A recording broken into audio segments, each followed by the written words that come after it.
You can tell that opening is pre-rendered because of how pixely it is, and then you come into the main screen here, and it's so smooth. The contrast between this backwards compatibility version of Anniversary versus the backwards compatibility version of Legend is night and day. It's insane. Like, oh no, there's a reason why this didn't come out immediately after the last one, huh? It's gonna up the brightness just a smidge.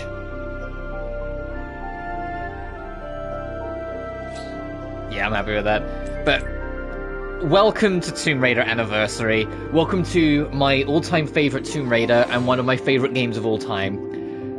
My very first Tomb Raider I ever played was Angel of Darkness.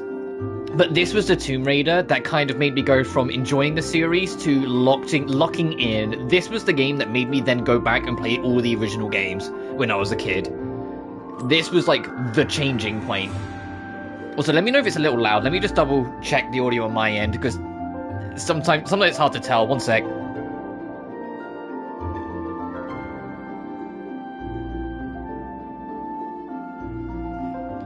I'll turn it down a smidge. We'll do that.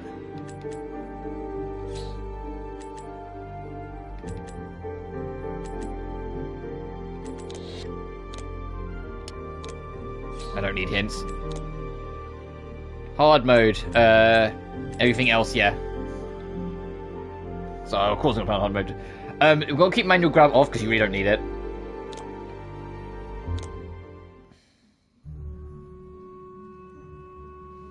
Remind, Anniversary is a effective remake of Tomb Raider 1. But it was rewritten in places to go along better. Oh, I don't know if subtitles are on. Okay, they are. Now, what's a man got to do to get that sort of attention from you? If that's the sort of attention you want, Larson, you're well on your way. Sounds like fun, but I'm only here to make an introduction. Lara Croft, meet Jacqueline Natla of Natla Technologies. Good afternoon, Miss Croft. My research department has recently turned its focus to the study of ancient artifacts.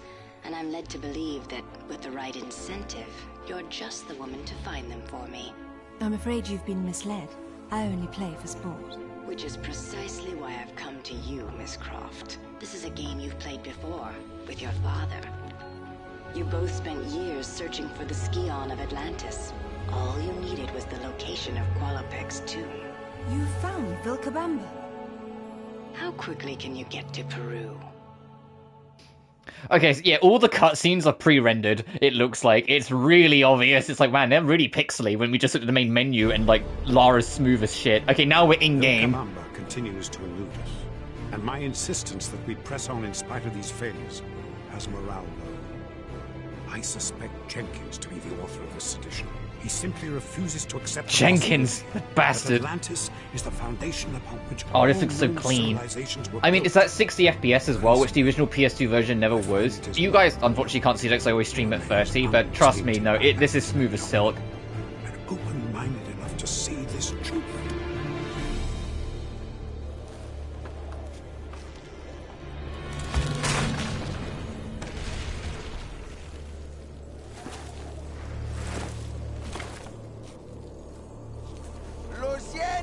Sorry, I didn't bring enough rope. Not to worry, I'll find another way up.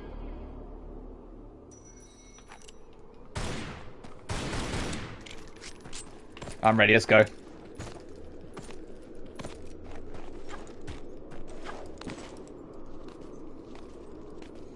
This is going to attempt to be an 100% run. I know where everything is, but in the heat of the moment, and because, you know, I'm streaming, there might be one thing I might miss. I hope not. This is a game that I play and have played an awful lot in my life. But unlike the original game, where you start in the door, in here, what was originally the CG, like, cutscene opening, you now actually do manually. Also, from here, you can see the level stats, you can see there's 3 artifacts and 1 relic. You might see me check that every now and then, just to be sure that I am, like, ahead of it, but, like, I'm pretty, like, comfortable where I'm going and what I'm doing.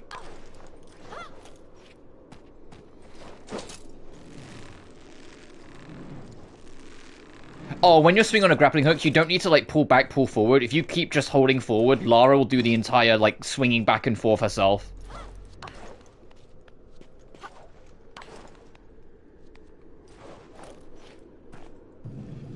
Alright. Now we're doing what was originally the CG intro to Tomb Raider 1.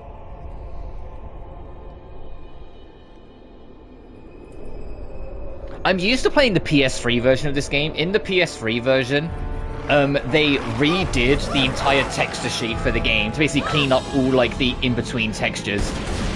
And so, like, there's, like, the character model for, like, this guy, like, the guide, is a lot cleaner on the PS3 version than it is here.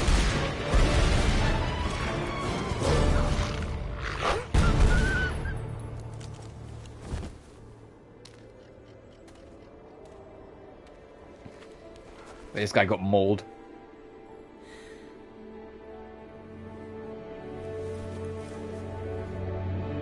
And there's just the iconic, the load screen pose. Let's go.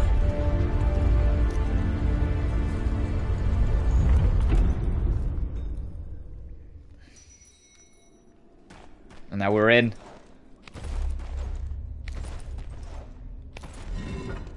Firstly, as soon as you start, you like pop these open. There's this kind of a secret here. You can immediately do this and turn them back off. And the PS3 version is a trophy for it, but this game has a new trophy list, so I don't know if this will pop a trophy. No. Yeah, they've actually made a new trophy list for this emulated version, which is crazy. Like, they put a lot more effort into this port than Legend.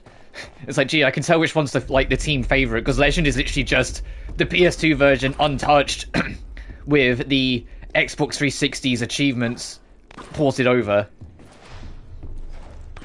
What's this? They made a new list. There's a few unique extra challenges. You know, they really did, like, the bee's knees with it.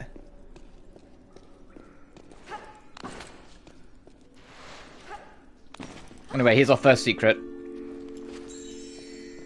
Artifacts are, like, the general, like, secrets to find up. Relics are a lot rarer and a lot harder. They're kind of like the gold rewards in Legend, to make a comparison to anything.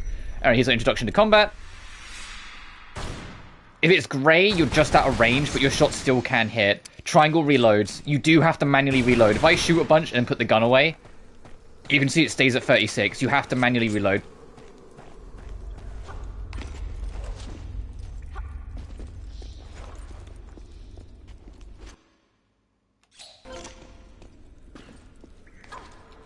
For medkits, I can't. Yeah, you can see in the top left. If I hold L2, you can see how much I've got. I'm not going to be having to use medkits much, and there's a unique new trophy tied to using it as little as possible. But there's a secret behind that rock there, and to get it, instead of sliding down, you need to do this. Reposition, and then get on that wall.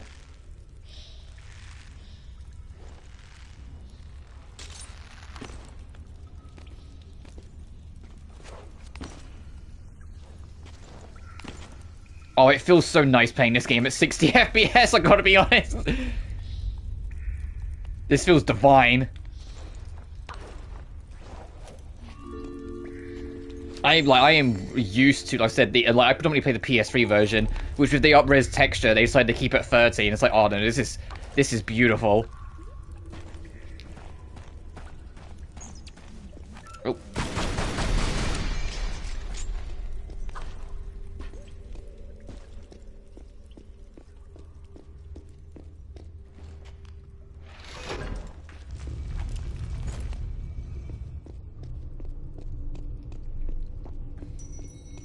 Alright, now it's the iconic bridge.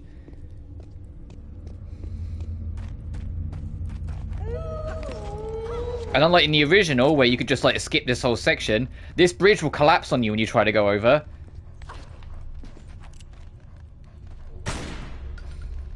Oh, so if the cursor is dotted, it means there's something in the way.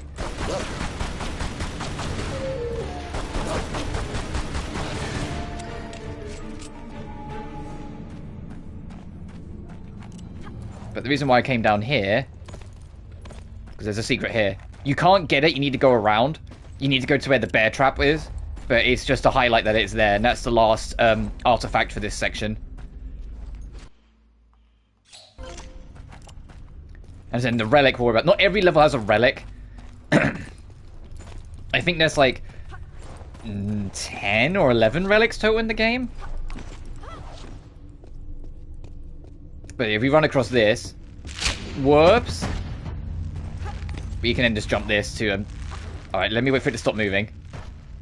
There we go.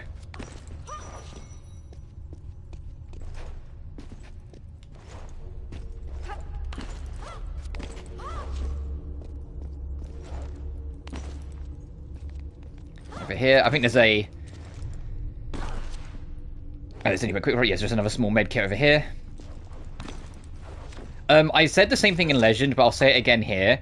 Anytime you're doing any kind of jumping, or like scaling ledges and whatnot, when you jump back or jump along to another ledge, always just mash triangle. You don't need to like beat the shit out of it. Just like lightly just tap it.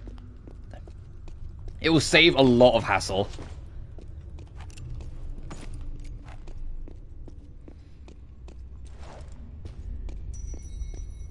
And it's going to teach you about rope swinging. Yeah, they brought this forward from Tomb Raider 4 into this remake.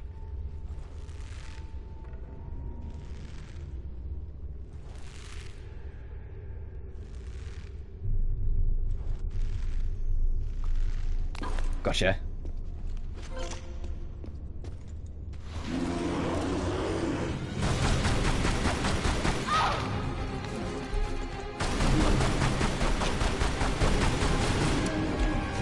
Thank you. But we need to come this way because this is how you get the last secret. And like in the original, the door closes behind you, so if you fall in here, you have to go all the way around.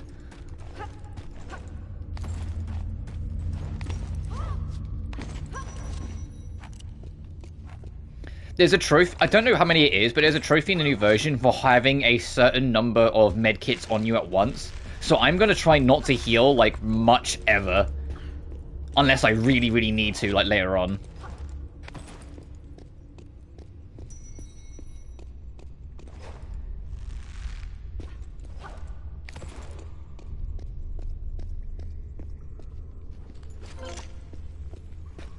Alright, so the only thing left I'm missing is the relic.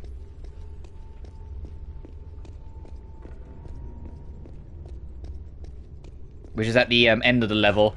The giant door that we're going to open at the end, the relic is at the top of the door. That's teaching you about pole swinging, which is technically also brought forward from Chronicles, but no. Everything that's introduced so far was something that was already in Legends, so they just reused a lot of Legends pieces. Oh, it is teaching you about, if you hold circle, you can crouch. If you press it whilst running, you roll, which is what you've already seen me doing.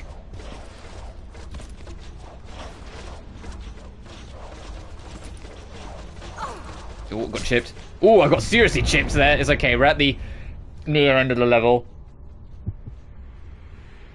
Medkits are available for this, yeah, down to use the little one. Yeah, and from this, you can also see this, and you can check her journal. If you're ever stuck, Lara will give you her thoughts. They're not usually the most helpful, but they are there. Yeah, I'll just use a big kit. But yeah, the secret, you can kind of see like the bars and ledges. We need to get up to the top there. To do it, you need this door open first, so we'll do that.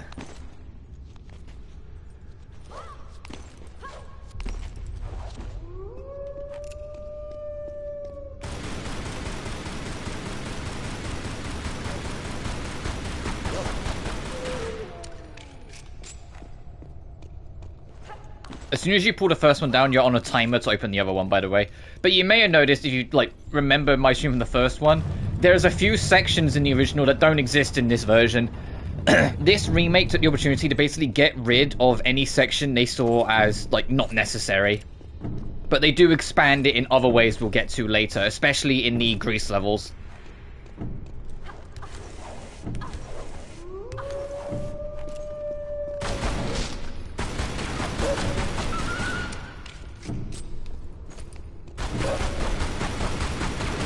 Also, if you ever wonder, like, why I'm doing this, like this sideway dive, it's the fastest way to move around the map.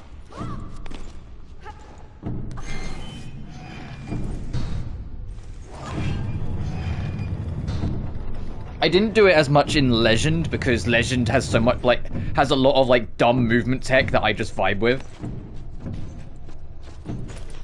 Alright, now once this is open, you'll see, like, above the door, that ledge pushed forward. So instead of proceeding onwards, because walking through that door will finish the level, we need to go back up and around. So instead of doing that, we're just going to go back up and back around.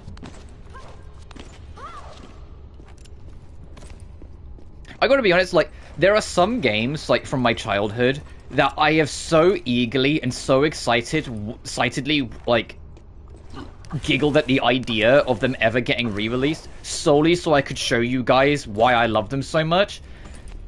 And this has always been one of them. Since literally as soon as, like, I did Let's Plays back on the PS4, I was like, man, wouldn't it be great if we did Anniversary so I could show people why I love this game so fucking much? And it's like, it's crazy that, like, it's here. Also, if you do it just like that, you can just barely reach this ledge. Like, I am so giddy that this is real, you know?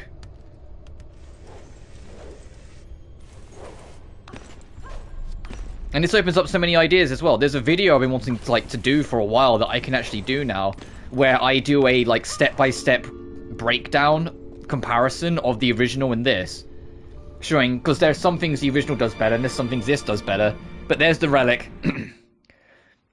The killer whale bottle, a ceramic bottle from approximately AD 700, depicting a mythological killer whale. Such vessels were most likely used for drinking fermented shika.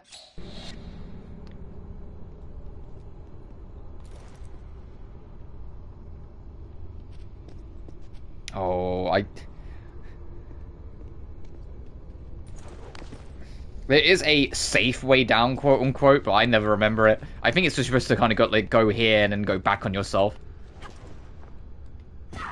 No, but we finished the level anyway, so it's fine.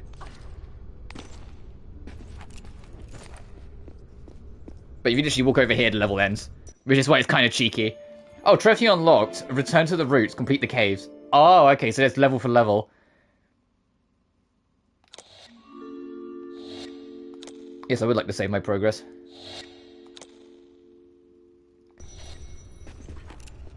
Right, and as soon as you proceed, you're going to get introduced to Rage. Or the Adrenaline. When enemy gets angry, just as they're about to dive at you. And there you go. Almost every enemy in the game has a Rage bar. You can't see it on your first playthrough. Once you, like, when you 100% the game, one of the things you can unlock throughout the process is a cheat code to make it so all enemies have a health bar displayed. Also, just to show, there is no relic in this level, but there is one artifact. And that one artifact, I'll get to it, that one artifact was on my original playthrough was the very last one I found. And you'll see why when we get to it. You see it and you're just like, oh wow, yeah, they hid that son of a bitch, huh? Also, you don't need to position Lara, like, backwards. Whatever direction you hold when you press jump, Lara will auto-swivel and jump off it in that direction. But level 2, City of Vilcabamba. Which actually looks like an actual, like, settlement of some description, and not just, like, some holes in a wall like in the original.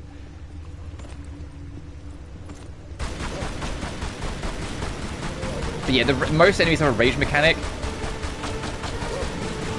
The easiest way to kind of get it to work is the rage is dependent on how much damage. It's basically DPS. It's how much damage you do in a short amount of time. If you pace yourself, you can stop every enemy in the game from ever raging. If you, like, bomb roll it, or, like, steamroll it, I should say, you can make enemies rage super quick.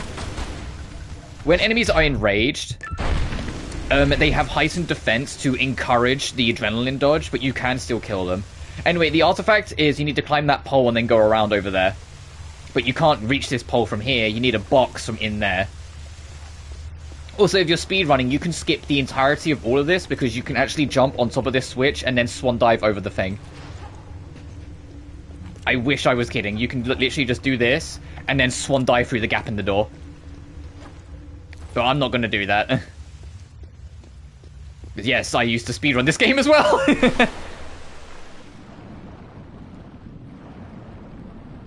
I can't remember where it... This I might misremember. So I'm trying to remember if there's anything down... There is something down here. I was going to say, this I might misremember. As the game... I remember what the secrets are, but that doesn't mean I remember where... all, like, the health kits are.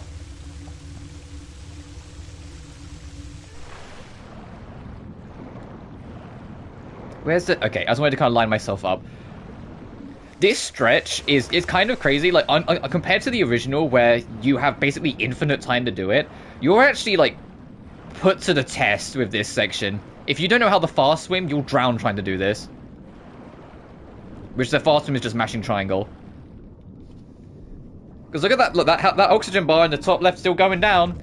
It's still going down in the cutscene. Okay, it pauses there for a second. But like, yeah, that's pretty close. If you're not paying attention to the tutorial, you're not doing it. Anyway, open this, so you don't have to do that section again.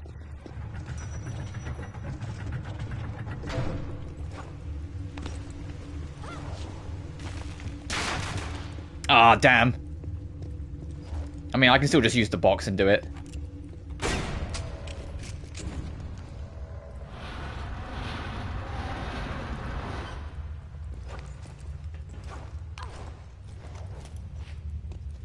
I don't know if there's any, like, unique or, like, new level-specific trophies. The original, like, trophy/achievement list for this game was, and I mean, I say this, it really doesn't mean much, but it was, like, the hardest of the Legend Trilogy's trophy lists. As in, that doesn't mean much because they were all piss easy. But this one had the, don't fuck up any quick-time events. And don't die to any bosses. Which is fine. If you do to either of them, all you did was just load an autosave.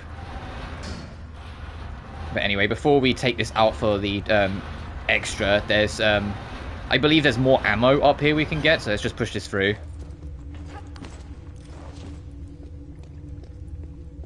But unlike in the original, where you'd leave the building from here, it's just shit here. It's like kind of like a nod, like, oh yeah, you know about it, do you?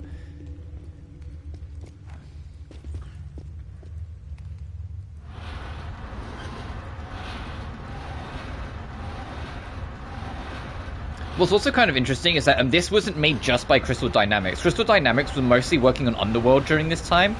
So they had the, and this might, like, the kids of the early 2000s will immediately go, what the fuck? Buzz Software had worked on this. Do you remember Buzz, the PS2 games? Where you had, like, the controller with the red button and the 4 colors? Like the Buzz Quiz, Buzz Jungle Party, things like that? Yeah, that team. They helped out with this game, and it's like, what?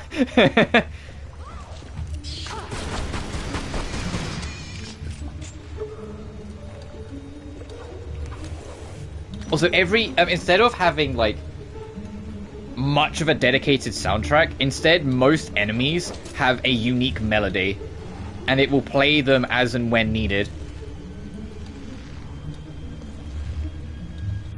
Like, during that section there, the Bat melody was playing. Some enemies have multiple melodies. If they show up a lot, they'll have, like, a second melody just to kind of spice it up.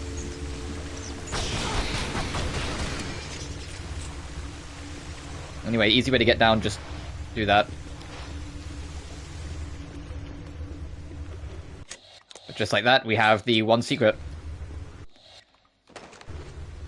Oh, if you pick the wrong thing, Lara will still do the iconic no in this game. They kept that as well. This game is very, like... Although they do change a few things here, like, well, here and there, especially more so later on. When we get to Egypt, Egypt's very different. There's a lot of little things they wanted to make sure were faithful. We see, like, now we've angered this wall. Okay, I was way too late on the reaction to that. My bad.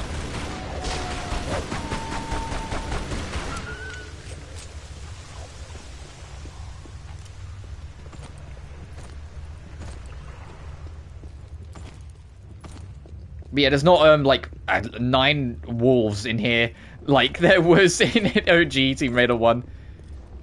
Actually, is there something in these corners? I'm going to be on the lookout a bit more for the health kits compared to like what I do on a normal playthrough, just because there's a trophy for having so many of them on you, and I've already used ones. It's like every one I use, I'm pushing that trophy back further, you know? But this is from the original, where you have to do both paths. And it gives you more of like a stable introduction to platforming and positioning. The only thing I will say is that get used to seeing the wall. There is a lot more shimmying in this game. It's actually something that gets complained about a lot. I don't mind at all, because I just like navigating levels. Like, it's never really bothered me, but I get it's like, it does bother some people.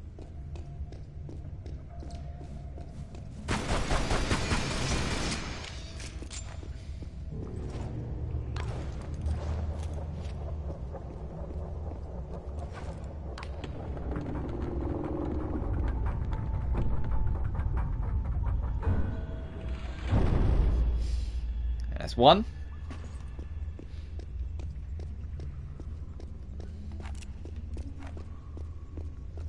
Oh, L2, if you've not got your gun out, L2 will also reset the camera. Also, this is narrowly too high, so you do have to go around.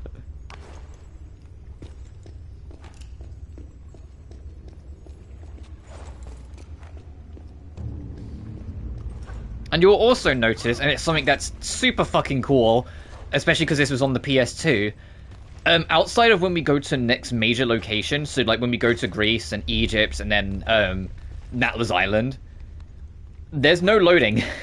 You go straight from level 1 to 2 to 3 to 4. You will see how they got away with that trick, and it will become more apparent as we go on. There's a lot of moments where you're just going through tunnels and you're like, oh, okay. But the fact that they like committed to having no actual proper load screens in between the levels, and it's only when you go from location to location, is genuinely really cool. It's just another reason why this game is super base and has a great flow. Which I think is the biggest thing that helped make me fall in love with this game, is that you really don't stop for anything. And it's not that like it's constant action, I mean as in like through your exploring and the puzzle solvings and with bits of action here and there. There's a constant flow, there's a pace, and it doesn't really like completely grind to a halt for anything. And the only time it does stop is when you die, and then you just treat that as like a chance to get some a breather. So like right now we're going to go towards the waterfall cave now, and now you can see we're basically in a load tunnel. And to make sure it's not too obvious, they make you do a couple things in here.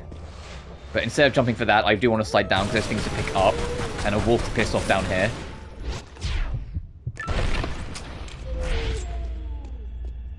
Is this the one where there's something underneath? No. There's one ledge where there's like a teeny little gap and you can just kind of get underneath. Actually, I think that's in Egypt. I think I'm thinking way ahead.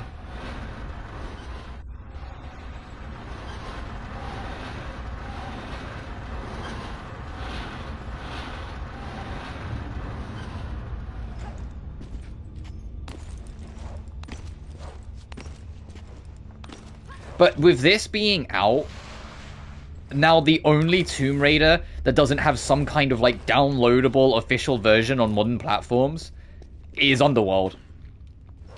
The closest you can get is that you can play it on the Xbox backwards compatibility. But that's it. And it's like, oh no, yeah, this is a fading. Like Underworld is kind of in an awkward spot. And I hope that changes. I don't like Underworld as much as Legend and Anniversary of the Legend trilogy, but I still, like it a lot. Like I said, the only real exception is Chronicles. I genuinely like every single Tomb Raider. And even then, I don't hate Chronicles. I just think there's a lot of bad parts. Also, if you don't want to try and get up and avoid that, don't do it. Just do that. Little trick of the trade there. You don't need to, like, climb up and try and dodge those, darts. But we're about done with this low tunnel.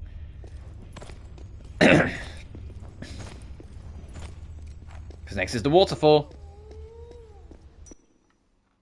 Trophy unlocked to the overgrown city.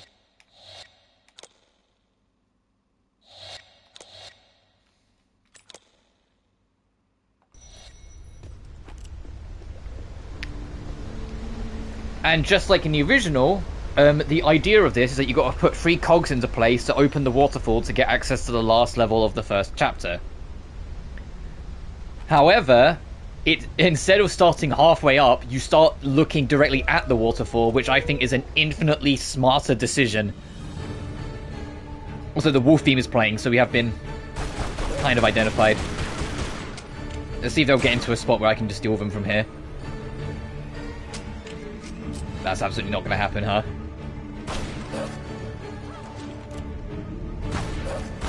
Oh my god, they got up there!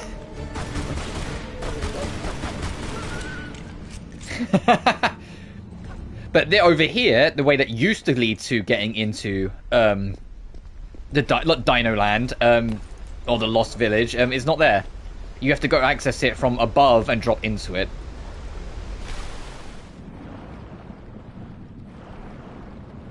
Also, the relic in this level is similar to the first one. We need to open the door to leave the level and then backtrack.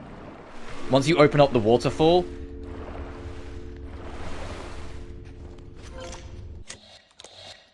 Yeah, there's 2 artifacts in 1 relic. When you open up the waterfall, it stops the waterfall flow above, you know, like in the original. But in this, you can just leave the level immediately, because you're going to be closer to the front of the waterfall when you put the last piece in instead of near the back. So you need to have that like logic to go back on yourself. But here's the first gear. Or the cog. You can go put coggers in now. I'm not going to do that. We can go get the second before I worry about putting them in.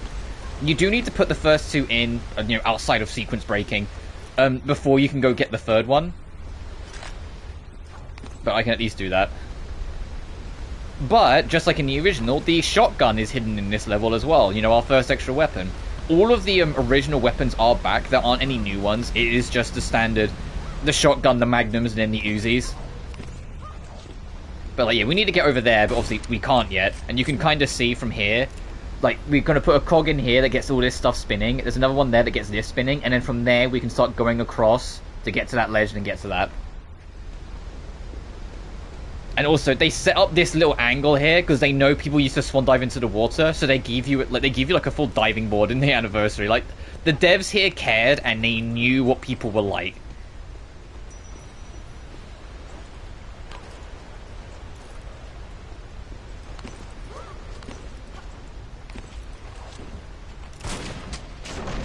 And it's something that's, like, consistently very endearing. Also, if you don't want to go around, you can, like, swing jump left and just straight hook onto that.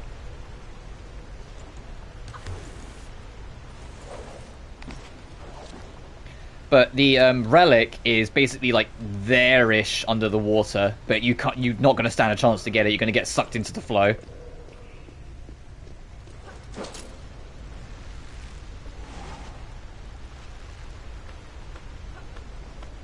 So you can see there's the lever there for it, which will open it down there and everything in between.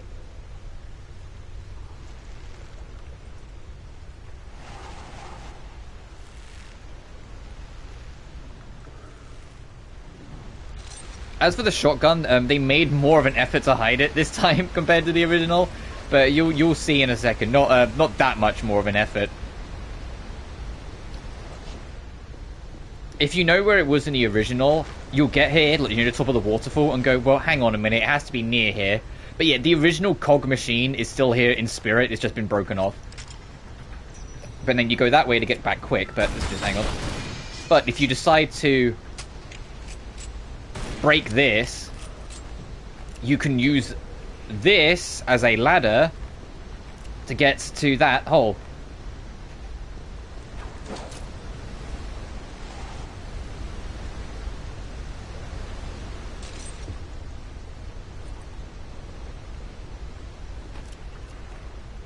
Okay, I was going to say, I know there's a walk button in this game. It's R2. I'm used to the PS3 version. By the time the PS3 version came around, they had adjusted... Okay, we're good. The controls. Because in this game, L1 is aim and R1 is shoot. Because that was just very much the standard in any kind of FPS on PS2. But they had adjusted to the triggers by then. Anyway, we got our shotty. Our boomstick.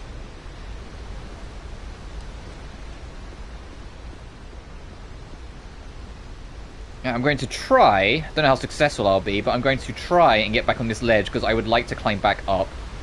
Okay, no, that didn't happen. Alright, we need to go this way anyway. We need to come back up later, so we'll just do the cleanup then.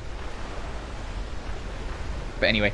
Whee! And she, like, bombs. I love that she, like, curls up and bombs.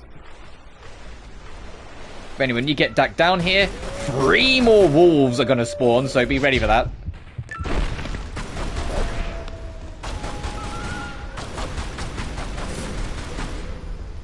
This guy's stuck. There we go. You can see what I mean? They get heightened defense, so he took way more shots.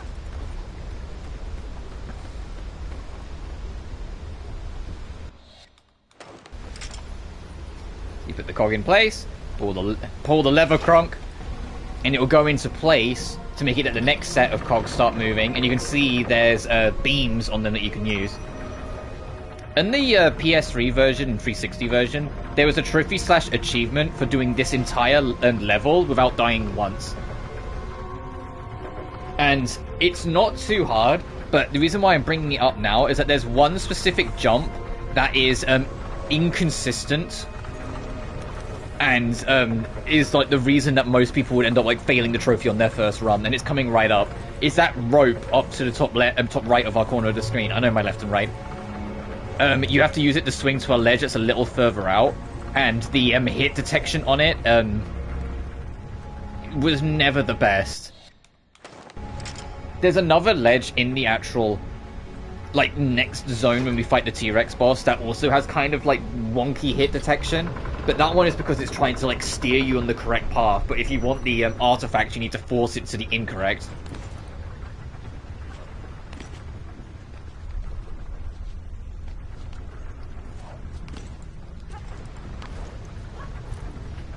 But yeah, the last cog is over there, but we don't have it.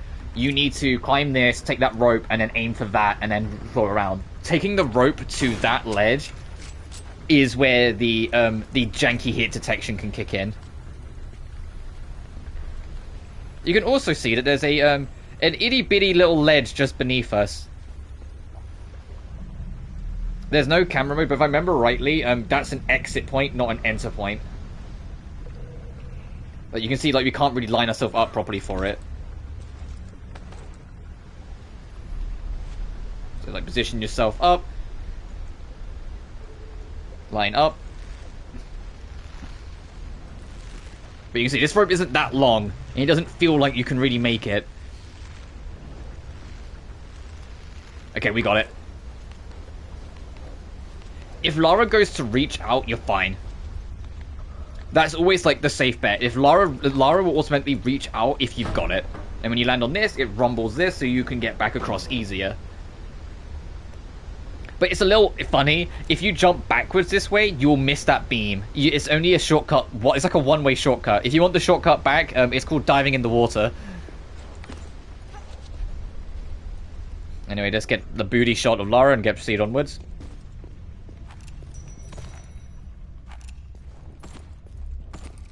I believe there's another bear in here somewhere. There he is! Gotcha.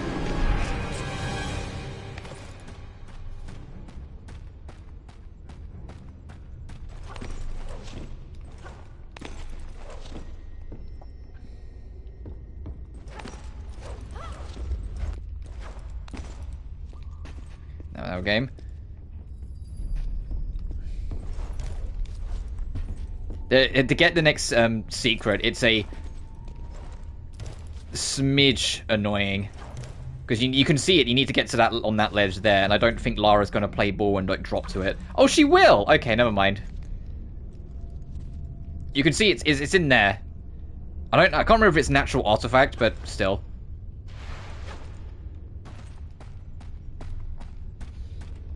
We need to get in there. Oh no, there is an artifact, I can see it. Because there's like 4 like secret spots, but there's only 3 collectibles, and I was like, oh, I always forget. Like, what's the odd one out? No, that's not safe.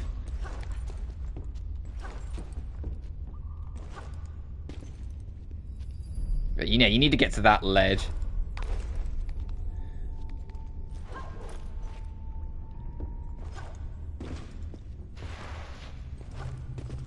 Oh, okay, that was less than ideal. Hey, look, if I die, I dies. Oh, actually, hang on a minute. We're playing on an emulator. I can just do this.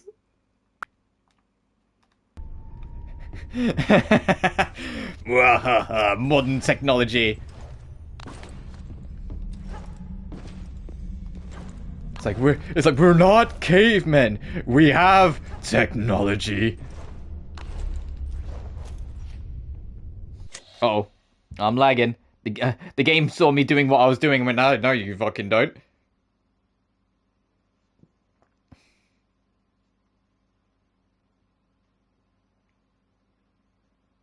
Yeah, we lagged a bit. Sorry about that. The game saw what I was doing and went, you son of a bitch. I know this isn't the way you're supposed to do it. I'm just... Look, you're supposed to, like...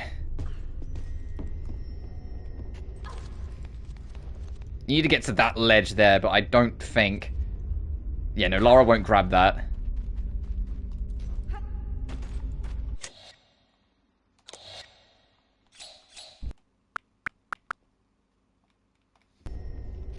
Oh, I'm gonna be wary not to, like, spam rewind, though. Although I don't know if it was just, like, an instance there. In Sly Cooper, it caused the game to crash. Back when we played that last year.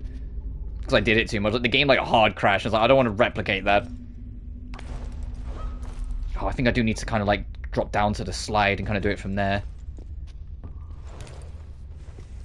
Which means I need Lara's magnetism to work with me. Okay, yep. Enough of me bullshitting. Let's just do it that way. And you see, there's shit there, too. Will this work as a way to get back up? No, of course it won't.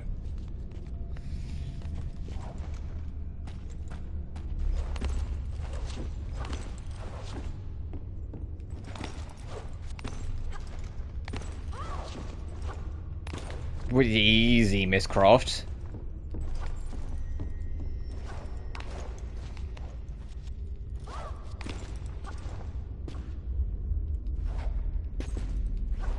To be honest, this just being the PS2 version, but we've cleaned up pixels and running at 60 FPS. Suddenly, I'm like, man, you know, maybe we don't need like the Legend Trilogy remastered. Like, maybe we don't, because like I've got this. So what more do I want? You know? So that's your way to get back up if you need it. I'm genuinely more than content with this. Also, this is the first ammo pack. If you're just picking up everything as you go, this is the first ammo pack you won't be able to pick up because there is a limit to how much ammo you're allowed to carry. Yes, I played this game enough to know in advance. Oh shit. Oh, there's our first death. So I have played this game enough in advance to know that that's the first ammo pack you can't pick up. I just want to check the trophies real quick while I got a chance. Is there... Oh, wow. No, the trophy list is very different. It's also a lot easier.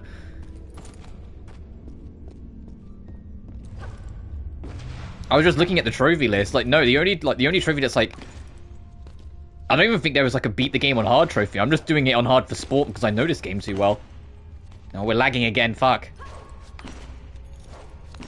Don't do this.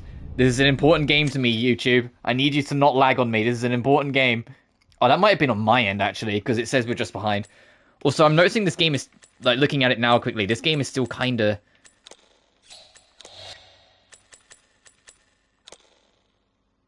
dark. Let's try that.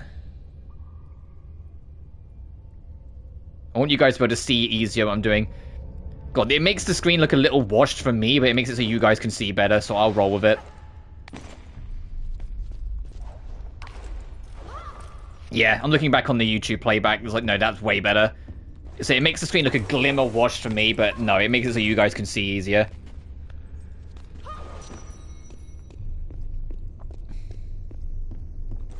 But I can really relax then. There's literally no don't die and it's instant trophies like in the original. It's just beat every level, get everything. You don't even have to do all the time trials, it just says do a time trial. It says go into commentary mode, unlock the play styles.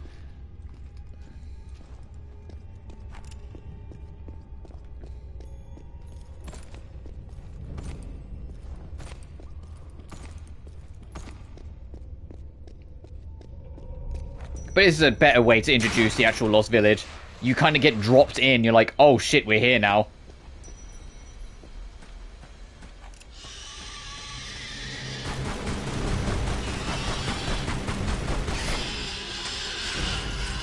Get closer before the other guy gets me, please.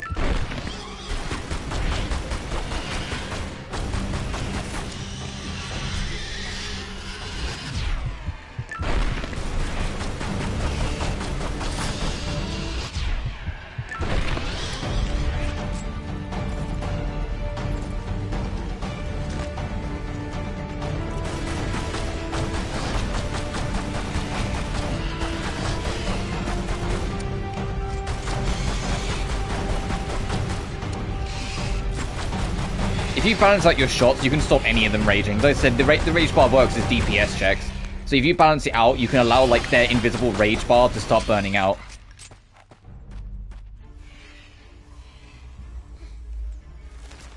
Alright, time for our first quick time event section. These were in Legend as well, but they're a bit more fleshed out here in Anniversary. But there's the T-Rex. And Laura's going to react correctly to a T-Rex.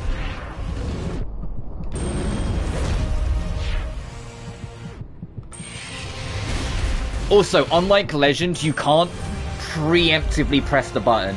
If you rush the button, it will fail you. Also, the T-Rex has a rainbow ball in each of its eyes. So its eyes will actually just change color.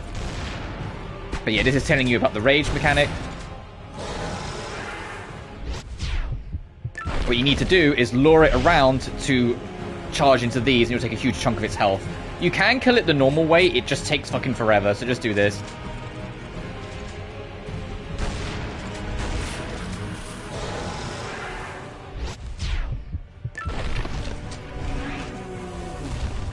Bitch! I was about to say that the one behind me has a habit of being slightly precise. Because you gotta have good spatial awareness. And my spatial awareness is pretty fine, but... Okay, that was awful. It's pretty okay, but it could be better.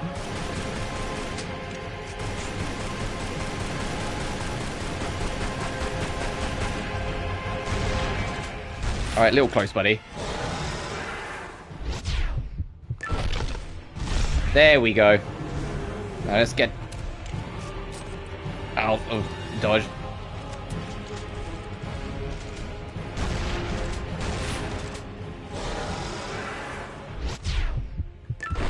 Is that good? Fucking bitch.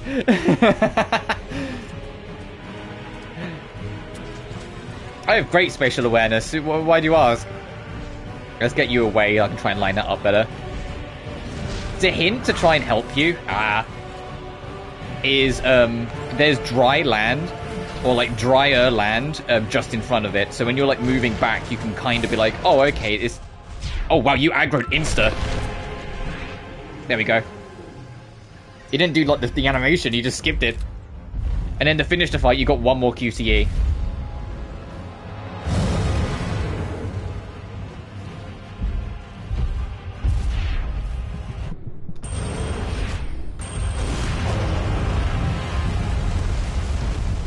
And that's the first boss. The legendary T-Rex defeated. Every single boss follows that sort of gimmick where the rage meter plays into it. Alright, but now I can safely loot. We can't get back up here, it's just a smidge too high, but we will get up to there again, 'cause like in the original, you now need to get out. But they turned it into its own unique puzzle. It's like you get the cog almost immediately, and the puzzle is getting back out.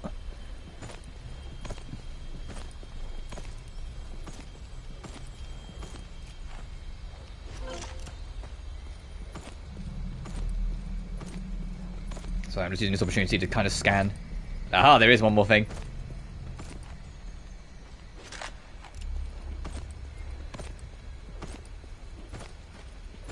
Let's get over there. But just to show what I mean, where the T-Rex's eyes are rainbow balls. Look how it starts to change colour.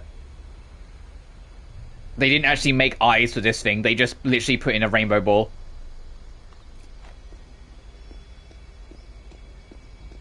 Anyway, let's get our third cog. And then from here, the puzzle changes. From the original, it's like... the puzzle was that all the cogs were hidden and you need to try and find them. No, in this, they give you the cogs. The puzzle is now you need to figure out how to get back out of the jungle.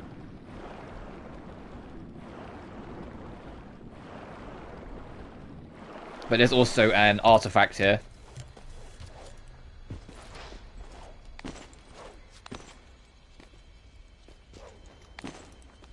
So this little nubbing, then we can do this. You can hop over.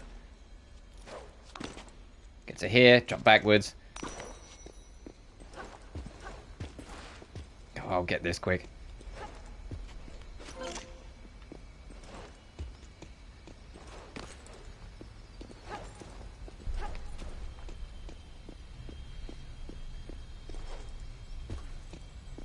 I'm going to be completely honest, the next artifact I have never been consistent with. It's just one jump, but the game will auto lock you onto the correct path, and if you steer away too much, the game will send you to the moon.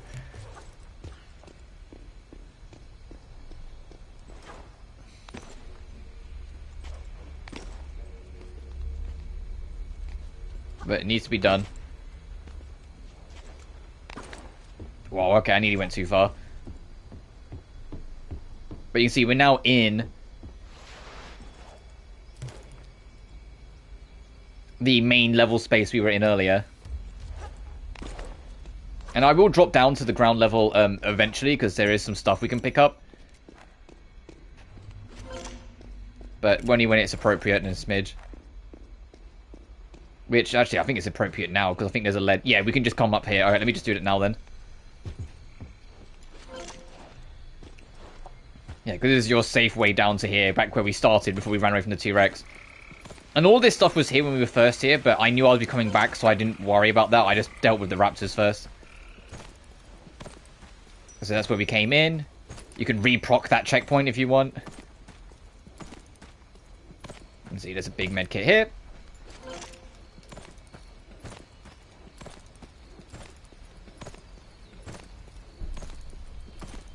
This is back over where the boss was, if you want to drop down, but we don't need to. I think that's everything. There might be like one more thing, but I'm not sure. No, I'm going to leave. I think that's everything.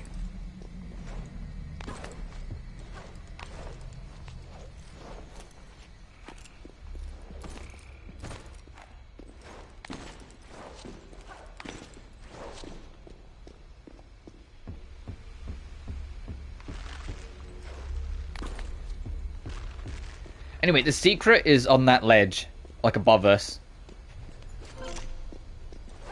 But obviously trying to convince the game to let you drop down to it is less than ideal. And I don't think you can jump up from here. Yeah, there's an invisible wall in this corner to kind of make sure you can't. You have to go up and around and drop to it, but some things are easier said than done. You'll see.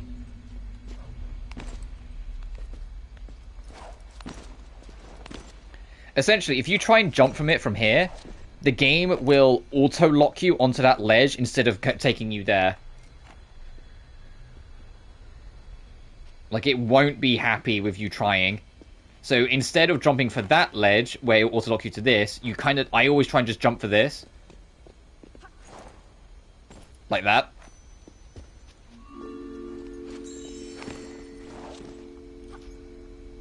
Oh, is that not grabbable? That looked grabbable. I mean, what would we use it for, I suppose? And now all that's missing is the relic, which we can't do until after we open up the waterfall. If you're watching this and going, man, this guy knows this game way too fucking well, I'm sorry. This has been one of my all-time favorite games. since I was like 8 or 9 years old. But yeah, if you try to just jump to that manually, Lara will auto-lock, as you just kind of saw there, to this. So you don't really have much of much say in it.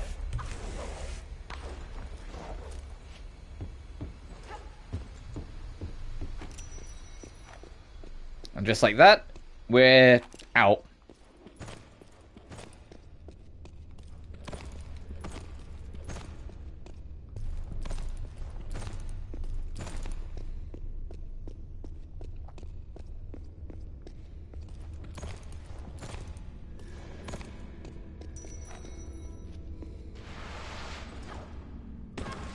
Oh yeah, that was kind of wonky.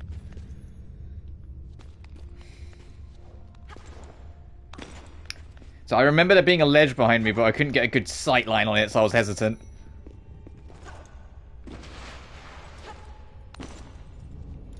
Oh, and the jump is pressure sensitive in this game, I should say. Sometimes you'll see me like do a little B-hop, and sometimes you'll see me like more of like a proper leap. It is pressure sensitive. And we can pick this up on the way back, because we used ammo. But if I tap it, versus holding it, you can see there's a little more to it. It might not seem like much at first, but it does make the difference. Oh, that was where the... Oh, God damn it. I played myself. I saw it just as I ran past. Hang on. I could rewind, but I'm not going to rewind for fucking that.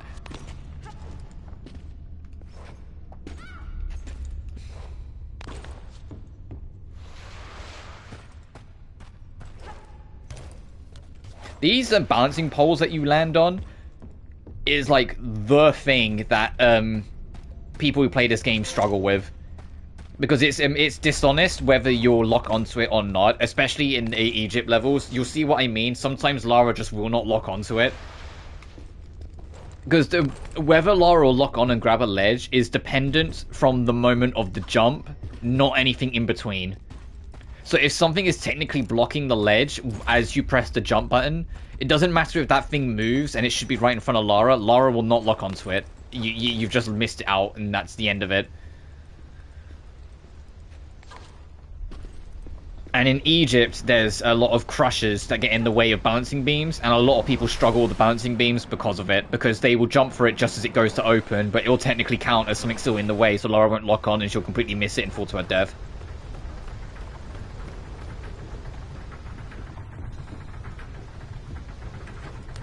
And that is a valid criticism, because you actually try to... If you time it right, you get punished. You have to do it ever so slightly later than you'd think, and because you do it ever so slightly later, you're in danger, which does a lot to add, like, artificial pressure that the game's mechanics themselves won't function unless you do it a little later, but still. Once we put this last cog in, we can go get the relic.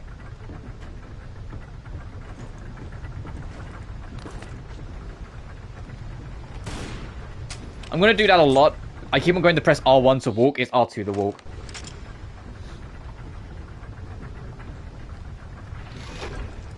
There's one particular room in St. Francis Folly where if you don't know how to walk yet, you're in trouble.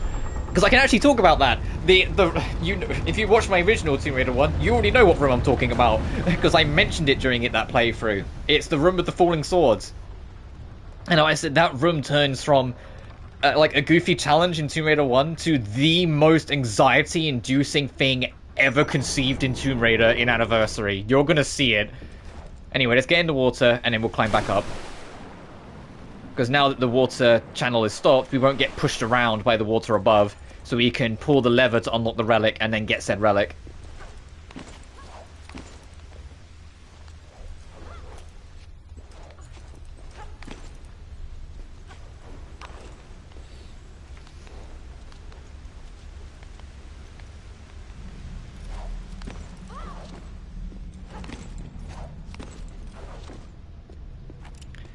Whilst we're doing this, today was originally going to be SpongeBob Titans of the Tide, which is the new game that comes out today. The trouble is that it comes out later today, and so I eventually made the decision I would play this first.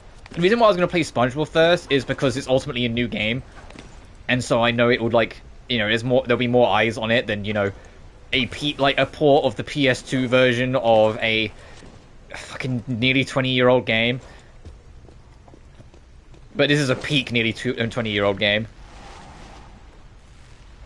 And to be honest, although all they really did was clean up the pixel work, this is a beautiful-ass PS2 game. The detail in this game is fantastic. Anyway, it's going to be a little jank and awkward, but... There we go. Oh, I was worried for a second. I was like, I don't know if I hit that right. I just wanted to show this before we go for the actual thing. And also, whilst we're doing this, I mentioned, because we finished Silent Hill F yesterday, that if there was interest, I would do the second playthrough on stream. I'm going to do the second playthrough on stream. There's more than enough interest. People seem more than enough interested in it, so yeah, I'll do the second playthrough on stream. When you pull this, it's only open for a set amount of time, though, so you do need to get a schmoove.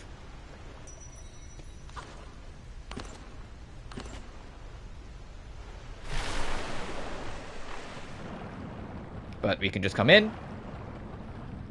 And there's our relic.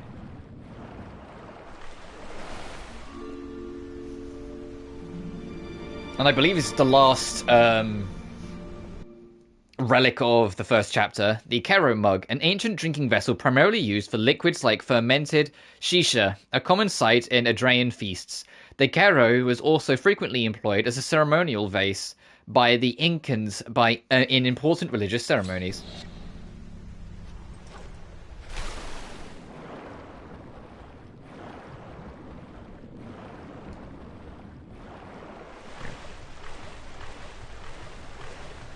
And just so you can get out when the water's not pushing you around, there's a little lip here. Yeah, the game's like, hey, swan diving. I know. If you swan dive from here, you get a special camera angle for it.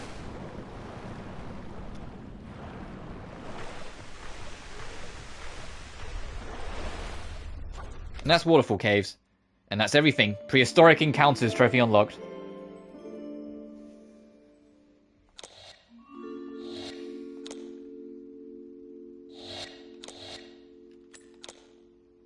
If it wasn't obvious, I am really giddy that we're playing this game. I'm so happy I'm getting to play this and show this game to you guys. The two artifacts in this level are a smidge more awkward to get. Just as a heads up, like, they can be a little annoying to get. They're not too bad, but it's just kind of like, brace yourself. I can't remember if there's something down here. I don't think there is. One of them has the, one of these, like, divots has the artifact. And it's actually pretty obvious that there's something in there because there's an enemy down it. When you go over it, you can see there's an enemy down below. And you're like, well, if an enemy can get down there, they also expect you to be able to get there to fight it.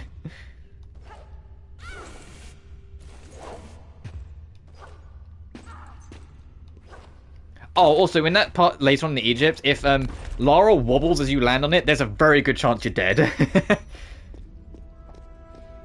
But just like in the original, the focus here is that you have rooms off the side, because this door's going to lock and a boulder's going to come at you. But unlike in the other one, you need to do this first, because the boulder coming over and breaking it breaks the flooring enough that it unlocks these wooden things that you can use as ledges.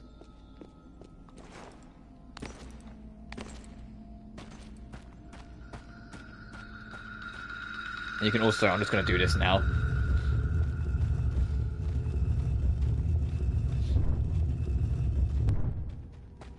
So I can pre-ready.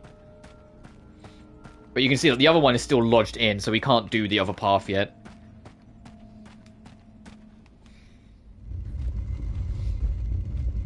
And if you want an idea of where you're putting it, you can kind of see there's like a texture, there's like a different kind of color, like nearest the middle.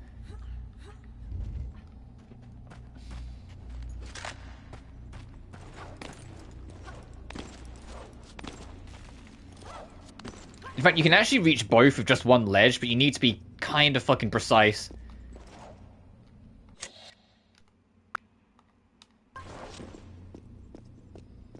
Oh, why is my internet being so slow today? I keep on seeing it stutter on my end.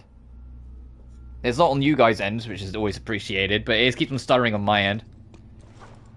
There we go. Obviously, you can see that there, so that'll be important for later, but I'll do this first.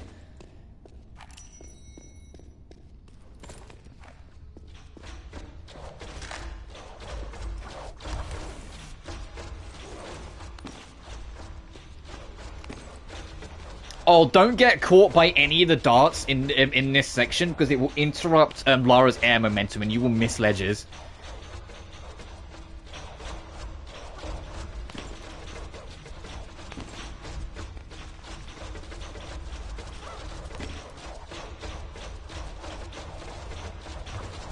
Alright, Lara, do the ladder wiggle. Yes!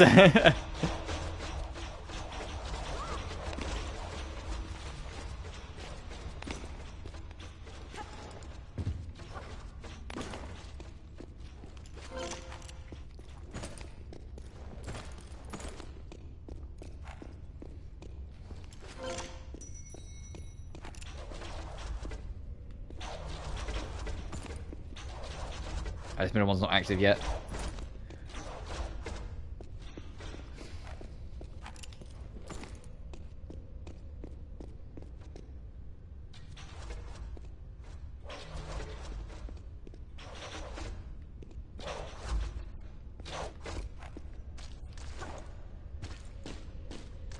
So I don't think... There's no artifact in this room. It's one that's like in a drop and one that's in the other room. You need to get to that ledge. If you're not holding Earth direction when you jump, Lara will kick off directly away from where she is. It won't be often that you'll need to do that, because usually you can spin the camera around behind you in a good enough spot, but it's still worth noting. Man, they give you a lot of Magnum ammo for a gun we're not getting for a while yet. Because the earliest possible spot to get it is still the Colosseum. Like, they're still in the same levels. They're in different spots within said levels, but they're still in the same level. I think the only one that's like a little like, oh, is the Uzis. The Uzis were on an invisible ledge floating in the air in the original. They're not in Anniversary. They made it a glimmer more realistic. Oh, I did get chips there.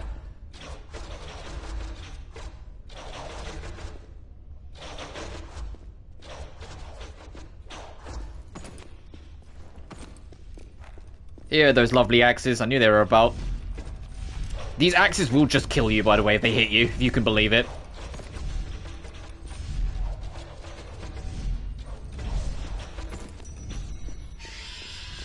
And then for your trouble, there is a raptor. Ow.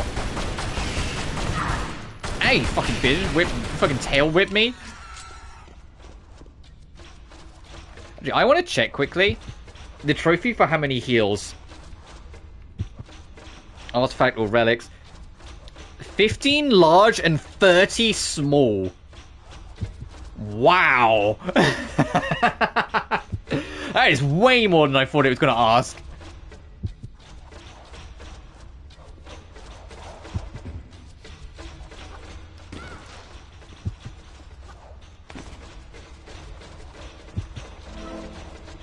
Yeah, I'll worry about that in my spare time, but yeah.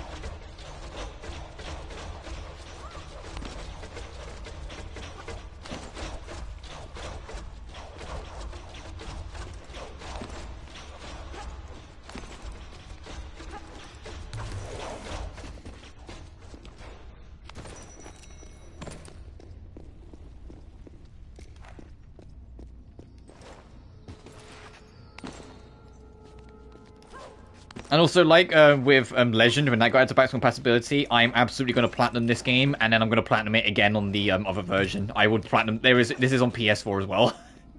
Like, I'm just laying the rules down now. It's happening.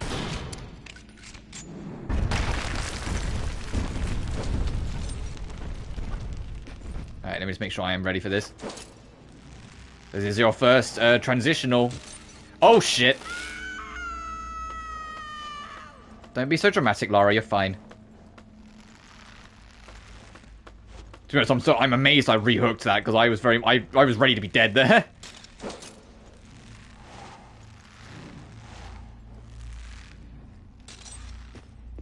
Oh, we're lagging again. Oh, I've just completely lost connection on my phone. Let me swap to data for a minute, see if that makes any difference. I doubt it.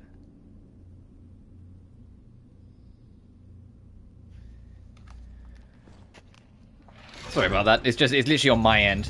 My phone just keeps on completely disconnecting from the internet. There's that gate. And because we shot that thing down, it broke the hole so we can move the other ledge. And now we can move both of them to that side to start doing cleanup.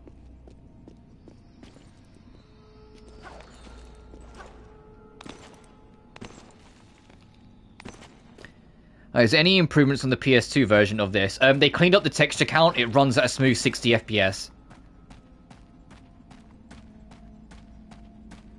It's still technically the PS2 version, but they did, like, they've used, when you go to fire it up, in fact, I think I can ring it up, they credit a, like, emulation company and license emulation company for doing a bunch of cleanup.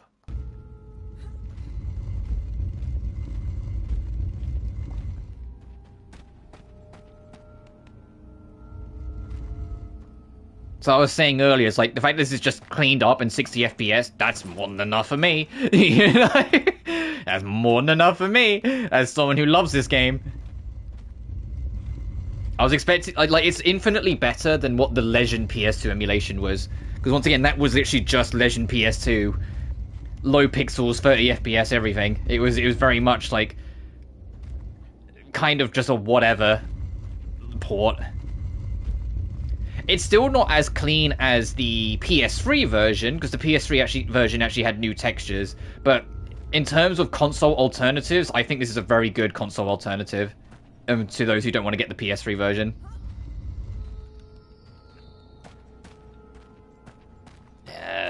I'll pull this a little more like that.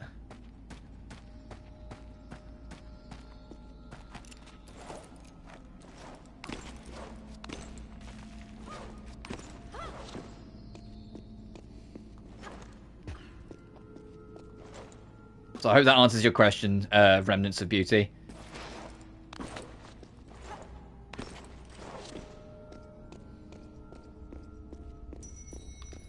Fuck it. I don't really want to use the hills because I want to try and get that trophy, but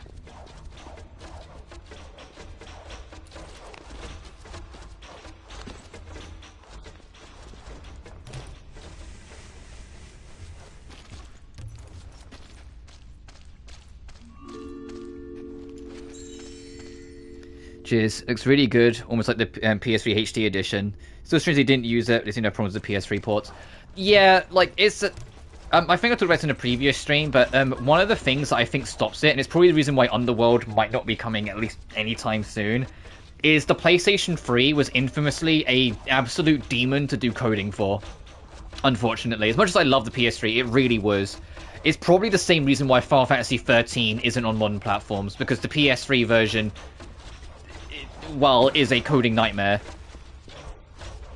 It's a shame they didn't use the PS3 version for this, because there are actual textures that aren't up-resed, because they weren't on the original PS2. So this cleans up the pixel count. It doesn't replace textures. So it's just basically a 4K 60 FPS version of the PS2 version. But, like, in the same vein where I don't know when we'll get Underworld, I think it's just one of those things where it's like, we'll just have to see. Oh, you're gonna make me go towards the middle. God dang you. Gotcha. If you're speedrunning, you can skip everything by landing up here. I'll still go down there to show it, but I want to show that, like, you can do that. I don't know every speedrun strat. It's mostly just, like, the first chapter I know the strats, like jumping over the locked door in Vilcabamba and that. Because you're supposed to come over here, pull the crate out, and then use it to climb this to get around back up to there.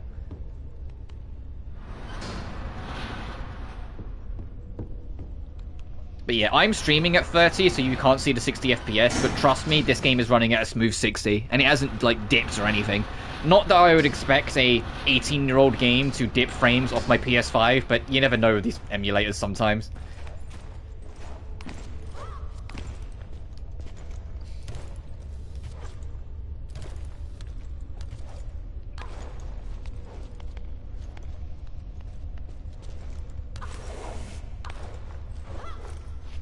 Anyway, the other artifact we need, there is going to be a divot we're going to jump up into.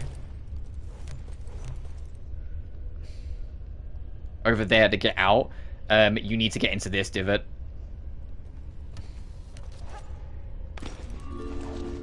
And there you go. And that is every artifact and relic in Chapter 1. Because I know this game way too blinking well, because I've been playing it for, like, most of my life. For those who are new, my very first Tomb Raider was Angel of Darkness. We released Legend Anniversary and Underworld Remastered Collection. They did it with 1, 2, 3, and 4, 5, 6, but it looks unlikely because of this release. Yeah, I still think that will happen eventually. I just don't think it's going to be, like, as quick. I think they're still, like, going to happen eventually, and when it does happen, result, I'll have even more reasons to go through Legend, Anniversary, and Underworld. But I just think, like, if it's going to happen, it will probably be after, assuming it is next year, Tomb Raider Next is out. But yeah, my very first Tomb Raider was AOD, and I know AOD is kind of, like, treated as, like, the bad one, but when I was a kid, and it was my first exposure to Tomb Raider, I loved it. And so I stuck with the series kind of afterwards. I loved Legend, but when I finished Anniversary, like when Anniversary first came out and I got it and went through it, that really, really kicked off my love affair with the whole franchise, because Anniversary was the game that made me then go backwards and want to experience all of them. So I then went back and played 1 through 5 on the PS1 versions. And then the rest was history. I've been locked in on this franchise ever since.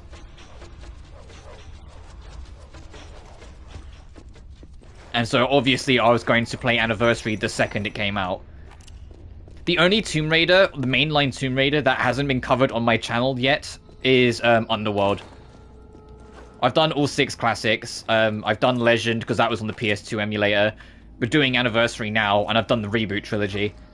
Although, Tomb Raider 2013 played havoc with my recording software, and so the entire playthrough of that is ever so slightly pixely throughout the whole thing, which is a shame, but I think it's just because that game has too many, like, render effects on at once.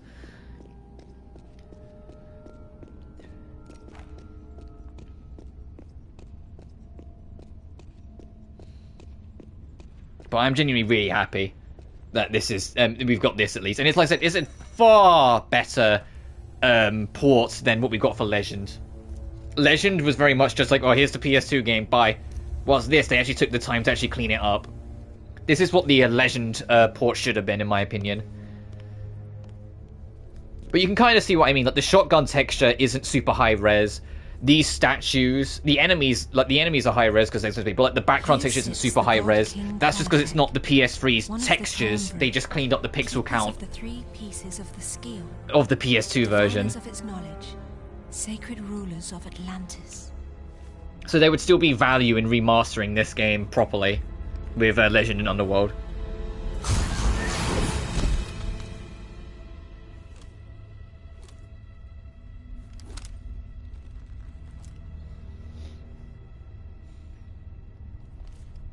Also, the voice actress for Lara in this game is still my favorite voice actress for Lara.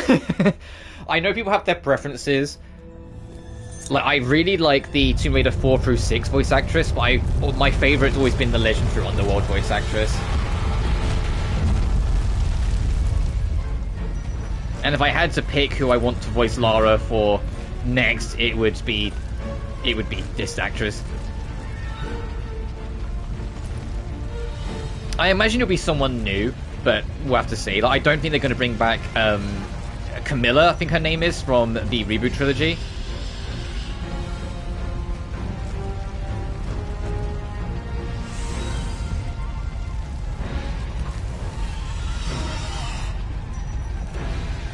But it's a shame, because I didn't mind Camilla. I know a lot of people weren't the biggest fan of Camilla's performance, because it sounded too phoned-in British, but I think she came into her own a lot throughout the trilogy.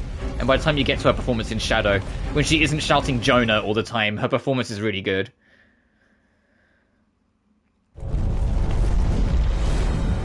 Anyway, that's level 1 done. We just got a quick time event coming up, and then that's all of Chapter 1 finished, and we're off to Greece to do my favourite level in the game, St. Francis Folly. But I forgot my trunks. Why am I not surprised? You got your job, I got mine. I'll take it from here. To be honest, Tomb Raider There's Next something here with more than that shotgun. is one of my like big hopes on my bingo card. What am I hoping for the next Tomb Raider game? That's a good question. Let me do this quickly, so because I will end up pressing the wrong button thinking about it too much, and then I will try and answer that. The easiest way to for me is just exploration. I love puzzle solving in Tomb Raider, and I love exploring the environment. I don't think combat, as much as combat's always nice, I don't think combat should ever be like a priority, personally. One piece of the Skion. Also, I just got the trophy for beating this level. Give me a minute. I'm thinking. The survival stuff I didn't mind, but if it wasn't in the next game, I wouldn't lose sleep over it. Pierre's probably already There's found certain his aspects piece. of it I think they should keep for the sake of like collecting and exploring, but I don't think we need it to be like another bow and arrow hunting animals at the start of a game to get things and salvage to upgrade our stats. Like, I think the RPG stuff doesn't need to be in Tomb Raider that much. I'd rather, to make a comparison to anything, make it more in line with the new Indiana Jones game, where that game has a huge focus on exploration and puzzle, but still has moments and times for the action to shine.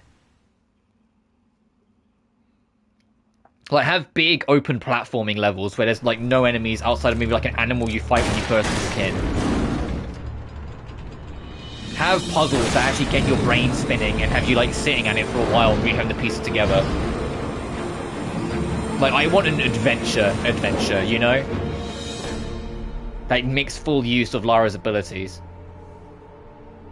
My main thing with Tomb Raider Next that I want is actually to do a story. And it's, I don't want Lara to be naive or doubtful towards anything anymore. I want a Lara, if it's supposed to be a unified timeline, would you prefer levels or a big open world? Levels, personally. I'd rather, like, a linear exploration through levels, kind of basically like the classic game slash like this game. In fact, I really liked the scale Underworld had, where Underworld's levels were big and had a lot of space, but were still levels. But yeah, the story thing with me is that if this is supposed to be a unified timeline, and it's based after all the games, I don't want Lara to be surprised or naive towards things anymore. Like, this is a lady who's discovered Atlantis, watched a man turn into a dragon, watched a bunch of artifacts from space turn someone into an abomination, someone who's fought an Egyptian god, you know, someone who's just exorcised ghosts and demons and everything in between, someone who's overthrown a cult and watched and witnessed a real Nephilim, someone who's found Excalibur and Thor's hammer, you know, like someone who's found Queen Himiko and found the key to immortality and shattered it. You know, like, you can't have this character then go, oh, this is real? This is a real thing? Or, oh, I'm not sure about that. You know what I mean? Like, this is a Lara. Lara Croft is in a fantasy world. You know, like, this is a Lara who's experienced insane wonders in all stretches of the planet. We can't then have her be shocked and surprised by the next thing. I want her to be very, like, not methodical, but I guess it's the closest word I can think of. Very, like, focused. Like, she knows these things are real. She knows these things can be like that. She doesn't necessarily take things at face value and be like, oh yeah, that's probably real. But you know what I mean. Like, have that kind of growth in the character that shows that, no, yeah, she has been on all these journeys. This isn't her first rodeo.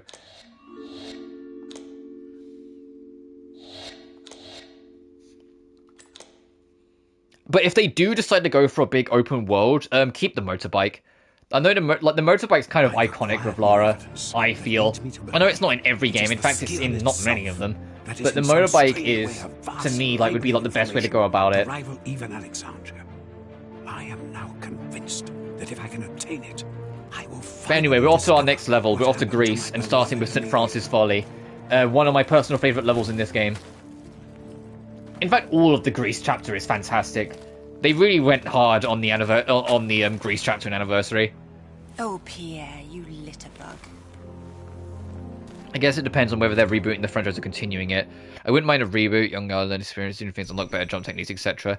I get that. They've mentioned a few times in the past that the big focus of Tomb Raider Next is to bring all the timelines together. So classic, legend, and reboot all together under one package. And I feel like if you're going to do that, you're not going to retell it.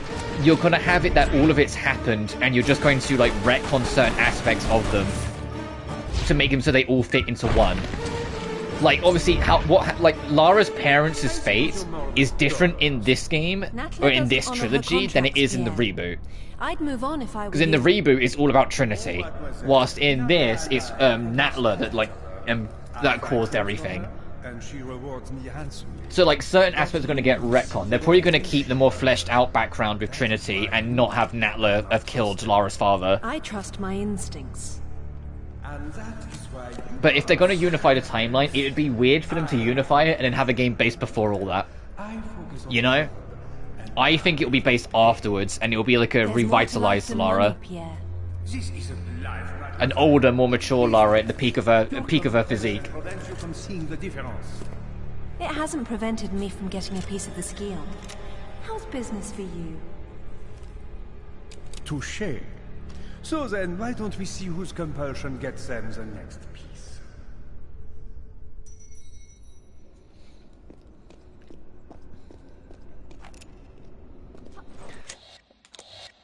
Alright, 6 artifacts. If I remember rightly, it's 1 in here, 1 in the main, like, column of St. Francis Folly, and 1 in each room.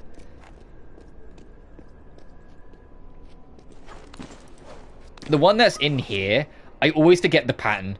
There is a thing we're going to have to shoot at in a bit, and there is a pattern, a precise pattern you need to shoot in, and I always forget the pattern. I think it's like both knees, both hands, the head, and like one more spot, but I can't remember. I remember an awful lot about this game, but it doesn't mean I remember absolutely everything. Probably, like, I remember more than any reasonable person ever should, but it doesn't mean I remember everything.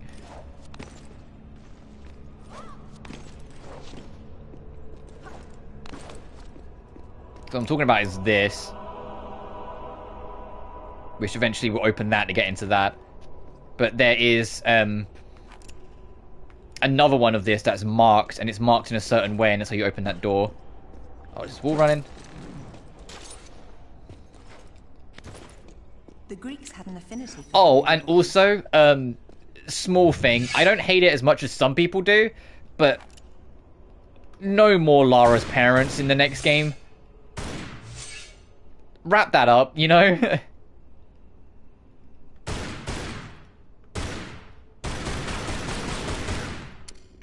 You're gonna make me do this, aren't you? Oh, because I'm still standing on the fucking button, idiot.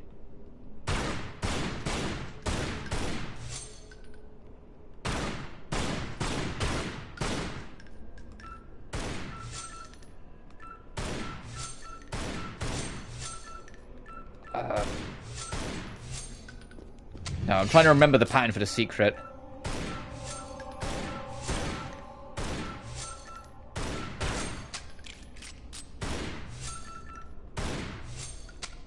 No, I'm gonna stop fucking about. A survivor treasure. We play Uncharted 4 at least several times for something like that. I mean, it's funny you say that, because I'm actually the other way around. I don't like Uncharted 4 much. I felt Uncharted 4 was the weakest Uncharted. Which I know will sound crazy to say, but for me it was the gameplay. I like the story of Uncharted 4. I really struggled with the gameplay. Oh, it was the eye, idiot. I can read.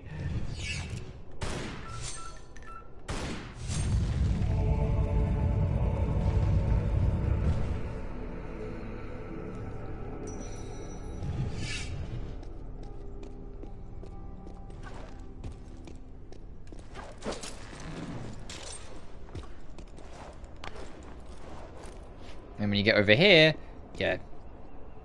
Right foot, left foot, lower back, hand.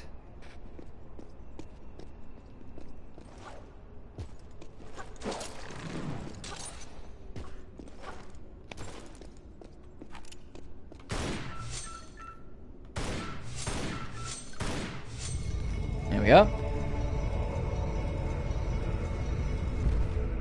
But yeah, with the kind of the exception of oh, there we go. I knew it was one of them. with the kind of the exception of Chronicles, there isn't really a Tomb Raider I don't like. And even then, I don't hate Chronicles. I just don't like a lot of Chronicles here. I think the first few levels of Chronicles are fine. I think it's everything after that starts to just get worse and worse and worse. And then by the time you get to Red Alert, you're just done. But 2013, I don't mind 2013. I just think it's way too short for its own good. Like, the main story has kind of nothing going on, and a lot of the plot beats can be easily explained as the gang tried to escape, it goes wrong. The gang tries to escape, it goes wrong. Then after the third time, Lara goes, hey guys, I think there's a pattern, and then no one believes her. Until she proves that there is actually a pattern.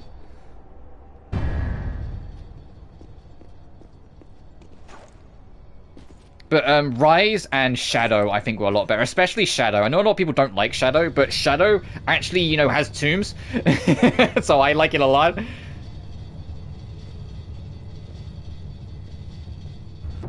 I mean, Rise technically does as well, but Shadow is when they really expanded out, like, the optional challenge tombs into actual, like, proper, like, extra levels. Because that's like the biggest thing I always want. The biggest thing for me is always tombs. Actual exploration. I don't want combat with little gimmicks here and there. I want actual, like, exploration. That's fair. I like the graphics and sense of exploration. Where is that? Lots of different locations. Yeah, no, that's fair. No, Uncharted 4 does have a lot of good things about it. I said my biggest struggle was that when I first got into Uncharted, it was after 4 had come out, and I played all 4 games back to back to back. And the biggest thing with 4 is that where 4 went for a much more grounded, realistic feel with its gameplay, it just felt really sluggish and slow, and it really prevented me from really, like, enjoying it, you know? Especially because, I platinumed Uncharted 1 and 2. I didn't platinum 3, because 3 is kind of awkward. But I platinumed 1 and 2. And so I had gotten used to, on brutal difficulty, like, hugging a corner and shooting through it instead of using cover. Because the aimer is what mattered. Whilst in 4, they brought in the realism. Oh, also, if you want the secret, there's the actual highlight for the secret. Because in 4, they brought in the realism, and if you tried to shoot on the corner, you couldn't. So the crushing difficulty on that game was actually, like, gave me more shit than the brutal difficulty in 1, 2, and 3.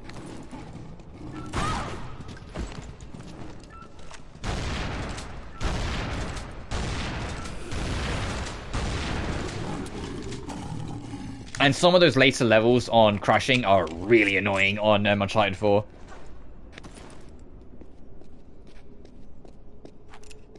If I played it now, I'd probably enjoy it more because it's been some time since. But when I first played it, I just found it so slow.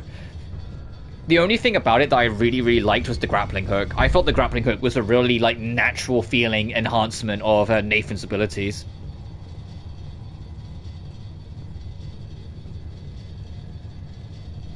Even if it threw me off, because in Uncharted 1, 2, and 3 in the HD collection, you get used to the grenade button being R1, and then you get to Uncharted 4 and R1's the grapple, and you're like, ooh, this was weird.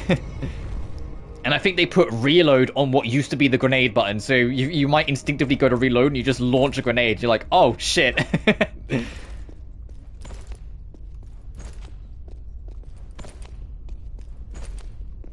And I haven't played Lost Legacy. I heard Lost Legacy was pretty good as well, but I haven't played it. But now it's time for the main meat of St. Francis Folly.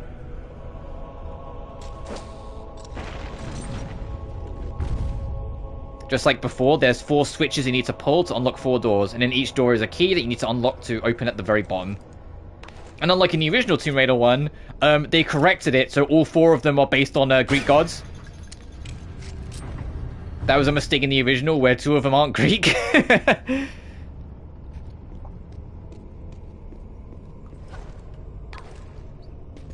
Because they had 4, which is Norse, not Greek.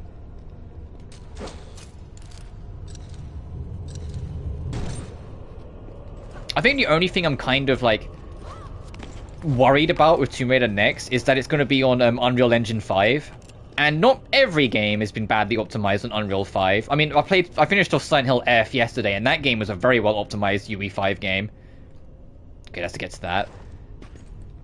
and Sonic Racing Cross Worlds baffles people when they find out that that's UE5. But there's definitely been a number of UE5 games that are not well optimized. And so there's a small part of me that's like, man, I hope Tomb Raider Next is optimized and it's not going to be a, like, janky mess.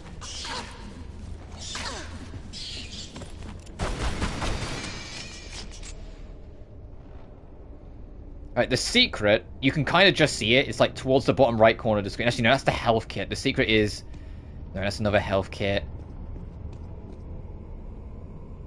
I think maybe down in the bottom left. But then what the artifact... Oh, no, I can see it. I can see it. It's there. In the bottom right corner of the screen, you can see it sparkling. Lost Legacy was fantastic. Worth a blind playthrough, perhaps. I was watching those. Shorter than Uncharted 4. Easy completable in a weekend. Fair enough. If I was gonna stream Lost Legacy, I would want to like have all the games covered first. Like I would do 1, 2, 3, and 4, which maybe I will do eventually because I'm always down for an adventure game, and I really like 1, 2, and 3. But to be honest, it wouldn't be too soon because I've kind of got my schedule for like what games I want to cover and such sorted for a good while.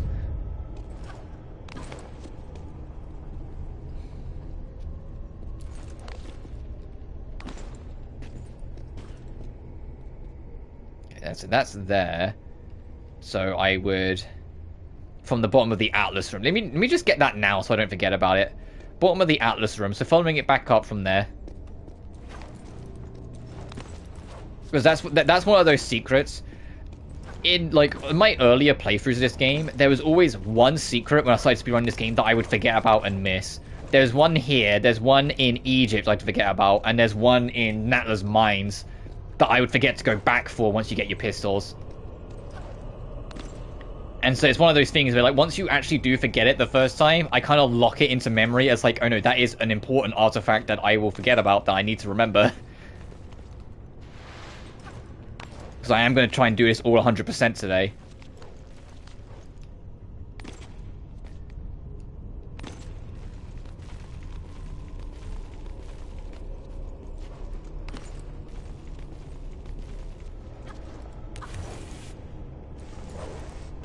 There we go. Lara, thank you. And then from here, I will go this way.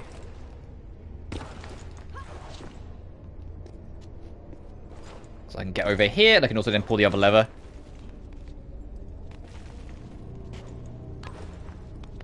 Actually, no. I'll just slide down. Whee! That's... Damocles. Uh-oh. That's the sword room, if I remember rightly. That's the scary one.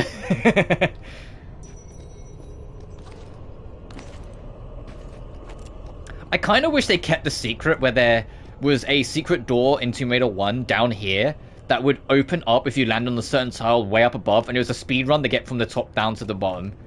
I kind of wish they kept that secret. Made it a bit more obvious to land on a tile, obviously, but I think that would have been fun. Like, some secrets from the original they kept, but there's a lot of them that they just completely replaced.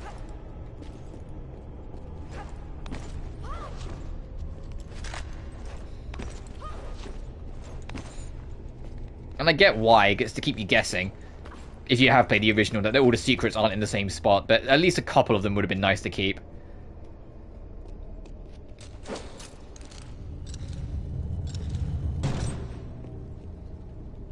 You know what? Yeah, Poseidon's here. I might as well just go do it instead of going... I was going to pull the last switch and then work back down, but Poseidon's right here, so I might as well just do it.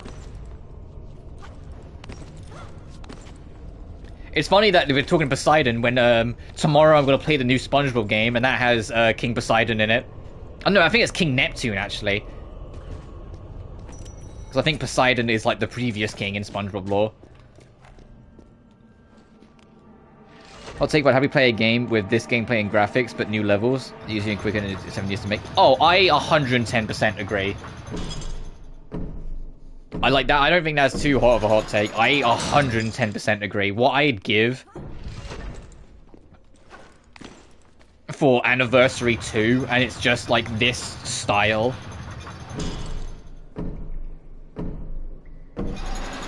but with Dagger of Xeon. Like, you know that one fan-made version of like the first level was? I wish that got made into a full thing, but the biggest thing that unfortunately didn't help is that when Anniversary originally came out, it came out before remake culture was really a thing. It's the same thing that kind of got the Resident Evil 1 remake. It came out before remake culture was a thing, and so people weren't interested, because like, well, I don't want to play a version of the game again.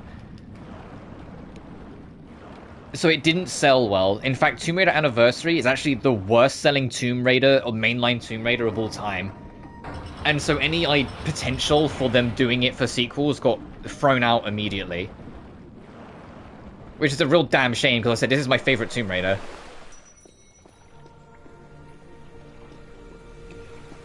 And I'd have loved it to get more of a chance. I think this was the only Tomb Raider to not break 1 million units sold upon release. And what they should have done, and the thing is, what sucks is that we nearly got it, is after Shadow, the team, before they started working on Tomb Raider Next, when they were still under Square Enix, were working on a remake of Anniversary specifically. It would have been the same game, it was going to be just a graphical overhaul, basically on a new engine. And like, I can't help but feel like if that did happen, it'd have sold way better because of the, you know, remake culture and how much more successful remake culture is as a thing. But then Square Enix sold it and the project got almost immediately scrapped and all priority went on Tomb Raider Next.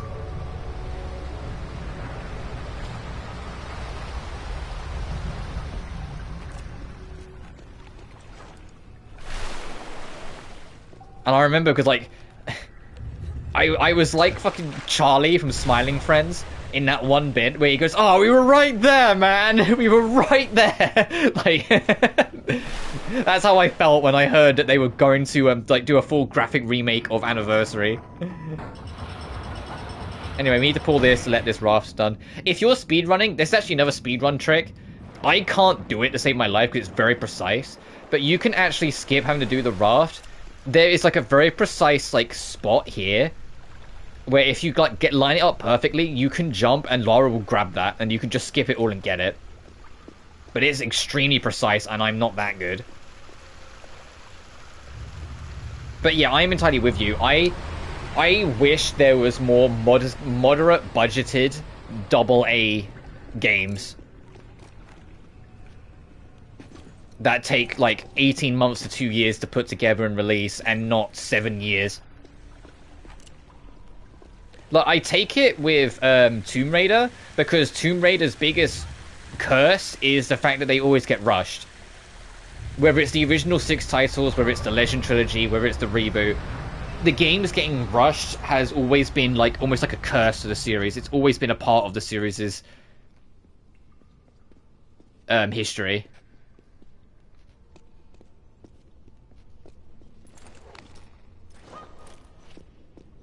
I did pick up the, I did, okay. I was talking too much, I forgot I picked up the artifact in this area. I was like, I did pick up the artifact in this room, didn't I?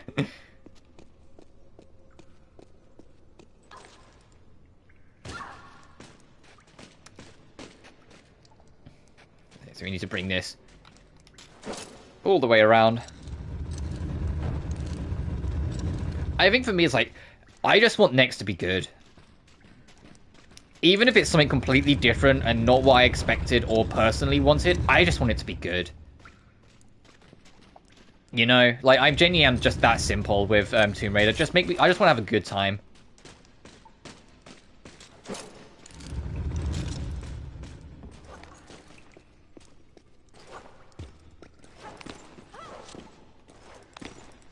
I want it to be something that if it gets announced, which, like, my bingo list for Game Awards is that Tomb Raider Next will get announced at Game Awards. Obviously, we'll see, because Jeff Keighley and knowing what's hype and what isn't doesn't exactly go hand in hand.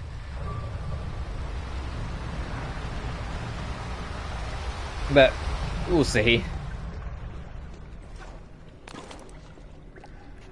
That said, the Game Award nominations have gone live, and it was kind of what I expected.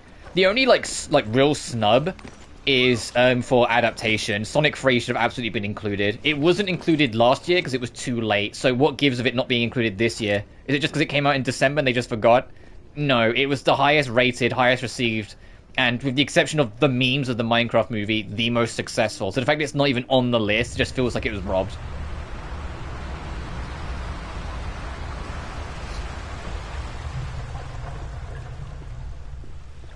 And I also, I looked at party, I think it was like party/racing game, and saw that both Mario Kart World and Sonic Cross Worlds Racing is on there, and I was like, uh-oh, uh-oh, doesn't matter who wins between those two, that's gonna start shit on Twitter, and I don't want to be a part of that.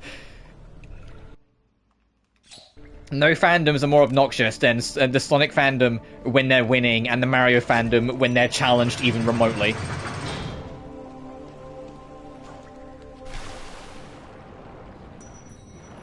And I say that as a fan of both.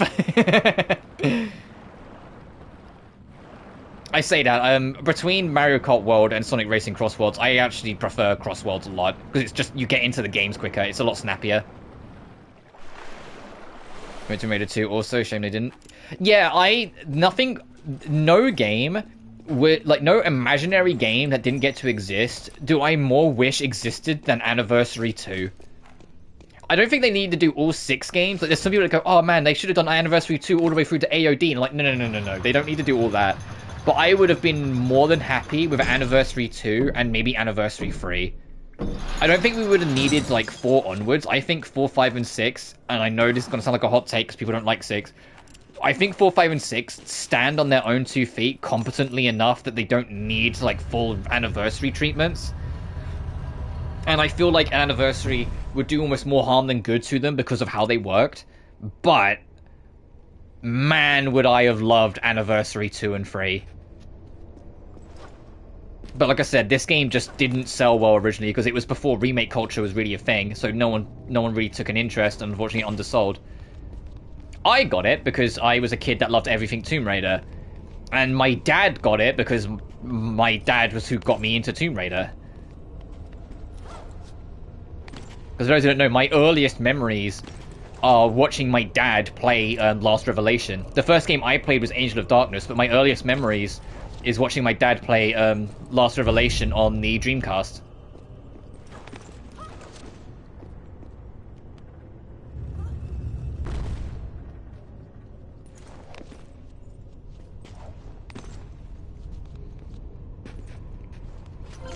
And when I asked my mum about it, according to my mum, the first one he played in front of me was actually Tomb Raider 2, but I was way too young to remember that.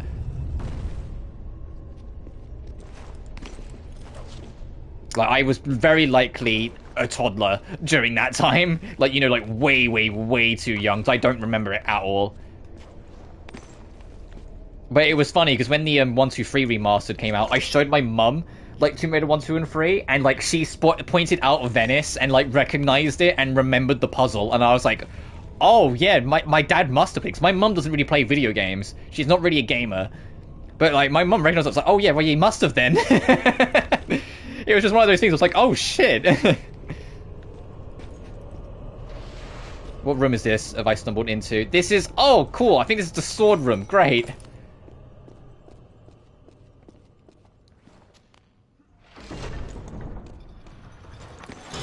Oh yeah, this is the one that breaks.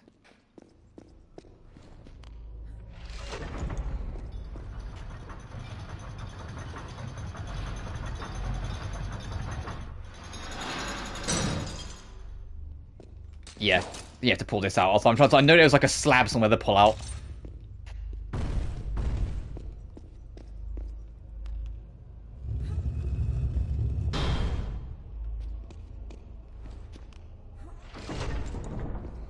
But yeah, the closest we got to 2 Anniversary was a fan-made, which was just the first level. And unfortunately, the guy who did it has no interest in continuing it, because he did it for a, I think it was like a college project. Which, for the credit, fuck yeah, dude, get that college credit, because it was fantastic. Yeah, this is the sword room. But at the same time, like, god damn it, like, I would have paid good money for that. Okay, I didn't actually press the right stick then. My controller drifted slightly. But anyway, I said earlier that the sword room in Anniversary is, in my opinion, the most anxiety-driven room in the entire franchise.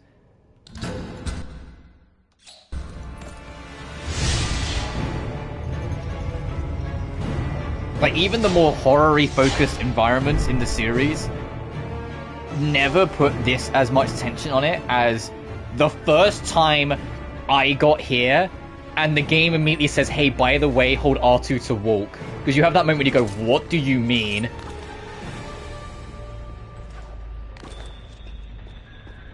But yeah, that secret is there, but as you can see, we can't get to it right this second.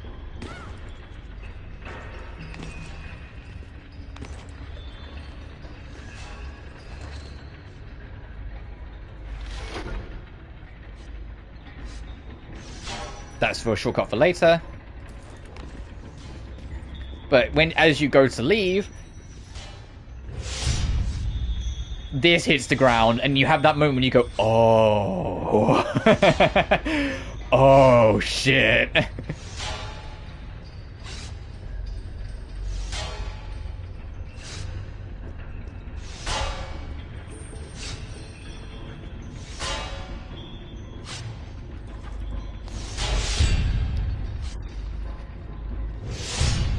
So just walk carefully. If your controller vibrates, maybe stop. I want to try and clear... Fucking Christ. All of these out. There's one more over here. And there's one more over there.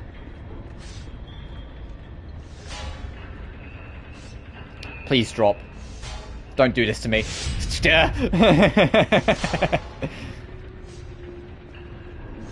Because we pulled that switch, this is open so we can just come around here.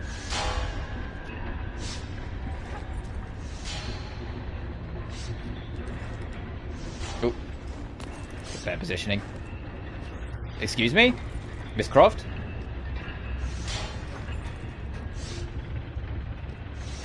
Thank you. The soft lock that's kind of built in with Lara's grab is dependent on the camera to an extent. Sometimes she will just grab things, but it's worth like keeping that in mind. Oh, didn't want to catch that. Oh, hey, rewind. Yeah, let's do that. Still take a bit of damage, but less than I'm prepared to take. Because once there's a trophy on the PS5 version, or the PS4, PS5 version, for having 30 small medkits and 15 big ones on you. So I'm trying not to heal, like, at all. Even though I'm doing a hard mode playthrough, because I always play on hard in this game. The whole Legend trilogy, I always play on hard. And the whole Reboot trilogy, I always play on the hardest difficulty that isn't the Iron Man mode. Or the, no checkpoint mode. I say that, Shadow's, hardest difficulty really isn't that bad. It's Rises that's more annoying, because you have to go such a stupid long stretch without any, campfires.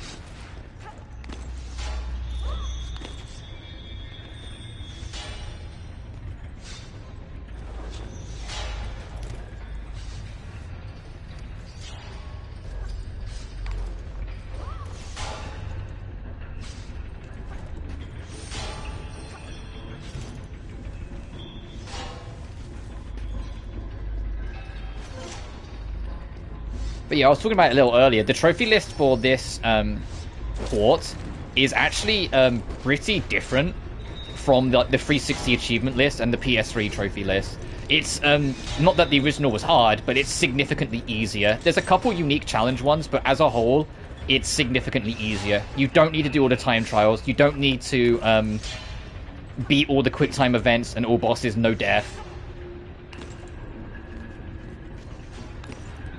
Like, there's a lot of, like, things that you used to do you don't need to do anymore. You don't need to speedrun the whole game. You need to... The trophy for the time trial is just beat any time trial, so you could just do that in Croft Manor if you really want to. Which, speaking of, like with the Legend playthrough, it will depend how long the main playthrough takes, whether I cover Croft Manor in this stream or not, or whether I just keep it to the main game.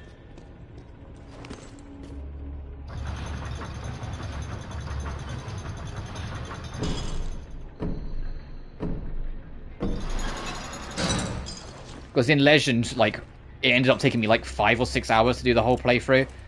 And I imagine this, because this game is a smidge longer, it'll take me like 6 to 7 maybe. I mean, how long have we been streaming? Nearly 2 hours.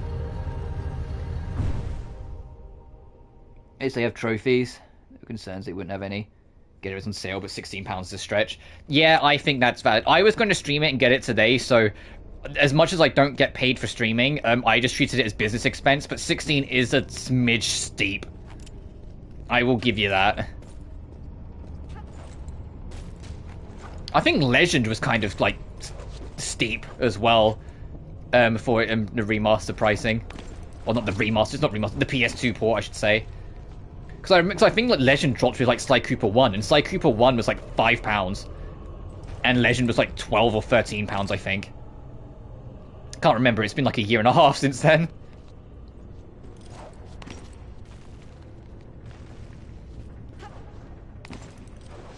But I'll definitely get my money's worth out of it, because I'll platinum it on PS5, and then I will immediately install the PS4 version and platinum it again. Because I love this game, and so what's more excuses to go through it?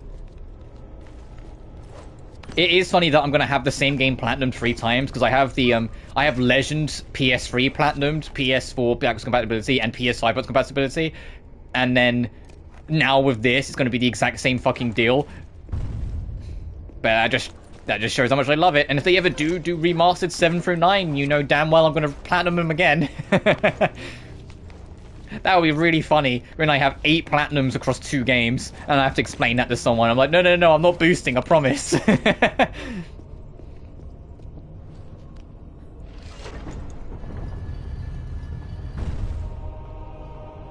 I say that, the 1 through 6 remastered, their trophy lists are so astronomical large, they might, like, actually make me pause and not instantly platinum them, because they might actually, like, make them really hard.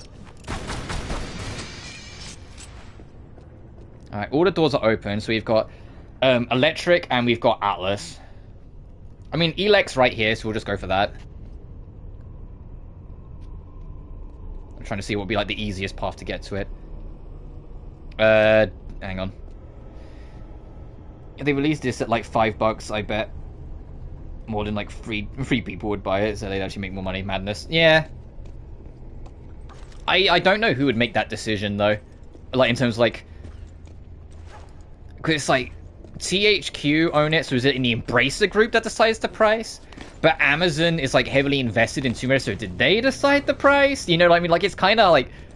I'd imagine it's Embracer group that decided the price, and they're always going to be a little on the greedy side, unfortunately. I do think, as a whole, Tomb Raider is in safer hands now than it was under Square Enix, and I say this as a Square Enix fan. I think they're under safer hands now, but it's still like, Is this the one that insta-collapses? Yes. I remember this game too bad, like, too much. I'm like, I even know what door has what gate in it that breaks.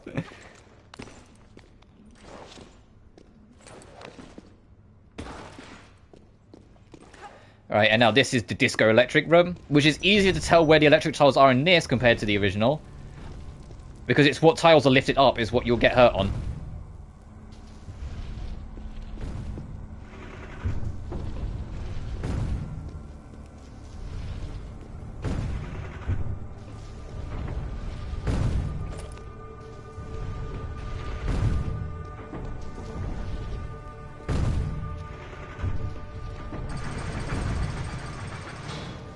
Thankfully you have iframes doing that. Could you imagine if you actually got hit, how bullshit that would be? But yeah, this used to be the 4 room, but someone in the dev team realized that 4's not Greek, he's Norse, so they changed it.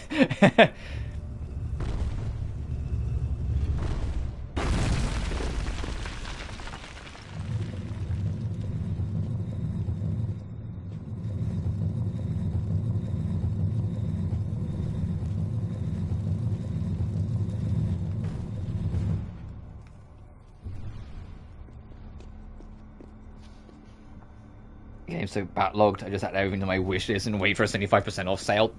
Fair. My wish list on PS5 is starting to get up there as well. Because I'm going to be trying out the Trails franchise for the first time properly in January. If it's not on sale by January, I'll just bite the bullet and get it. But I've got Trails of the Sky first on my wish list, so if it does go on sale, I can just nab it.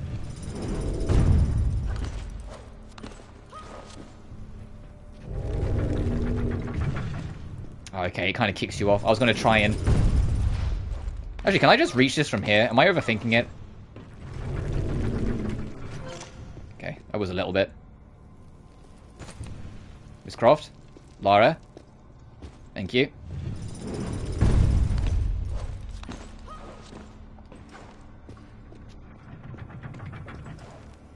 But to be honest, it's part of the reason why I enjoy streaming. Also, the secret's here. Because streaming forces me to clean up my backlog. Because I stream the game, like, a lot of the games I stream are games that, like, I always say, oh, I'll get around to it. But if I'm streaming it, I've got an excuse, you know?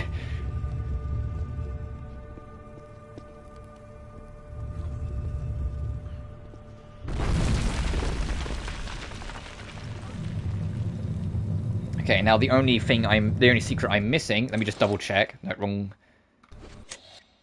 is, yes, the one in Atlas, which is in, like, behind the rock in the corner after the big globe is dropped.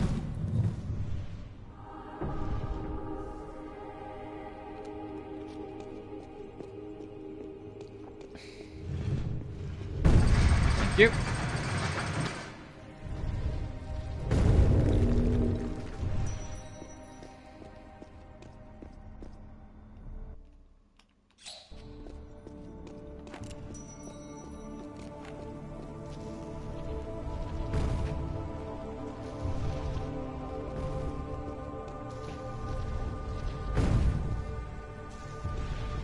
Oh wait, I got nothing to prove.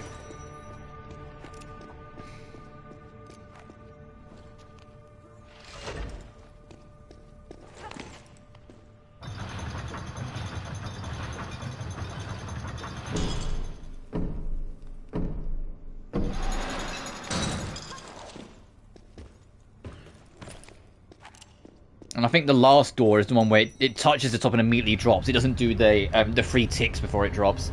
So you have to react, either react quicker or you go elsewhere. But the last door we're missing is Atlas, which...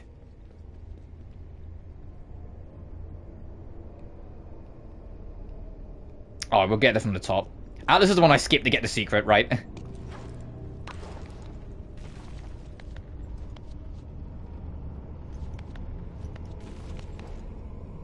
Huh. I think we need to drop. I was like, huh, there's nothing for Lara to grab. Uh-oh. Or nothing to get her footing.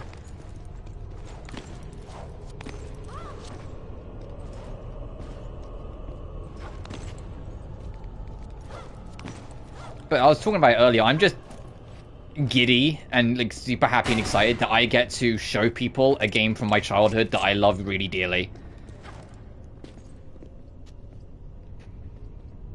A bit weird with Lara's control. Yeah, Lara is like very slippery in Underworld. Like, she's the most mechanically flexible she's ever been and probably will be. And I think because she's so mechanically flexible, it just made her really loose, you know? Like, it just made her really loose and awkward and kind of finicky to control. Underworld is my least favorite of the Legend trilogy, but unfortunately, such is the fate of every last game in a saga of Tomb Raider, it was the most rushed in development, which is what caused a lot of its problems. It's why Underworld doesn't have any real boss fights, because they just didn't have the time, so they just didn't. Yeah, this one Oh no, it's not. Is it on the other side then? And that's why the bar's there? I think it is.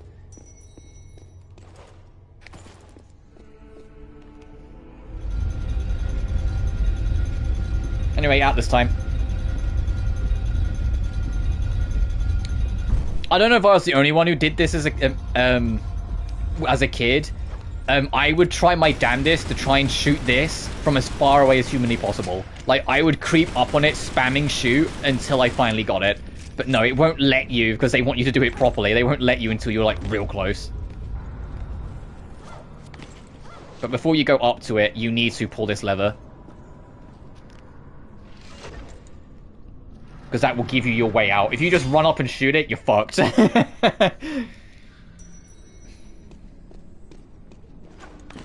But you can see the secret. It's literally opposite us. It's over there.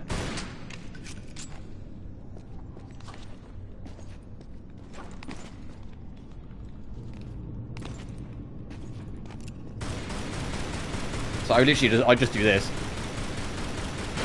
And everyone's like, here, I go, oh, okay, from that range. But no, you can do it from way closer. Right, let's get moving.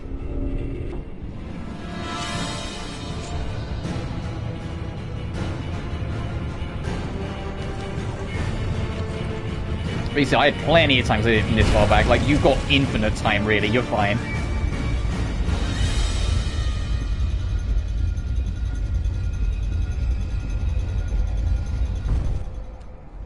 I think that's the thing. That's like, if they ever did a 789 remaster, Underworld is the game I'd want them to clean up.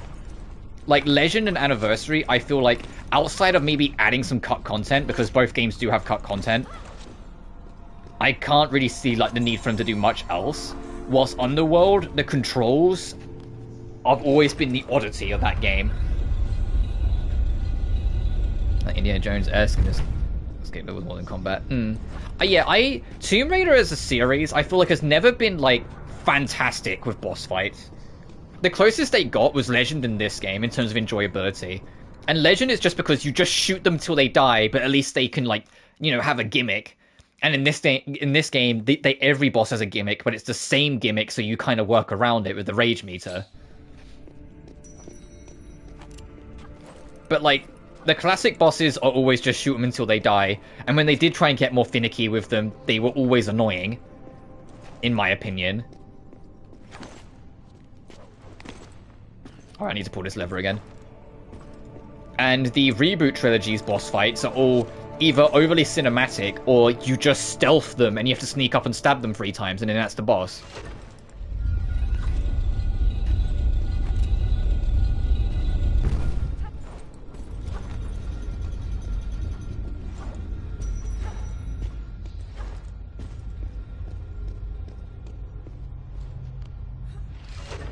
But yeah,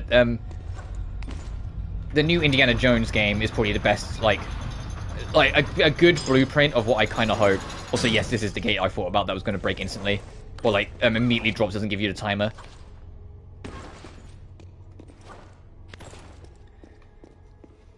But that is all the keys, so it is time to get out of St. Francis Folly.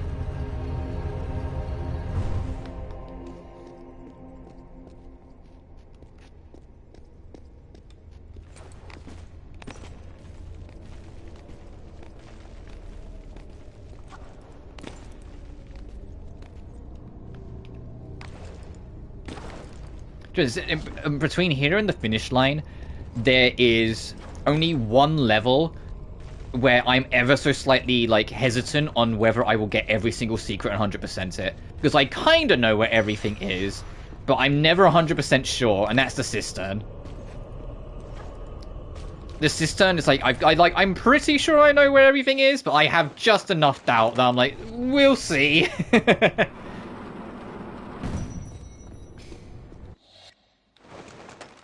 And then there's one artifact that's, like, real annoyingly well hidden in Egypt, but because it's so annoying, I know where it is. And then I need to not autopilot through Natla's mines and remember to backtrack after I get the pistol.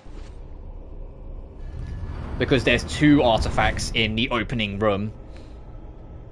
And although one of them you can get through, like, corner poking very much,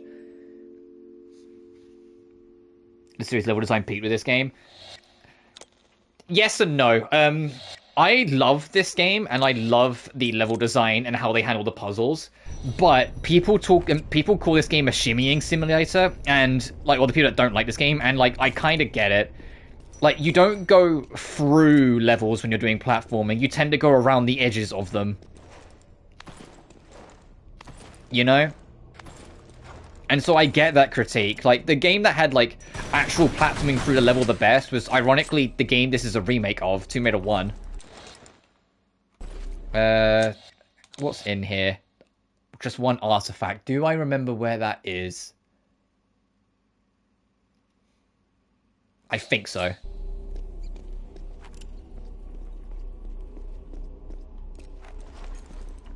The magnums are also in here as well, which is the real reward.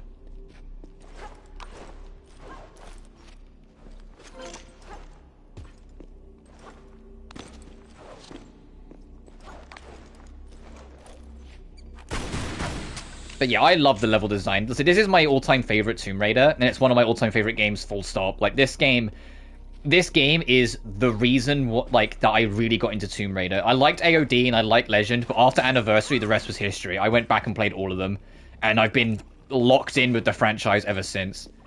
The only Tomb Raider I didn't play at launch was Rise, because it launched as an Xbox One exclusive, and that was during the time that everyone hated Xbox One, and I also did not have an Xbox One. So I wasn't about to get an Xbone for one game. But thankfully it came out on PS4 like the year after with all the DLC included. You guys remember that? The timed exclusivity of Rise of the Tomb Raider and the controversy that kicked off because no one liked the Xbox One at the time? Man, it's a good thing timed exclusives never caught on after that, huh?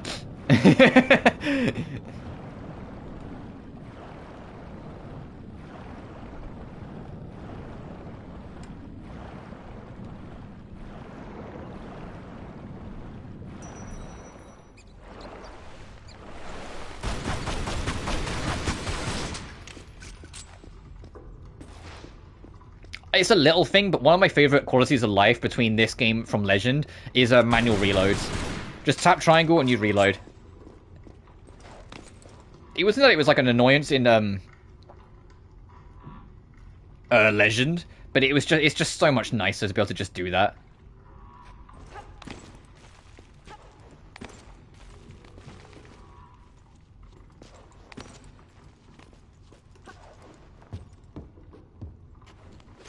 We're doing on medkits. Okay, so I need 8 more smalls and 5 more bigs for the trophy. Once again, so there's a new trophy, so they completely redid the list. And the new trophy is have 15 bigs and 30 smalls. I remember getting Underworld jumping for the first time, and it feels really weird. It's the same movement from that game. A lot more. Yeah, I get it. Also, my doorbell just rang. 1 second, guys.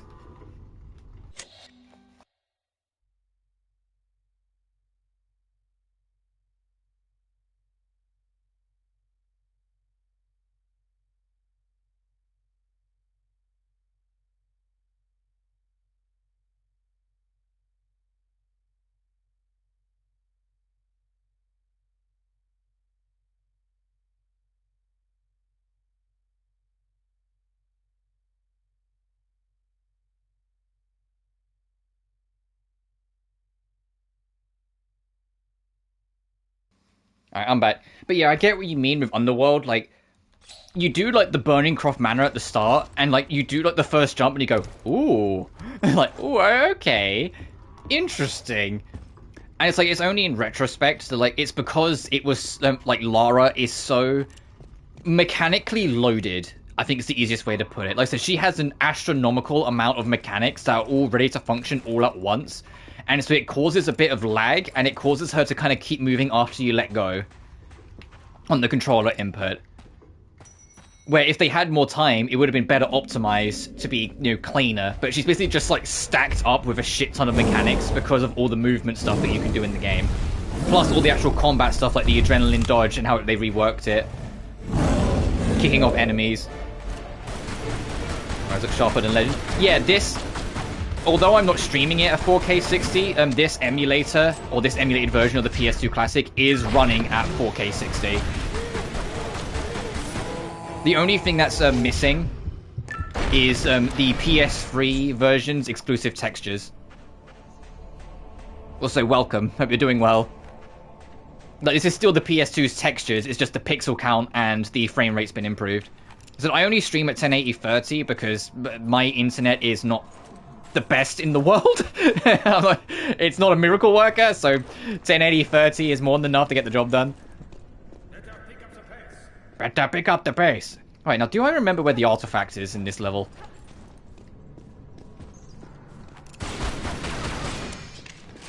It's up in there, isn't it, actually? Isn't it? Hang on. Yes, it is. Okay, I do remember where it is. Oh, Legion's very messy, disappointed with the super blurry. Yeah, like it's crazy. I can bring it up again quickly. If you go to here, there's an attributions page. They reached out to third parties, and you can see the credits for them, to work on the emulator to make this a smoother experience.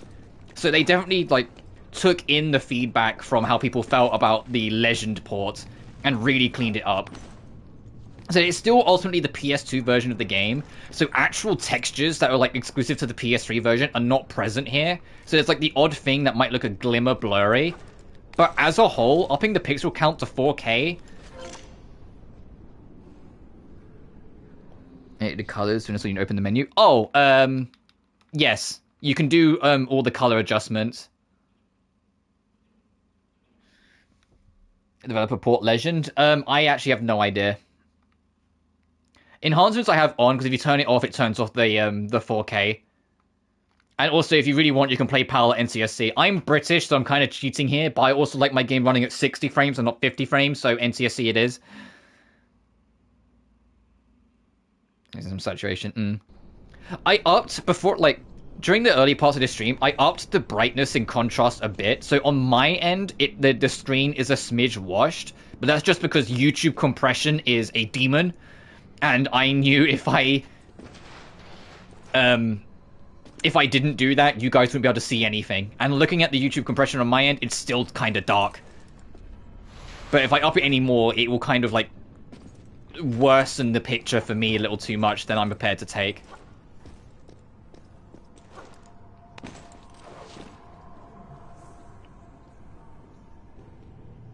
I'm American. Oh no, yeah, I'm British. I'm sorry. I refuse to go back to playing games 10% slower.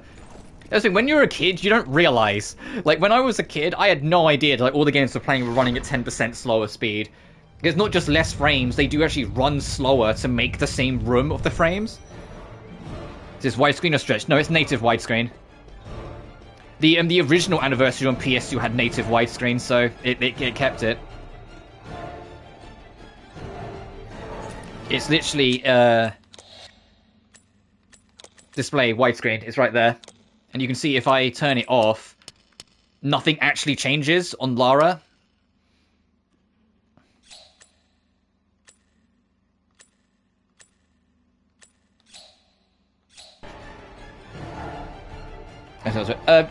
The only, everything you're seeing here, the game that she started at with, the only thing I changed is, like I said, I upped the brightness and contrast, because that starts at, like, 0 and 40, respectively. And I lowered the volume because of streaming volume. Like, if I wasn't streaming it, I'd probably have left all the volume at 100, but because I'm streaming and I want my voice to be hearable, I lowered everything down a smidge. I was originally going to have all the sound at 69 for the memes, but even that was still kind of loud when I was listening back on it before I started streaming.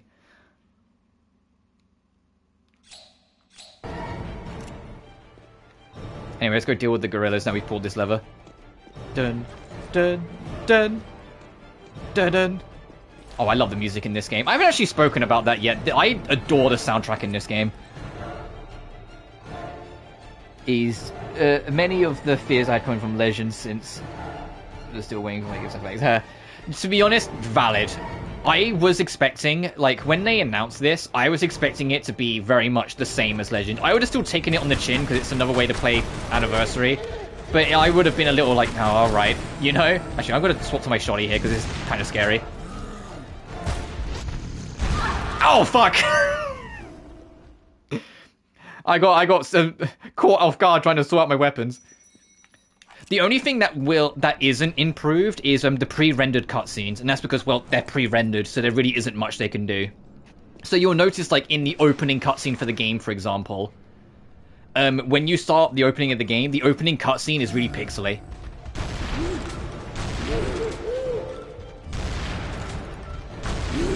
Because there really isn't much they can do with that.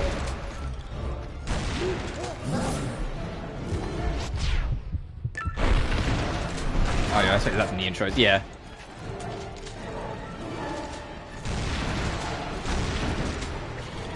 As a Zelda fan, do you know that there was a simple run St. Francis Folly?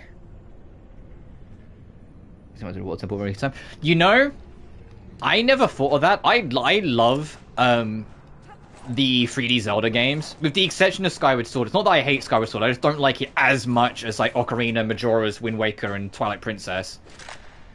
I never thought of that, but now you've mentioned it, like, in my head, I'm like, actually...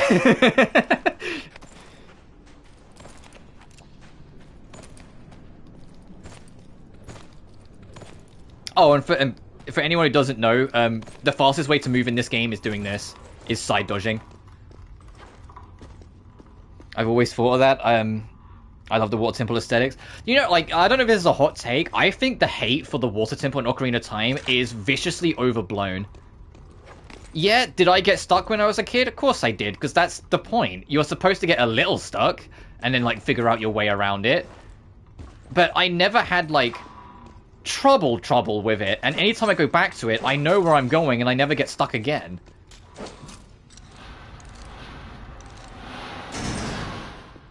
If anything, as a kid, I used to get more stuck in the forest temple because I'd always miss a key. And I'd have to go back and be like, where was that one key? You know? You want to talk about a water temple I'm actually not a big fan of? It was the Great Bay Temple in Majora's Mask. And that's just because of the water currents and the way they pull you around. You're trying to get all of the... I forget what they call them, like the 15 little sprites that you have to get for the Great Fairy for the upgrade. Like trying to get all of them, I always found really annoying in the Great Bay.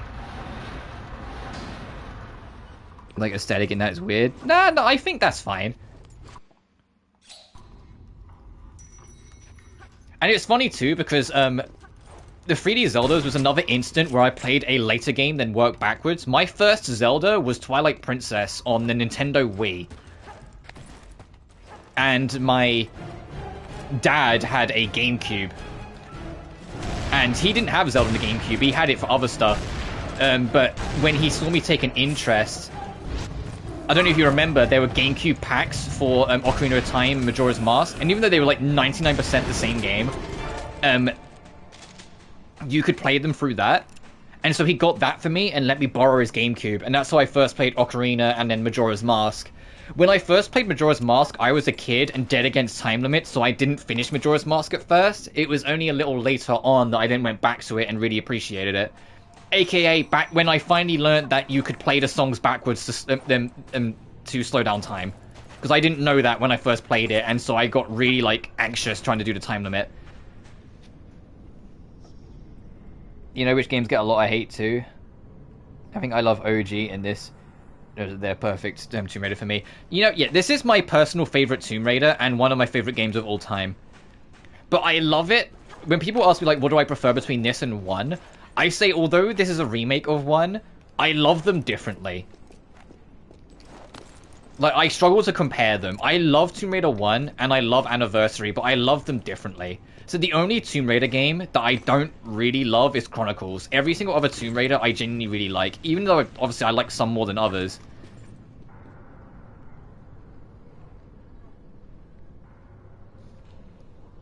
Even a lot of typos, what the fuck. Nah, it's all good. Maybe go hard in the series. I did like recaps. I kind of started earlier, but I got distracted. My legacy of how I got into Tomb Raider is my first Tomb Raider, once again thanks to my dad, because he was a real gamer when I was a kid, he had Tomb Raider Angel of Darkness, and I played it through that. And I know a lot of people don't like AOD, but when I was like 6 or 7 years old, I didn't know any better, and so I played it and I like it. And to be honest, I still really love AOD. I think it's a real underdog game. It's got glitches and problems, but I think it's way better than people give it credit for. But then after that, I basically immediately got Legend. And I got Anniversary when it came out. When I finished Anniversary, I loved this game so much. Similar to with like Twilight Princess, where it made me want to play the older ones. This made me want to play the old ones. And so I got all of the classic games on PS1 and played them backwards compatible through my PS2. And the rest was history. Shame to me, yeah. The joke with my friends in my like teenage years back in school is that anytime people would ask me what my top 10 games is, I would always forget to mention this game, and then like a minute or two later go, oh fuck, Tomb Raider Anniversary is in my top 10 somewhere. And so the joke with my friends is, the joke with my friends is that this was always my 11th favorite game of all time because I'd always forget to put it in my top 10. Is this 60 FPS? Yes. Ice. Huh? What the fuck? Yeah, this game is 4K 60 FPS on the PS2 backwards compatibility. What a fucking channel name you have, buddy.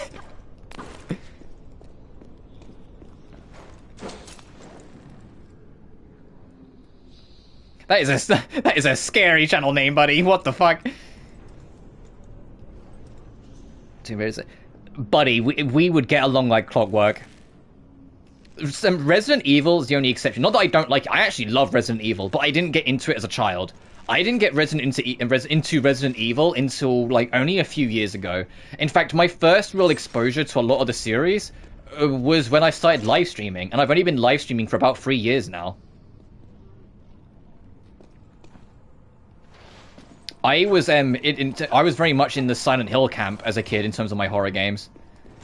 Which is funny. It's like, hey, do you want like the cheesy horror that's, you know, let's be honest, a little easier to get into as a kid? Or do I want like full-blown psychological horror and all of that? And I was just like, oh, hell yeah, Silent Hill 3. That's like, yeah. But yeah, I go into Resident Evil super late. I love the series now. RE1 Remake's actually my favorite RE.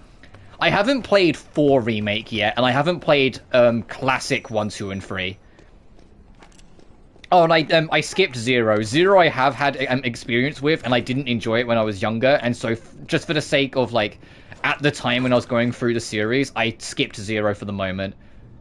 But I've said a few times, it's like, after Requiem, it might not be immediately, but sometime after Requiem, I want to do 0, and then Classic 1, 2, and 3. And then maybe also, I think it's called Revelations. I've heard Revelations 2 isn't as good, but I still want to try Revelations 1 and 2. I think they'll be fun to do. Actually, before I try and get that secret, let me get the Magnum. Atmosphere literally feeds my soul. Yeah, that's the biggest thing I'm both excited and nervous for about the Silent Hill 1 remake. Bloober Team absolutely nailed the Silent Hill 2 remake in my opinion, but Silent Hill 1's tone, atmosphere, and general feel is a different beast in my opinion. And I hope they can nail it. I really do. There's no damage speed runs. You're crazy. The only there's our Magnums, by the way. The only Resident Evil I speedran was RE3 Remake because it was a pretty easy speedrun, and it was like the only trophy I was missing after a while. I actually stacked the RE3 Remake Platinum. I got it on PS4 and 5 once I was done, because I know a lot of people don't like it and say that it's not a lot worse than the original 3, but I have no comparison because I've never played the original 3, so I just had a good time. That's the Legends. Yeah, we were talking about it earlier, about how like this emulation job for this game is night and day better than what Legend got, and I'm hoping it's because they took in the feedback. But this is 4K 60, whilst the Legend, I don't know what the pixel count was. It didn't feel high. It felt like 360p at points, and that's me being nice. Other people would say it was more closer to 280, but I don't think it was that bad. But it was definitely 30 FPS, whilst this is 4K 60. I'm only streaming at 30 frames because of my internet, but still. I prefer OG for sure. Yeah, that's fair enough. Oh, did that register? Did I got that? Because it didn't do like the... Okay, it did register. I got that. Nice.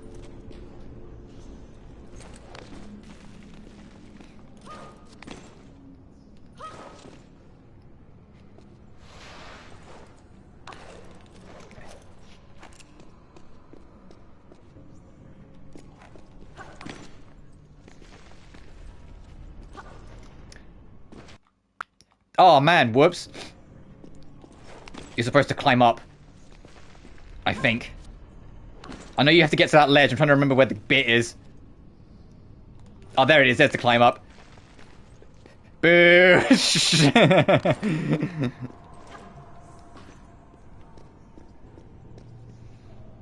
It would be nice if they went back and report the match. This can't be that hard. Yeah. I agree. They might not see the point now, unfortunately. They might just be like, all hands on deck for whatever's next. But I would love for them to go back and like patch it and clean it up, because they can clearly do it. If this game and the emulation job on this one is anything to go by, because like I said, I was very much expecting it to not be this. I was expecting it to be Legend's job again, but no, I was very impressed. Firing it up, loading up, and seeing Lara standing looking at me and it being buttery smooth 60 FPS, I had that moment in like, you know, like when the penny drops and you go, oh, you know, like that happened to me. Oh god, hey, you know, I want them to actually add the PS2 version of Underworld just so people can experience how wrong that game is. Trevor unlocked entertainment to die for.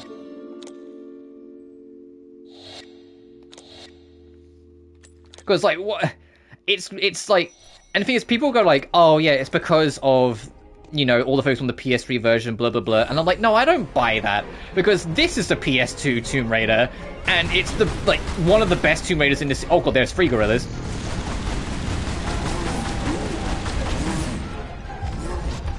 Oh, you got it, Suna. Oh, help. The only complaint is the price. I think the price, I don't know what it is in dollars. Ooh, okay, I'll bite the bullet on that one. I don't know what the price is in dollars, but in pounds, it's like 16 pounds. So it's like 20-ish dollars, I think, give or take. And I'm like, that's kind of steep for a nearly 20-year-old game. Not to age everyone in the room here, but yeah, no, this game is 18 years old.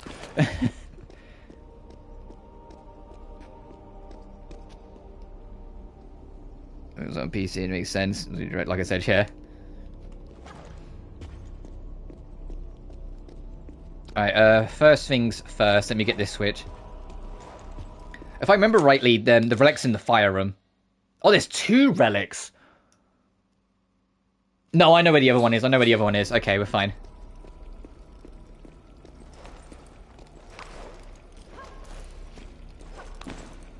I had to think for a second there.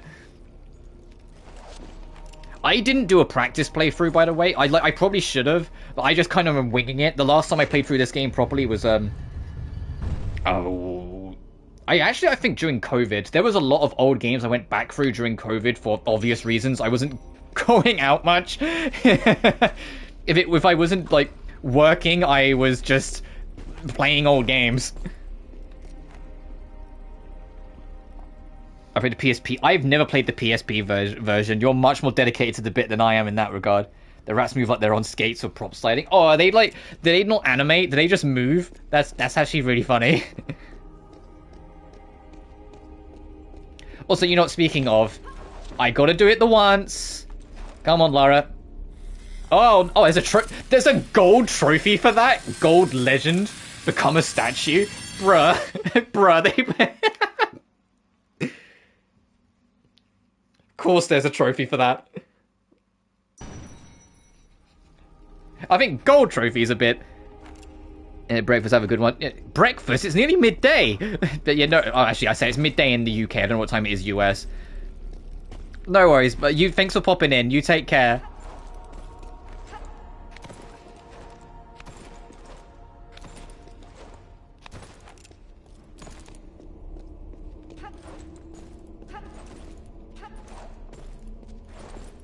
I usually do the other corridor first, but this is right here, so I might as well just do this.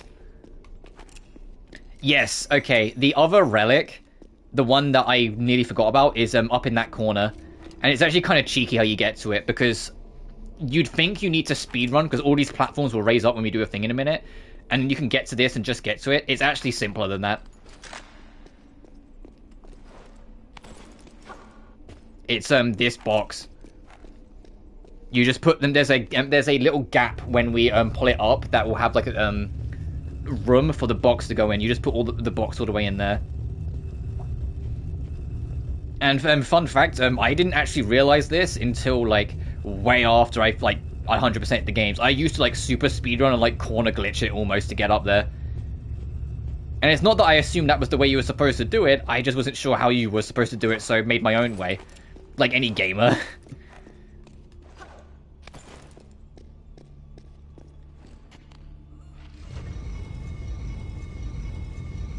To be honest, the only secret in this level I'm not 110% sure where it is off the top of my head is actually the artifacts. The two things that are supposed to be harder are the things that I don't like remember. I think I have an idea where the artifact is. It's just not 100% remember. Wow. Okay, I don't know if you guys could see that. As I turned the corner, the frame rate dipped from 60 a little bit. Not by much, but it dipped a little bit. I wonder if it's because it's trying to register all this and the PS2 emulator is having trouble. But yeah, when you raise this up, there is a nub in here, and you can put this in place, so then it won't lower.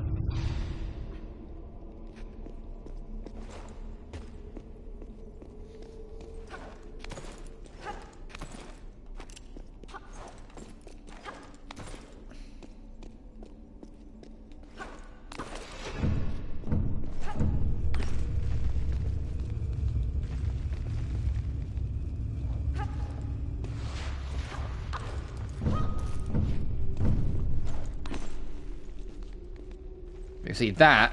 It's not on a timer. It will automatically start lowering when you get too close. They like bait you into thinking you can make it, but you never will. Camera. See, but now it's just lowered and it's hit that, so now it gets full stopped.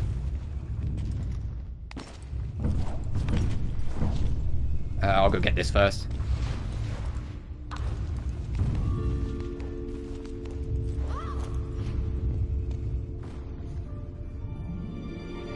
Yow!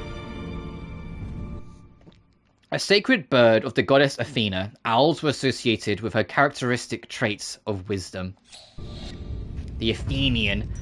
I've never... like, that's not something you hear often, Athenian.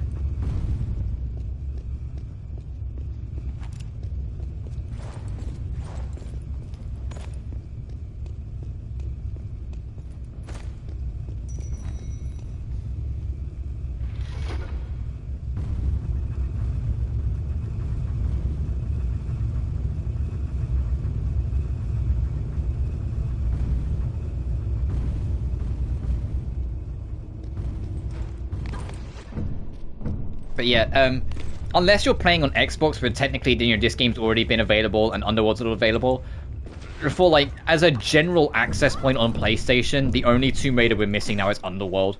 So it's kind of in like the same status as Final Fantasy, where the early PS3 title is the only one not on modern platforms, because trying to backwards code PS3 games is a nightmare.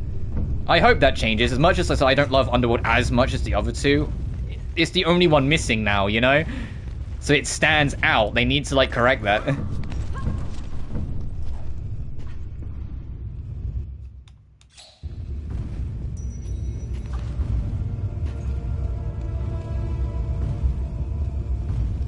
That's that.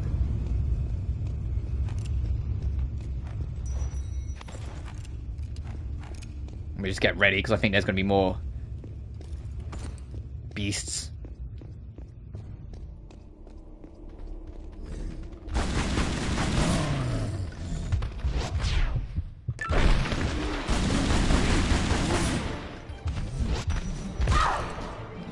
Okay, I think the checkpoint ate my dodge, because I definitely pressed it.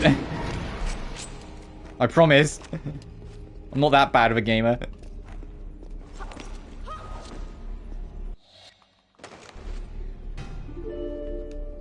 Dling.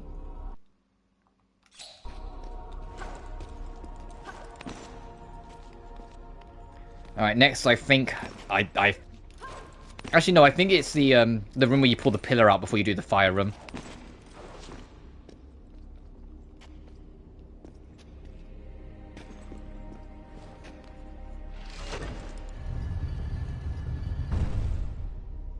Is that to the left of the statue?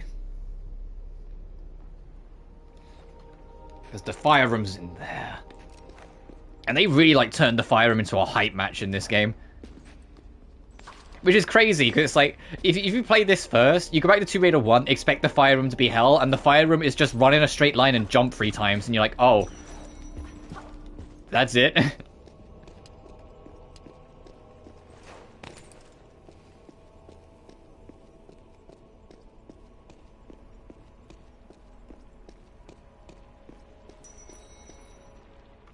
Yep, we have to drop the pillar.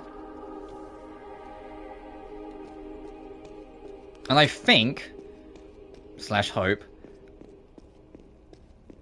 the last and the artifact that I'm missing here is in here somewhere. Clear out the bats. If not, they have to like both the relic and the artifact have to be in the fire room, which to be fair is a real chance because the fire room is kind of big, but I can't remember where the artifact is otherwise, so I kind of need it to be here.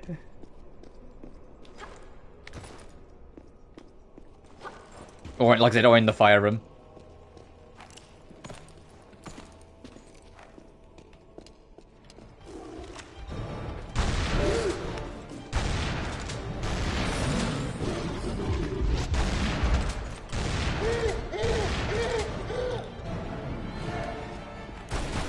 You can't have much left. There you go.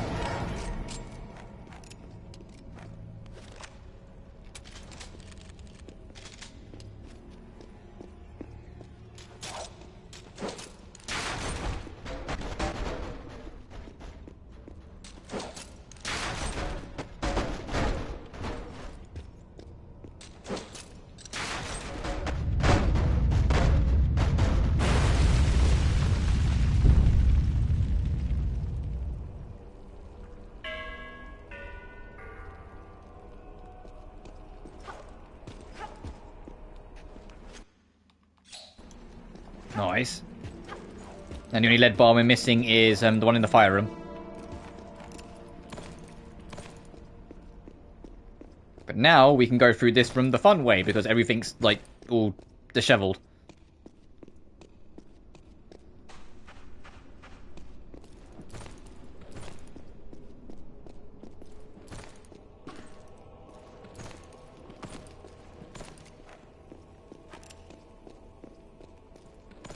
So I shouldn't be doing this too much, it's just it gets faster to move around, it becomes habit after a while.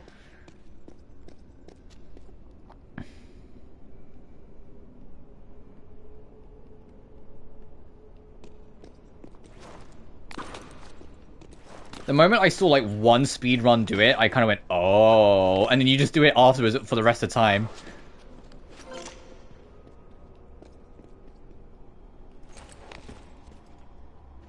Uh-oh. Okay, no, we're fine.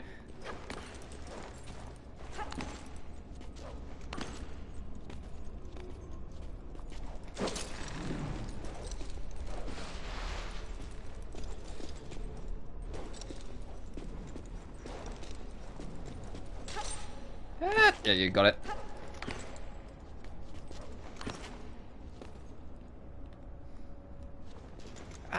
Yeah, okay, we're good. So that feels lined up.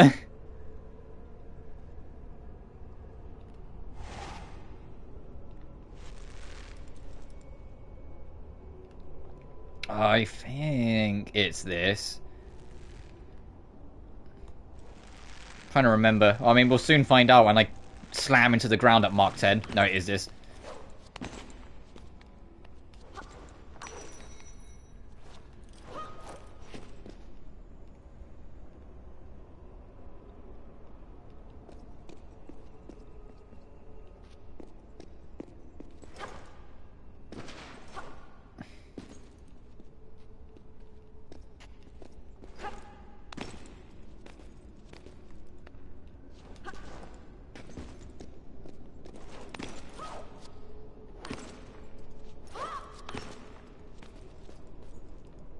Let's make sure this is, because that seems a little high. You know, we can make that.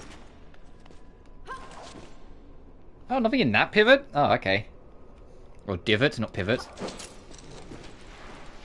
Oh, do I feel like I can do a back jump from swinging? Oh, I guess we're going to have to try and find out. I'm never consistent with this. I know I did one in the spike room, but it doesn't mean I'm consistent. Alright, got it.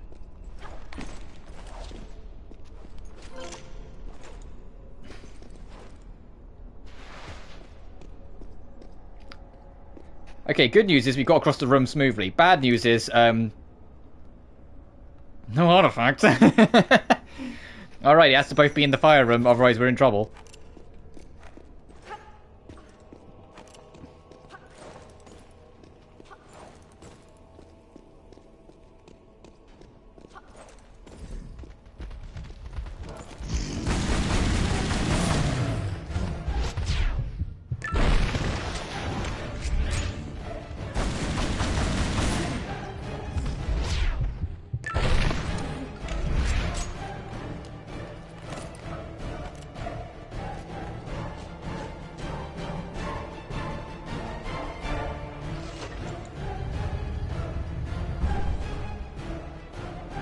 If I miss it in the fire room, I'm unironically going to quickly just Google it. I'm pretty sure. But I'd love to be able to do all of them off memory, but if I'm forgetting one or two things, you know, fuck it. I'm not going to hang around forever.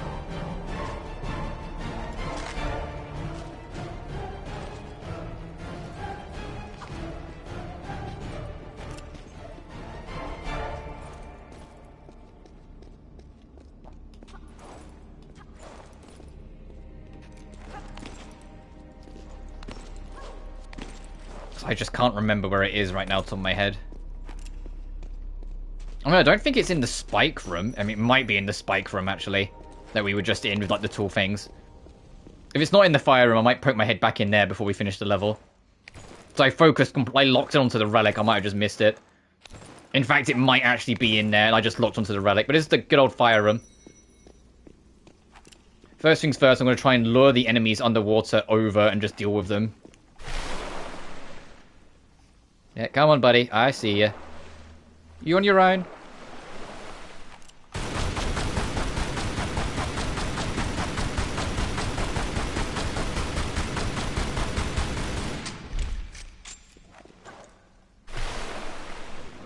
Alright, we'll soon find out.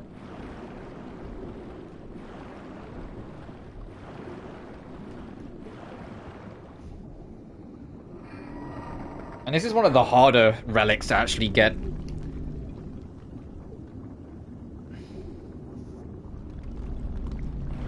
Because it's under a strict time limit and it's under a very hazardous environment.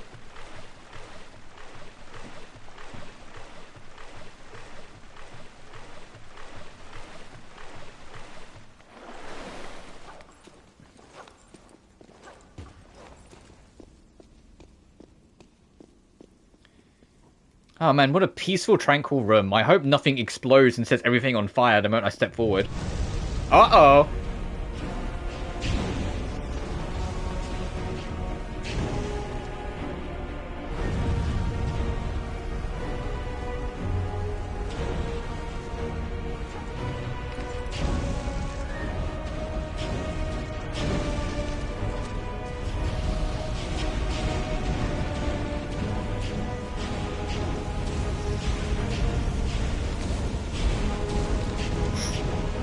Got a little warm there. Probably going to burn through a lot of my healing supplies, to be honest.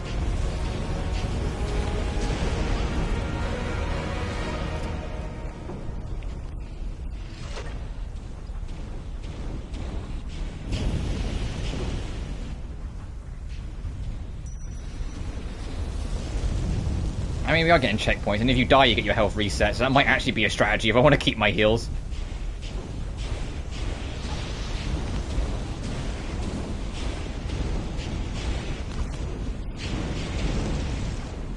Okay, that was a little... I got a little too close on that.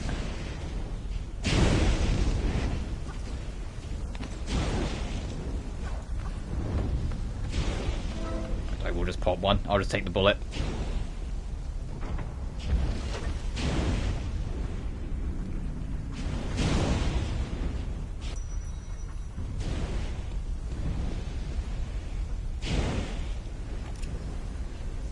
It's not over in that corner, is it? The last secret I'm missing.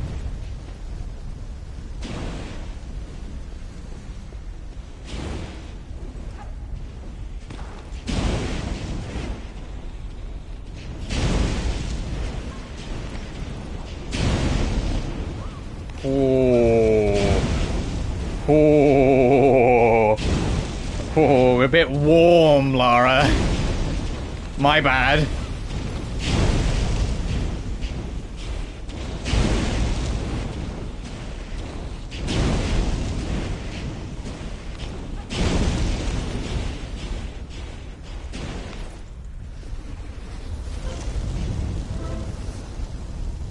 Yeah, that's for the secret. We'll get this after this.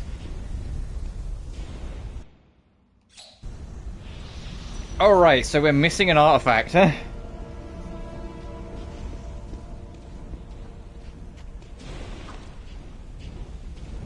Let's just get the relic first. Let's get in the water, do the circle round, do this. I'm assuming it's not hidden around here. I'm gonna, like, before I look it up, I'm gonna go back and check in the spike room, because it might be in there somewhere. I wish this was the remastered game, because you know what I'd do right now? In the remastered collection, I'd just open up photo mode and just zip over there to go check.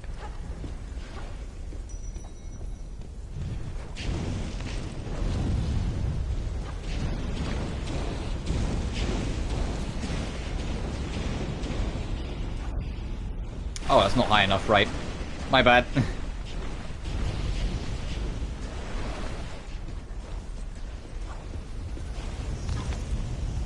Right, I'm not going insane. We are missing the artifact, yeah.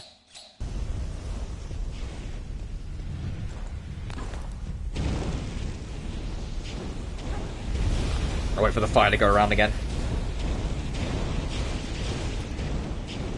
I still got chipped on the fire. I couldn't have been any later with that.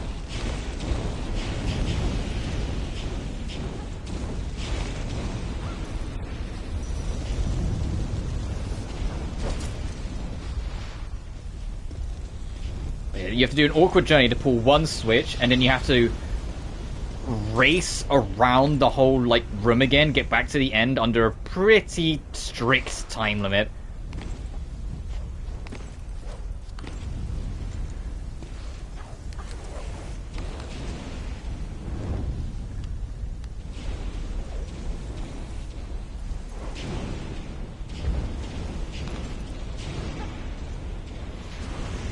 This lever, and once you pull it, you're on a timer, so get ready.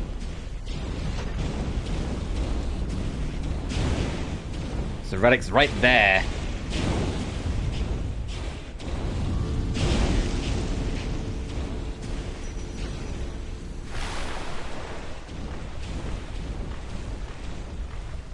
And now begins the perfectionist test, because you've got to really race.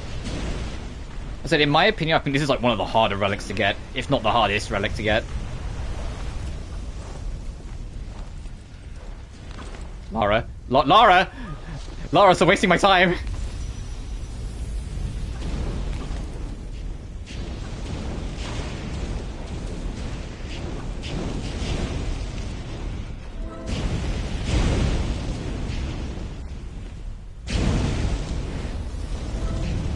I'm gonna eat the burn, it's fine! I know I'm wasting all my heals, but I want to do this. There we go, we got it. Literally, as it was starting to go down, we got it. Damn. The Griffin Head Protum. Griffin heads were fitted on bronze cauldrons or drinking vessels in archaic Greek art ca 700 BCE and served as talismans to ward off evil spirits. Give me in the water. I'll use one more heal. But we burnt a lot of small medkits, so that trophy of 15 and 30 is pushed further back, but you know what? Necessary evil. Alright, let me try and find that last artifact I'm missing. I want to say it's back in the spike room. And when I just locked onto the relic, I missed it, but I have to check. If it's not, I will quickly Google it, because I... Oh shit. I just can't remember.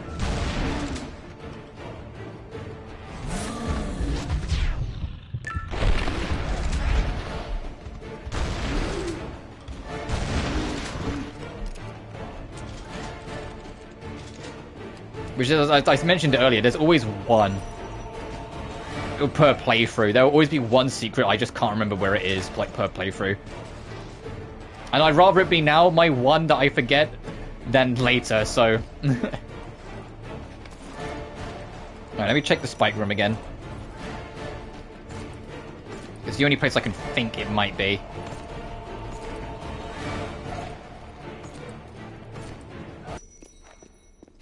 Wow, wow, do you hear how quick that music cut off? Because I, like, got to this next checkpoint so quick.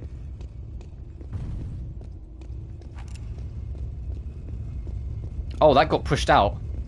Funny.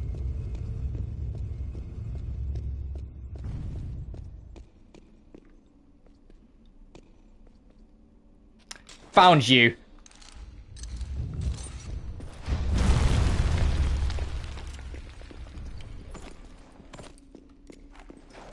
Alright, that wasn't too bad. That was just because I locked onto the relic that I was just like, where the fuck? But no, it's back in here.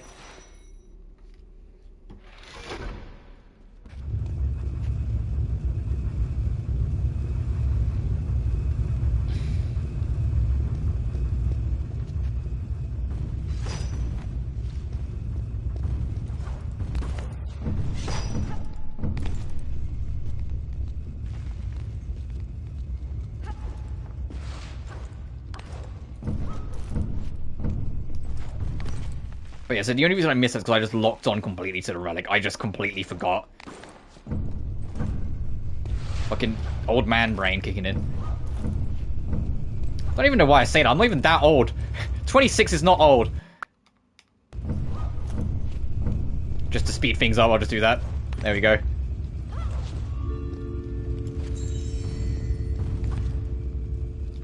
Trouble is that all the at my job, a lot of the staff, like, because we have a lot of new hires that come in and out every now and then, a lot of the staff are either like late teens or like super early 20s, so I always feel old in comparison. As a member of staff, like just before I took these 2 weeks off, because I'm off work right now for those who don't know, and she was like, oh, it's my birthday's like coming up next week. And I went, oh, well, happy birthday for next week. How old you turning? She went, oh, 18. And I was like, oh, the big one. In the back of my head, I was like, fucking Christ, no one is my age.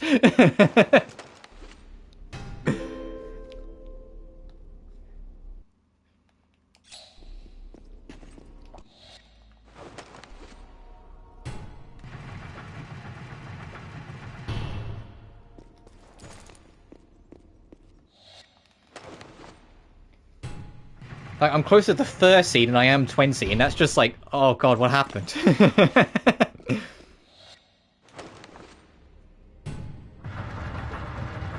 I believe as soon as the gate opens, the level ends, which is why I wanted to find it before I did this. Yes! Trophy unlocked, the Fable of Gold.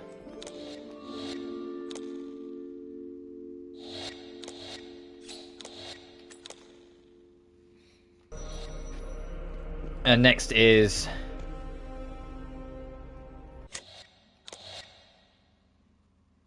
oh yeah, they put Cistern and the Tomb of Tehokan together, but next is technically Cistern. Only 2 artifacts. I know what one of them is.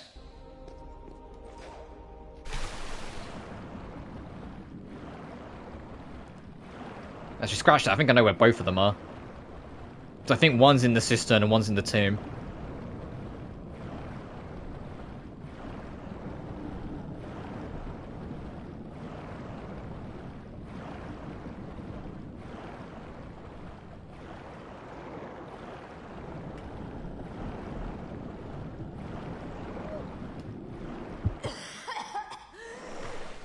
Sorry, Lara. Fucking brutalizing you out here.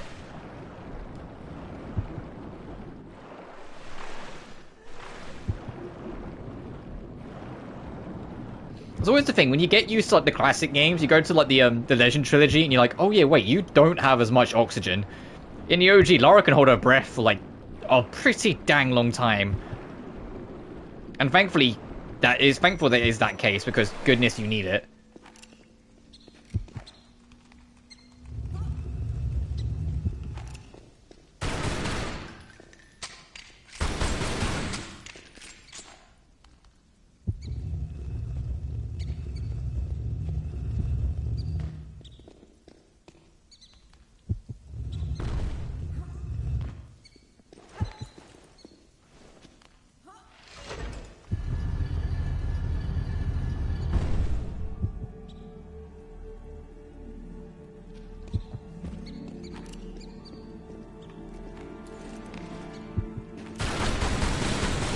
Hey, Rat Jam. Alright, here's the Cistern. I know one of them is... there's 2 grates at the bottom you can open.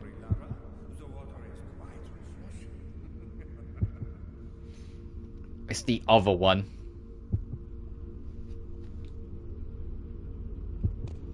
Okay, I'm going to use a heal. The heartbeat in my ear is going to get annoying.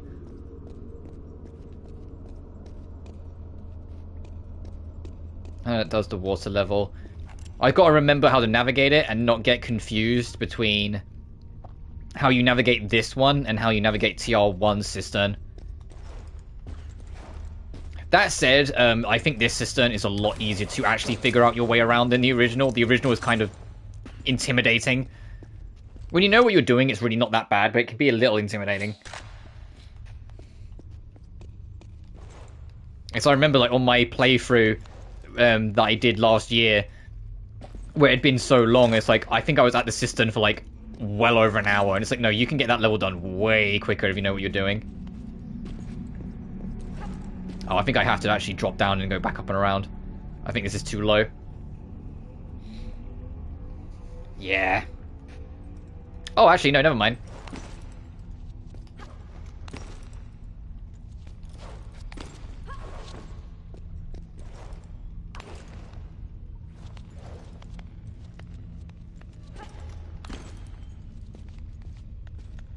And although we won't be getting it yet, yes, you're going to start finding SMG ammo around.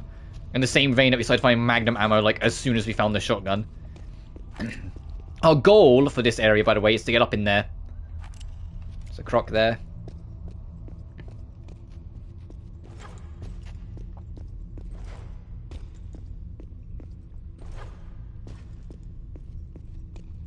But once we do all this and push the box out, which is what we need to do next, I'm going to raise the water level up because there's a sort of secret switch you need to pull.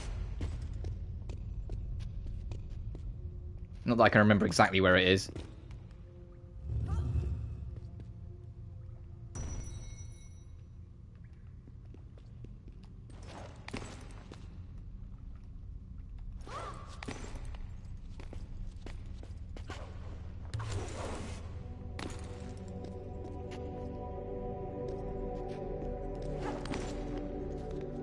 Got the music.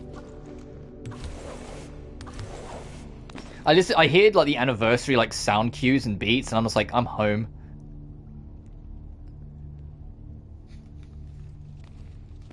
So I was just checking something quick.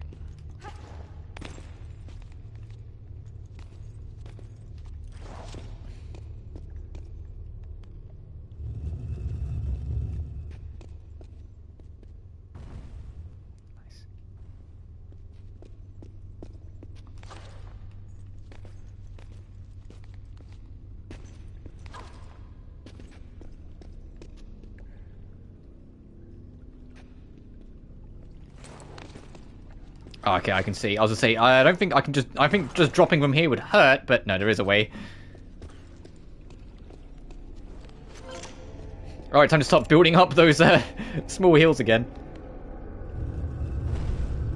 But this, you need both boxes down in the bottom middle, and then pressing them both in will drop a raft that you can then bring back up to get into the end. So that's box one.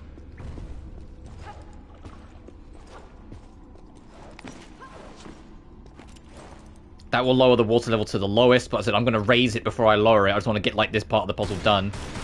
Because there's a secret switch that will allow us to get the artifact that's in here. Oh, hang on. I think I just saw something at the corner of my eye. Was that a med kit I saw hidden away? It was! Alright, 3 more big uns, and then we can start worrying about the smalls.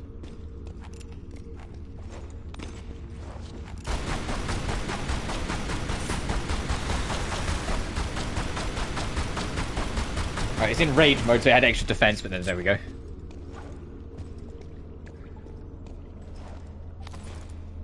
I think the crocodiles have the rainbow orb eyes as well, where if you look at their eyes, it will start to change colour. Because they just put little colour orbs in them instead of actual making eyes. Alright, that's both boxes.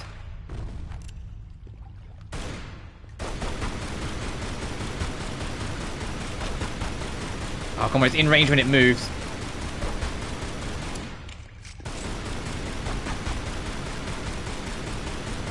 Come on, just make it so I don't have to worry about it later.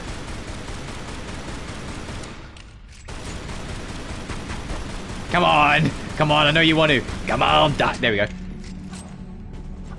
As for that switch we need to find, it's that switch there.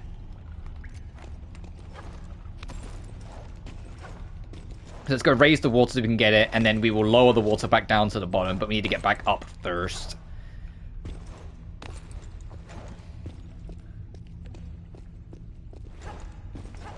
Actually, I think it was just where we was. God dang it. Oh well.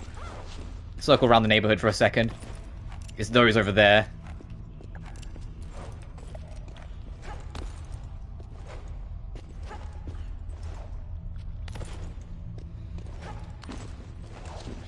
Yeah, it's over here and you go around.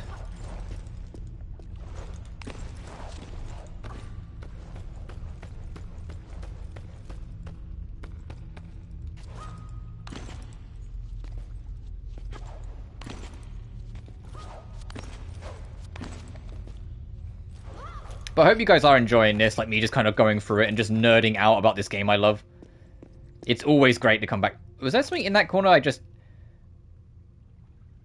Oh, I can't pick up shotgun shells. I was about to say, did I just, like, walk past that? What am I doing? No. Because I'm having a great time revisiting a classic of my childhood.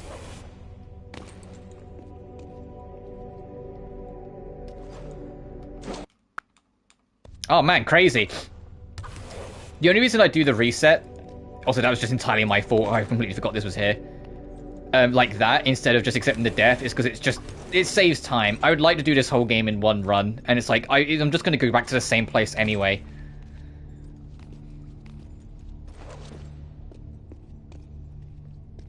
Man, this really... I'm looking at the run back, it's like, man, this area really is, like, dark as shit on you guys, isn't it? It is not dark at all for me. It is bright.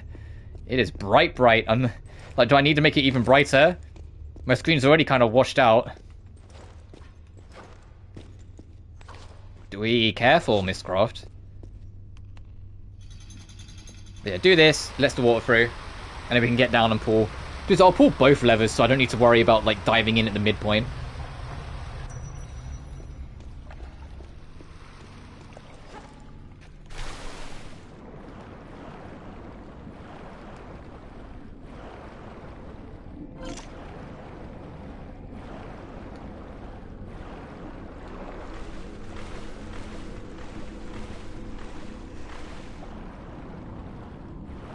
I can't remember what vents have, like, stuff in them and what ones don't. Oh, there is a croc that's still alive. Well...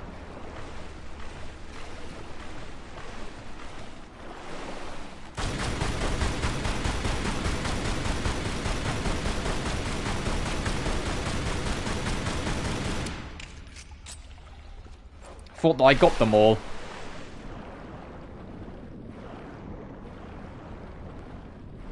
Yeah, there's something over here.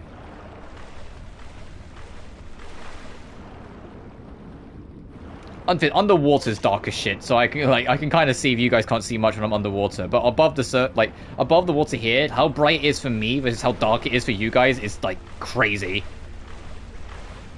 YouTube compression, baby.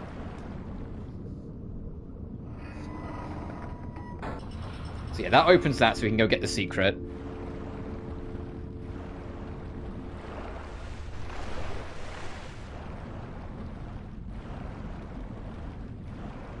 And then when you put both the buttons down, it will free the raft so we can get out of here. Lara, thank you.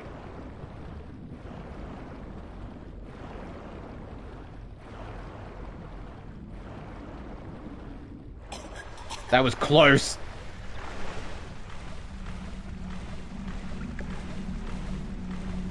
Actually, can I just swim to this? I think I can. I was about to swim to that and then go around again, but no, I think I can actually just do it from here.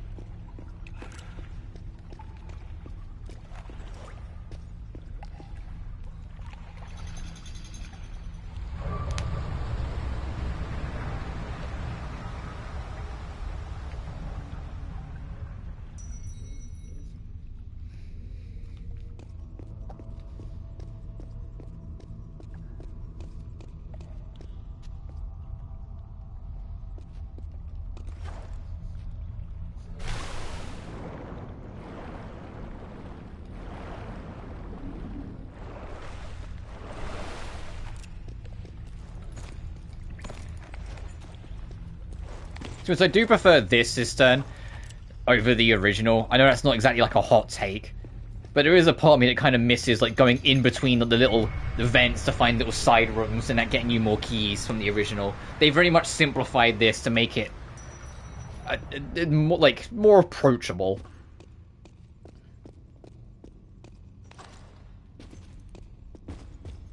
There is another lever I'm missing. There is one. I was trying to think if there was, but no, I think... Unless one of these boxes opens that and the other box opens the crate, I think we're missing a lever. Okay, never mind, we're good. But yeah, I thought it was both buttons had to be pressed down for the raft, but no. One does that, the other opens this, so we can get the raft out. And then it's just about... Alright, keep your hair on. Game. Get me away from the button.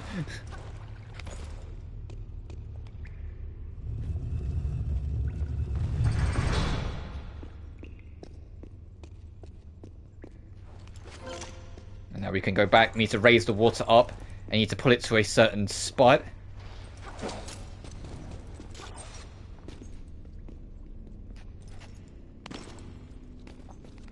So then when we go up to the max level, we can then pull it the last stretch into place.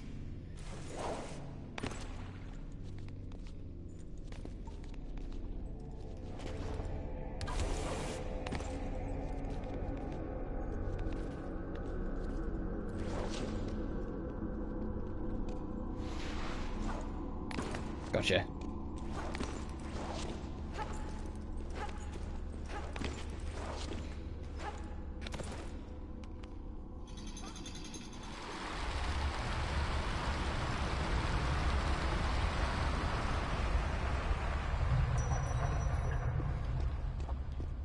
So that, where the great was, we need to put it over there, so it goes under that, so when it goes up to the highest level, it will be in between that border, and we can then use it to get to where we need to get to.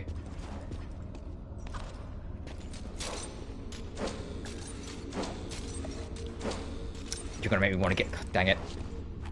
I know it's a little far, Miss Croft, but I'm sure you can reach it. Let's do this.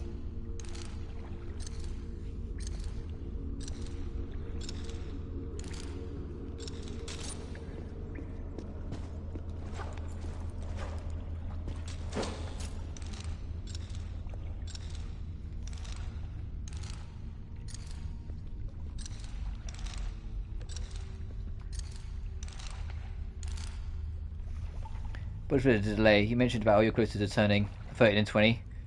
My 30th was the worst ever, but luckily 31 is a breeze. But I still turning 40. Yeah, I hope I'm like that. Like, I look at my life at 26 years old, and I know, like, in comparison to some people, I am still kind of young. But I'm like, okay, where am I in my life? What have I done? What have I not done? What do I want to do? What are we doing here? You know, I'm still trying to figure out a lot of things, and I get that's the whole point of your 20s. Your 20s is your second teens in a way. But I'm definitely still trying to figure out a lot. But I'm here for the ride. It's all good fun. I've got a job. I've got a hobby that people enjoy popping in and saying hi with streaming. I do writing in my spare time a lot because I love writing. You know, I've got things. I've got my flow.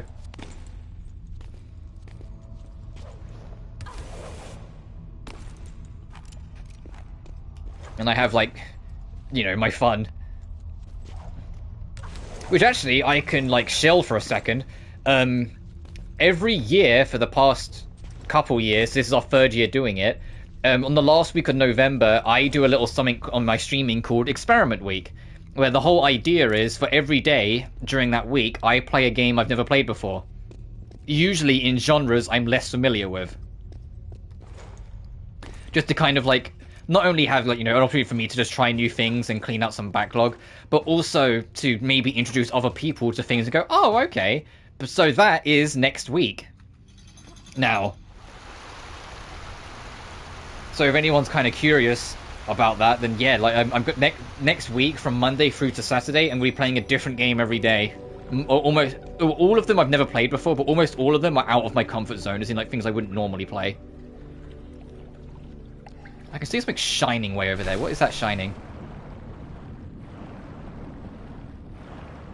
I do want to check all these vents before I leave, just in case the other artifact's in one of them, because I don't want to miss it, because there's no way to come back after we leave this room. Okay, that's just ammo. Like, I think it's in the actual, like, main tomb room, but I just want to kind of, like, make sure. So, like, for example, 2 years ago when we first did it, if I remember rightly, it was Trails from Zero, because I never played the Trails series at all at that point. It was... Tuesday was Bomb Rush Cyberpunk. Wednesday was the first time I played Honkai Star Rail, which is real funny in retrospect, so I've got like 600 hours in that fucking game now. Thursday was Legend of Dragoon, and Friday was Dredge. The Dredge VOD is the only Dredge that's not available anymore. I ended up pulling it down because I just didn't really vibe with that game personally. And then last year, it was Ender Lilies on Monday. Slay the Princess on Tuesday, which Slay the Princess is phenomenal. Like, that one easily kind of, like, stole the show from me. Then it was Which Spring Are on the Wednesday. Blasphemous on Thursday, and Thank Goodness You're Here on the Friday. And then this year, we're upping it to 6 games instead of 5. Starting with Little Goody Two Shoes on Monday. Okay, I can't see... I don't think there's another artifact in here. Also, I think the other one's in the actual tomb area. I just don't want to miss it, because I'll feel really bad if I do. Oh, I need to pull this forward a little more.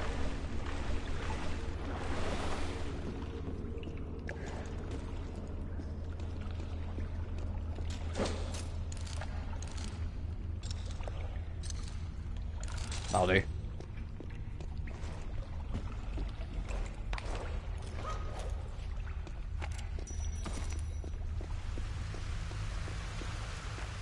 You know what? Just in case. No, not load. I want to save. Save. That could have been scary. I'm going to drop a save here. So if I do miss it, I can just load that and look for it quickly. I think we'll be fine. I think it is in the tomb. I think it's like deep underwater. Like way over here, but we'll see.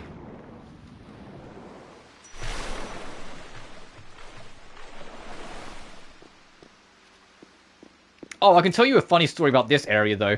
The first time I got to this room, I didn't know, like, there was, like, a hole under the water you have to go under and find. And I started, like, exploring down underneath the water, and because we was on, like, the old AV screens, the screen was super dark, so it was hard to spot. But you know what my dad and I did find? A fish swimming in a direction, and we followed the fish because we had no other brighter ideas. I don't know where that fish is. But it was like a stray little fish, and it just happened to swim in this general direction. And by following it, we found this hole here. And I remember, like, my dad and I just going, the fish knows! Like, trust the fish! Right, I'm hoping the last artifact's in this gargantuan pool of water.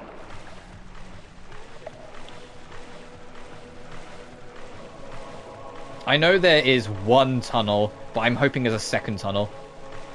There's one tunnel which leads you to the switch that opens the door. And will also trigger the boss, which I think is this way. If it is, I'll just go back on myself. But there's another one somewhere. Yeah, this is this. This will trigger the boss. I don't want to do that yet. I think there's another cave down here somewhere. God, it is... Hang on.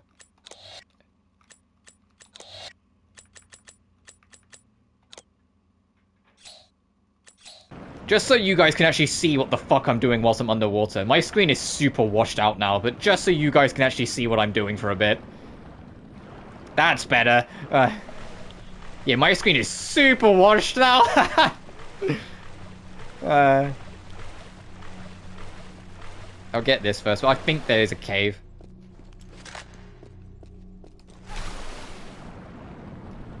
Ah, I think I found it.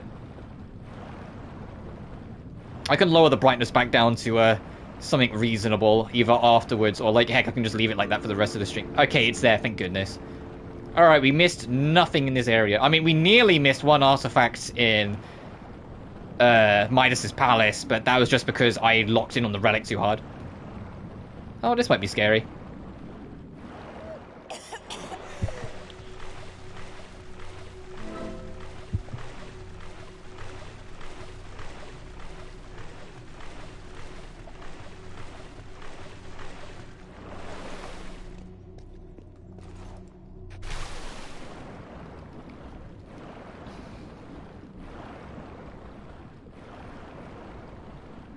But yeah, the experiment week for next week is going to be 6 games. Thank goodness you're here is what I'm starting with. Tuesday is going to be a quirky FPS called Angerfoot that I saw another streamer play, and I went, yeah, sure, I'll chuck that on. That seems like a silly good time. And considering Little Goody Two Shoes is kind of a more serious game, I think having something kind of goofy afterwards will work itself. I'm not a fan at all of strategy games or tactic games, but I promised I would do at least one, so Unicorn Overlord, I believe, is Wednesday. Thursday is Labyrinth of the Demon King, because I love me some like classic King's Quest, and so I want to like try something like that. Friday we're playing the horror game My Friendly Neighborhood, and Saturday I can't remember the full title of it. On my schedule I've just got it written as Toho SMT, but there is a Toho spin-off that is designed to play like Shin Megami Tensei 1 and 2, and I love SMT 1 and 2, so I mean, you know what, that would be a good way to end the week off with something that I'm probably much more likely to enjoy. But anyway, it's not as you approach the door, it's as you leave, right? I'm thinking the original TR1.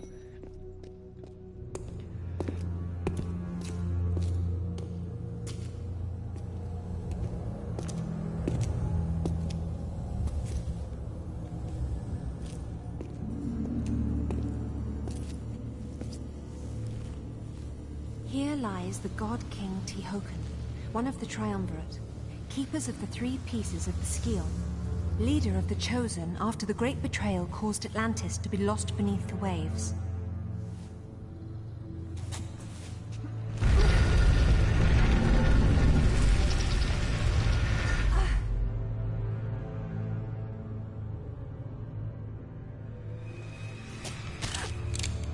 You see, instincts can be expensive, mademoiselle. Yours are going to cost you both pieces of the Scion. Yeah, we'll see about that. To pay. Don't be absurd. No job is worth dying for. Yes, it is.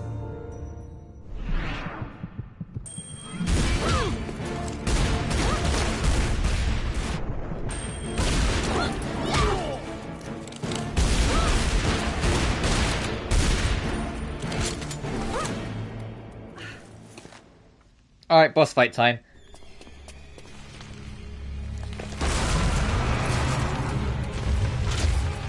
I remember as a kid getting slightly stuck on this boss because you gotta be really active.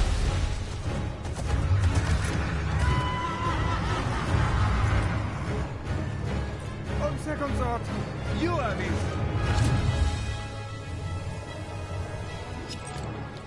Bonne chance.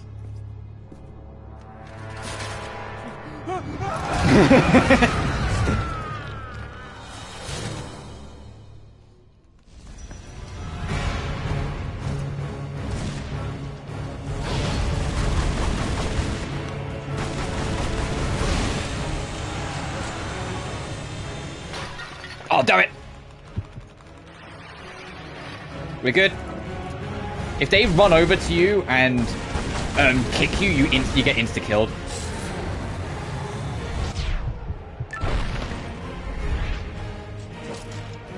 Alright, the main meat of the fight is now in effect. I'll wait until I get closer to it. Right.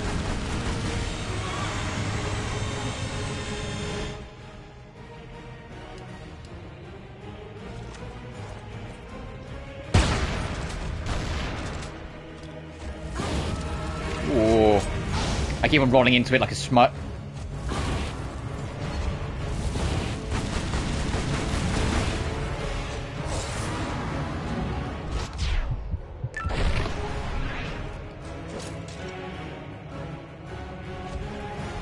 No, didn't want to pick it up yet. I wanted to actually reload Lara.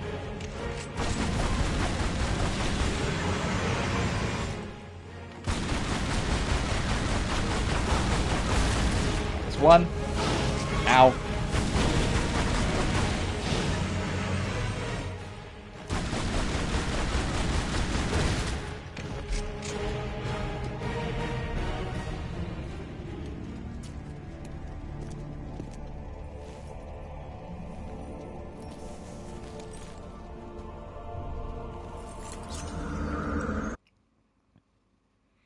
And now the mystery is going to be expanded upon! Also, trophy unlocked the Scion of Tihoken. Except they kind of give too much away compared to the original, because you can clearly figure out who the last person is.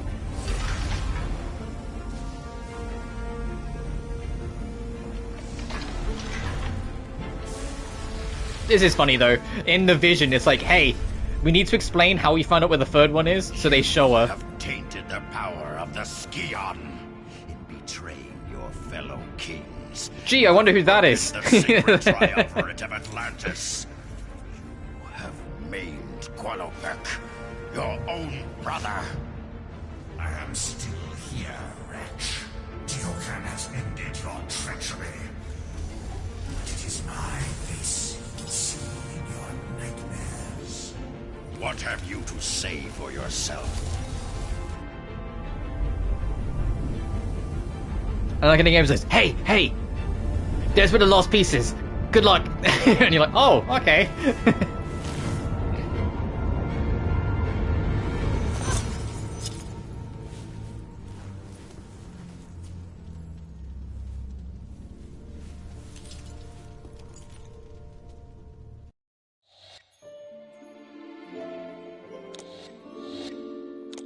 Nice.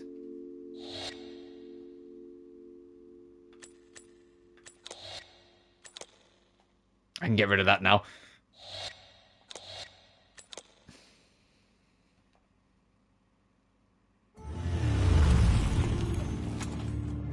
And then we're here. Alright, before we carry on, I'm going to take a quick bathroom break. Because we've been going for 3.5 hours straight. So give me a minute and then we'll carry on and do the rest. So BRB.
Alright, gamers, I'm back. 3 artifacts and a relic.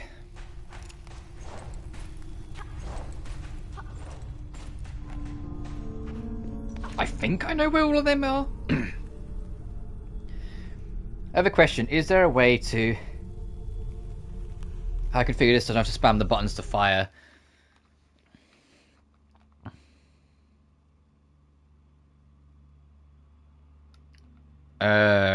I don't No. I don't think so. I think, kind of like Legend, I think you do have to spam. Yeah, Legend, I just leave it pressed. Yeah, if I hold it, just shoot. But in this, I remember, because like that was always like a deliberate thing with Anniversary to begin with, because they wanted it to be like more precise, even though everyone just beat the crap out of R1 or the trigger, depending on what version you played.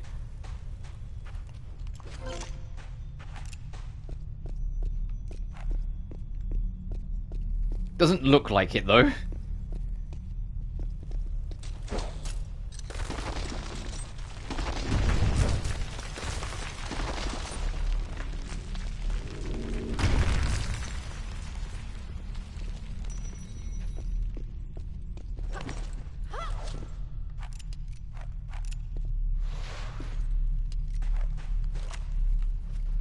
Alright, it must be Uzi ammo then, because I was gonna say, like, I don't have full magnums. I use the PS5 low CD. Huh? I mean, you can, if it's easier for you, you can, like I said, customize the button assignment, so you can put it on, like, you could swap it from R1 to R2 for you if you want, but then you just got to remember that you've got it set like that. So when the tutorial comes up saying press R1, you got to know you got to press R2 and vice versa.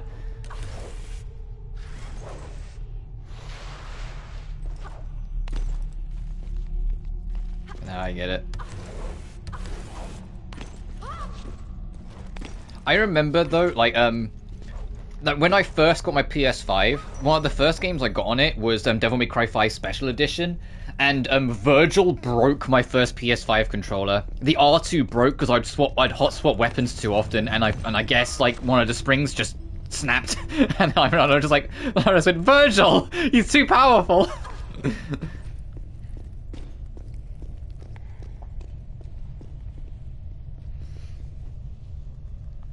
That definitely changed.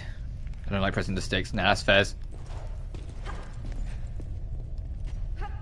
Oh, I do have to actually do it this way. God dang it. I was trying to be cheeky. He is. The still is approaching after all. Yeah. I'm glad that the singer of Buried Alight has got so much work since Victor Borba. Because he sung a number of the songs in Clair Obscur Expedition 33, but he also did like 4 songs for Ninja Gaiden 4.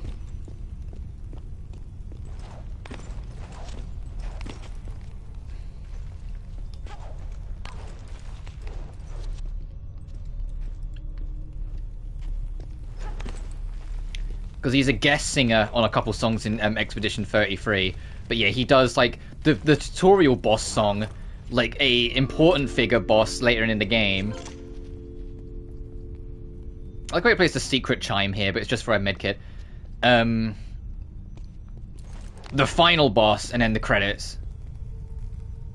That's a Public Enemy. Oh, the DMC1 battle theme?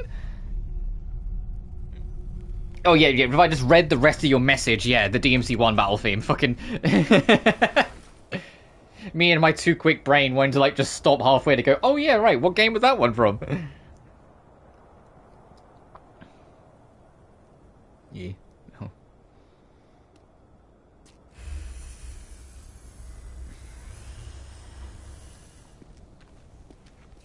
Alright. Now, they did kind of nerf these guys from the original, because they don't blow up when they die like they did, that they used to.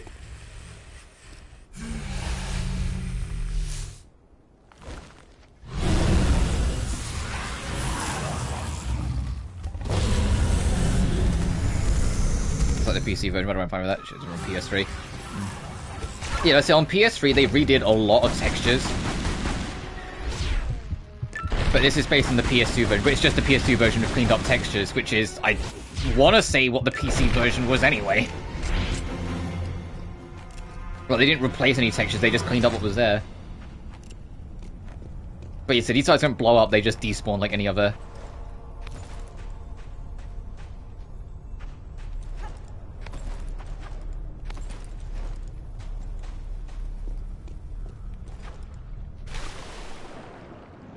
I don't think there's anything in the water. Like, I'm like, you're gonna get a bit more of this from me as we go on because I don't remember.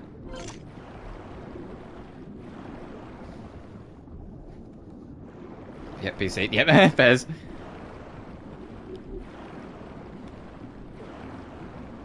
Because I don't remember the late game secrets as well as I do the early game. I'm still gonna try and get everything. And to be honest, I've done 100% playthroughs a lot of times over the years. That touch wood, I should be fine, but it's just because now, you know, I'm streaming. This would be the one time I forget and miss something.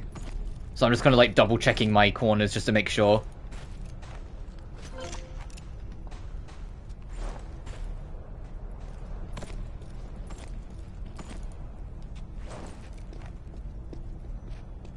It's that corner that we need to climb. I'm just double checking. Oh, I remember where one secret is actually now that I'm looking at this. It's the one secret's come back to me.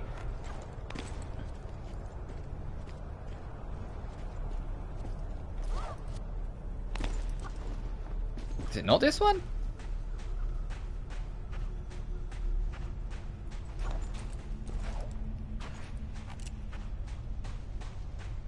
Oh, it is that one, okay. Just, I guess I just approached it from a wrong angle.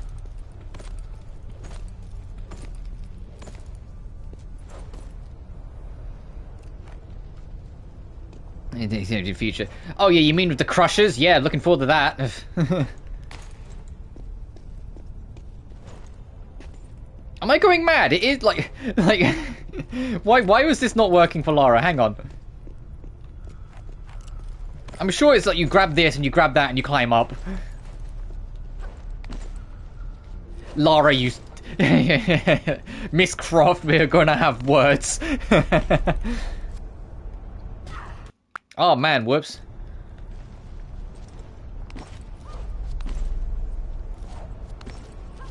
Yeah, the mouths and moved up here.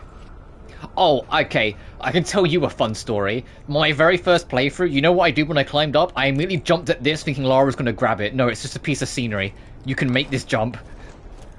I remember very fondly, because my father and I both found it absolutely hilarious, because he was like, yeah, I would have done the same thing. You climb up here, you see this, and you immediately jump for it thinking you're gonna grab it.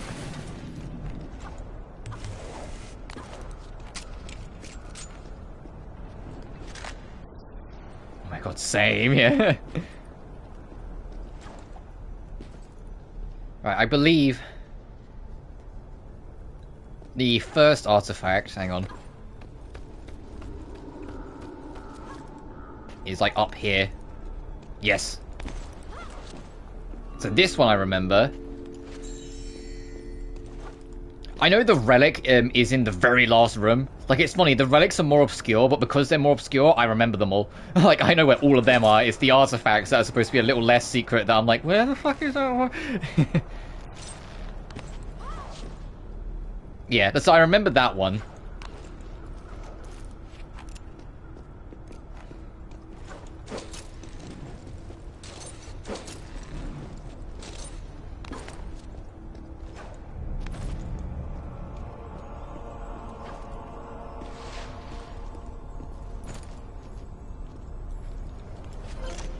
Alright, we have our big medkit requirement for that trophy. We just need 9 more small medkits, and for me to not waste them like a fucking coke fiend.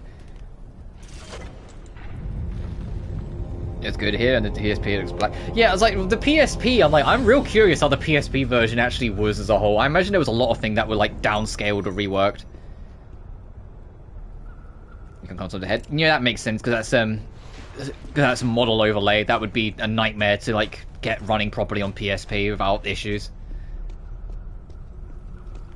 And then that one you'd leave from later. I don't think you can get into that door right now. I think you leave from it later. Alright, and now let's hide a load screen.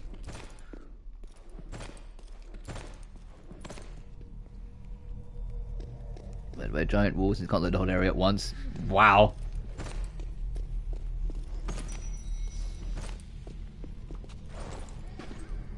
I see you guys.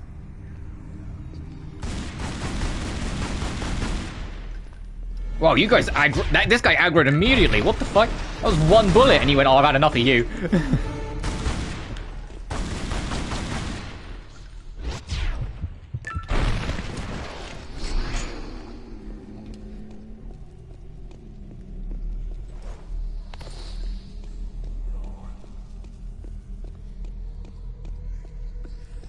Okay, there's nothing in the cage.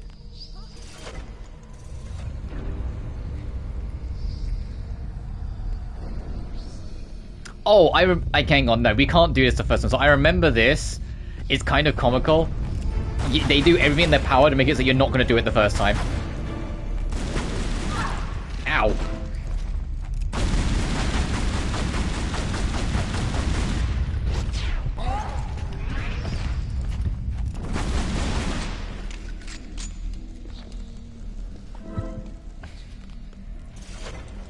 Oh, the whispers are diabolical. Oh, yeah.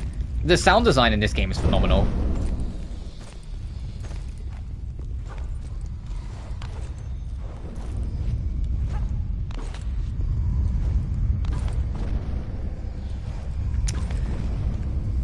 You know what the trouble is? In my mind, I'm sitting there like...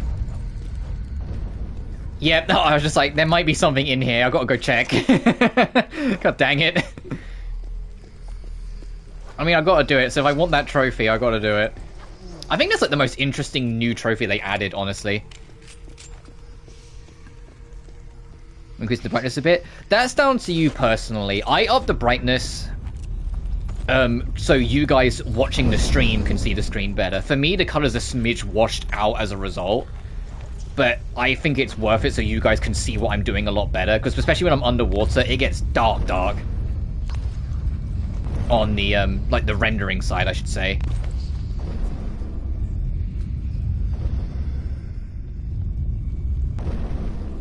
Like, I think the default brightness of, like, 0, and I think it's, like, 30-something contrast is a little too dim for its own good. But I can't imagine you need it that much brighter than that. Like just, like, click the brightness up a smidge, maybe the contrast up a smidge as well, and then just see how it feels. Because the brightness settings I have right now, as soon as the stream's over, I'll turn it down from. Because my color is washed out. Yeah, I got brightness at 50 and contrast at 67. You do not need either of them that high. I'm going to play it myself. There's no worries, you take care.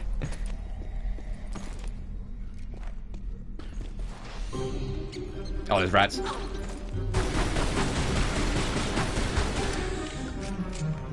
Don't you love that the theme completely gives away what the enemy is, because every enemy has its own unique theme? Have fun, thank you for your answers. No, it's all good. Glad to help. Oh yeah, you're saying about the rats in the PSP. They just like Tokyo drift at you.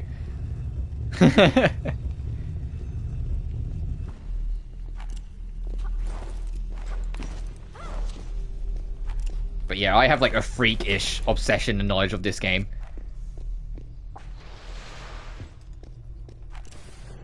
Even if I don't remember absolutely everything, I remember enough. So like, there's a lot of little things like that, and I'm like, okay, that means this, that means that. Okay, take care. You too, take care.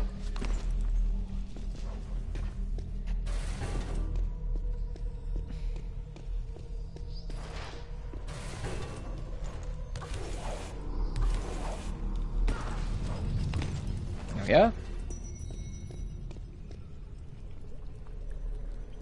Alright, there's an artifact on top of it.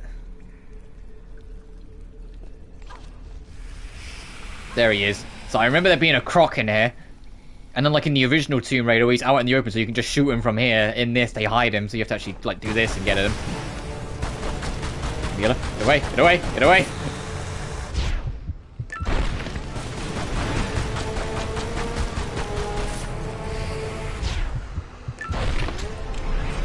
Nice. God, they give me a lot of small medkits here. Any big medkits? Because if I have more than 15, then I can get away with spending one without worrying about it affecting my trophy.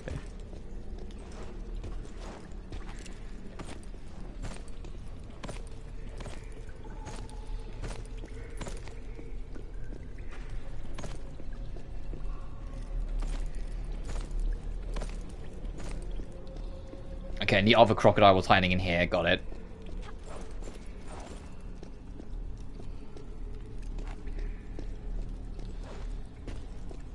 Alright, into the drink.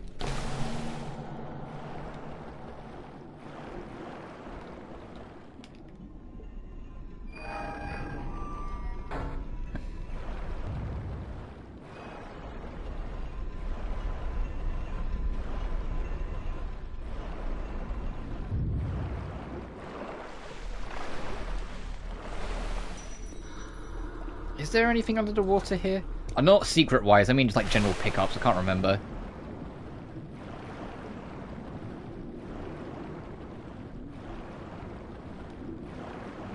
I don't know the original there is, but this is anniversary.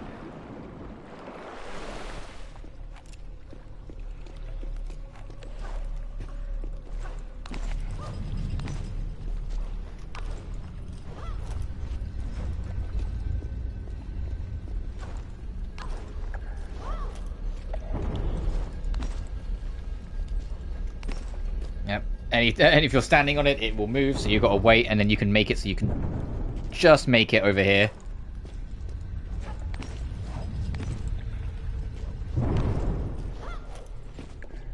So we need to get to that box, but there's a switch that you can pull that will drop it. Man, they really are giving me a lot of small meds, huh?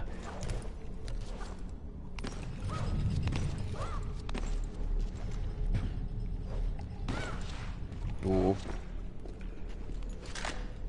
This drops the box.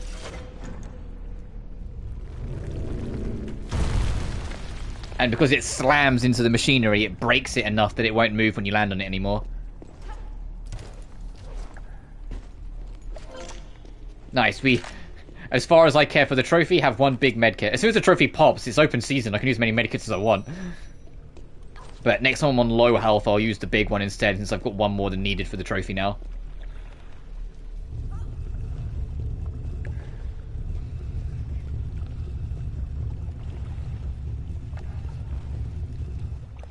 Reminder for the streams whilst we're doing this, tomorrow, I was going to start it today, but it doesn't launch per se until about an hour's time from now.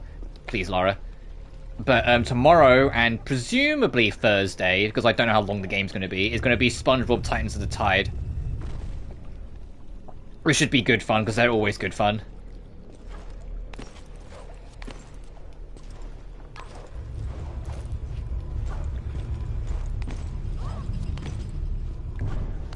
And then we're going to finish off the week with some System Shock 2, and maybe Silent Hill F, we'll see. Start that second playthrough, because people are interested in me doing the second playthrough. Oh, hey, One Man, hope you're doing well.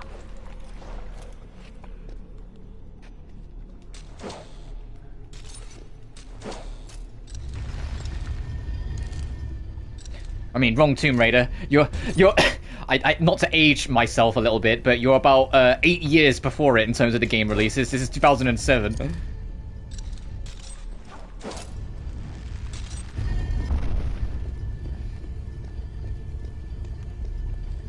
Doing fine, good.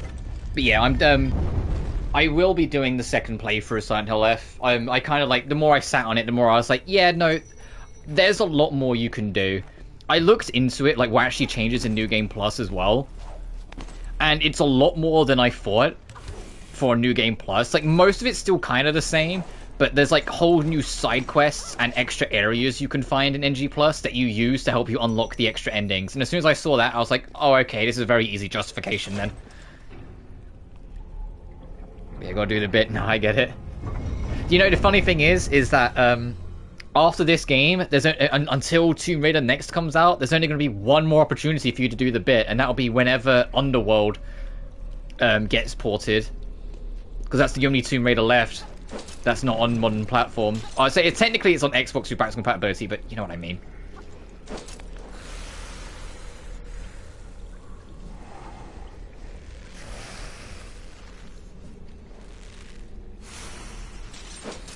I guess I'd say on a platform most people own.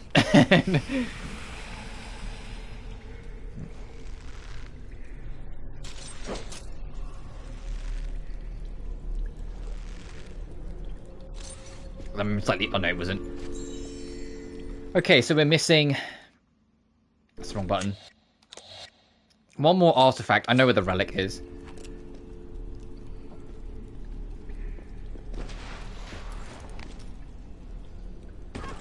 Wow, Laura, you caught that? Fuck. Sorry, my 360. My 360 died a very heroic death, and by that the disc reader broke. And that's what eventually incentivized me to buy an Xbox One, because it was like, the Xbox One was kind of cheap at the time.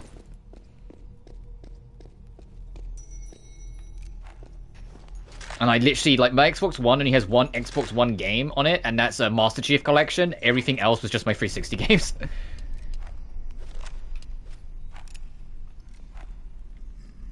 Oh, you're just out of range. You're gonna make me get down here, aren't you? Alright, fine. I should have used my big heal. Fuck, no, I said I was gonna use my big heal. Well, I have to now. To explain what I mean about the big heal, since you've just joined one man, there is a trophy added on this collection. Fucking hell, I'm getting bullied. Please! There is a trophy for having 15 big meds and 30 small meds on you at any given time.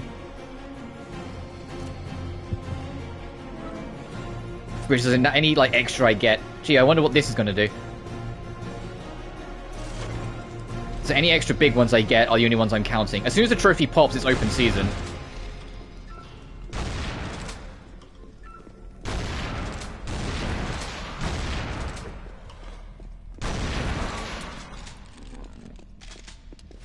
I don't think I'd ever, like, going back to Xbox, I don't think I'll ever get a Series X, though. I genuinely have no interest. I don't think there's anything on the Series X that I would want. And even if there was, I don't think it would be enough to justify it. Especially with Microsoft, well, Microsofting all over the place. Let me just shoot this now.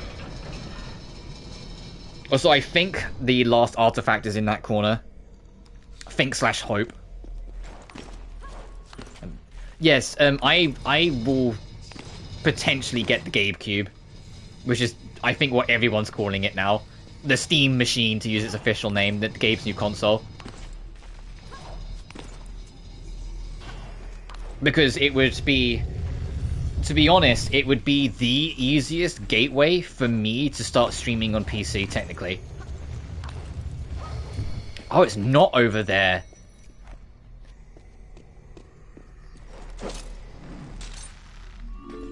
I mean, yeah, it still does the secret jingle, but no, this is... You're not what I'm looking for.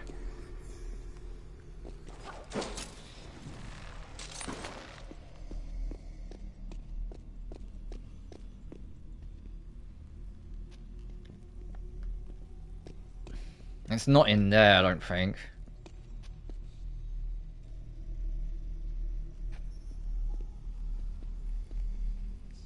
God damn it, I'm gonna have to check now. No, it's not in here. It's not in here at all. I had that moment of doubt.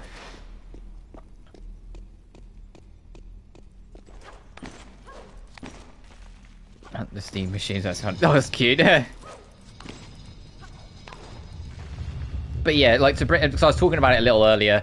Today was going to be SpongeBob Titan to the Tide, but the game doesn't officially launch, like, digitally until, like, another hour from now, and I didn't want to wait till that time to stream.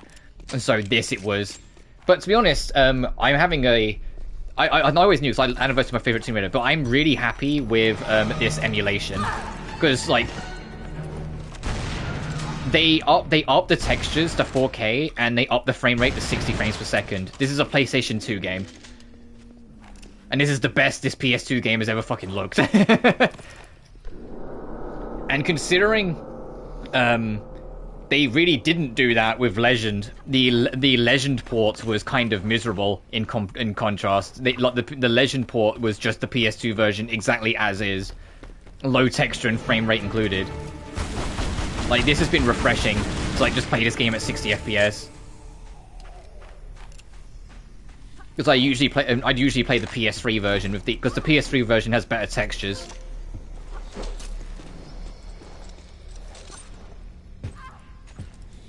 Found the lost artifact.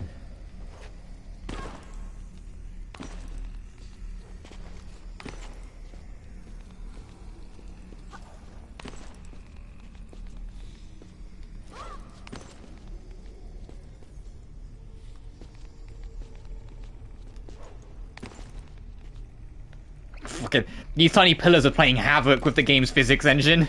Like, Lara is, like, jittering all over the place on it. Because, yeah, the character herself actually has some form of physics.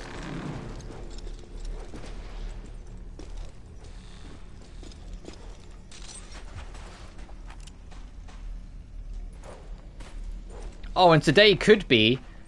it'll be another few hours yet, if it is going to happen. Today could be literally just any old Tuesday, or the most important day of the gaming sphere. You know why? Because there is a non-zero chance Half-Life 3 gets announced today. The chance isn't high. Of course it isn't. But the chance isn't zero.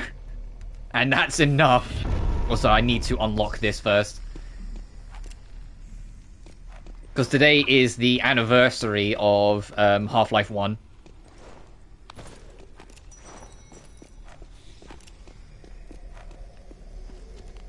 Which also, happy anniversary, Half-Life 1. It's crazy how many of Valve's iconic games came out in November. Because Half-Life 2's anniversary was like last week. Portal 2's anniversary, I think, was like 2 days ago.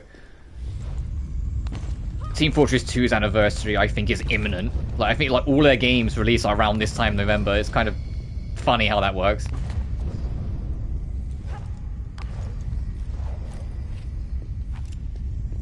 But yeah, if Half-Life 3 does actually get announced by some crazy, like, miracle, that would unironically be the one game that could potentially rival the sheer popularity and sales figures of what GTA 6 is going to do next year. Because let's be real, like it or hate it, GTA 6 is going to sell billions. And Half-Life 3 is like the only thing that will genuinely stand a chance to like compete with it. Like Rockstar gonna be like, GTA 6 is for lock game of the year. There's no way something will come out of that. The dreaded Gabe with Half-Life 3 ready. Run from it, dread it, it comes all the same.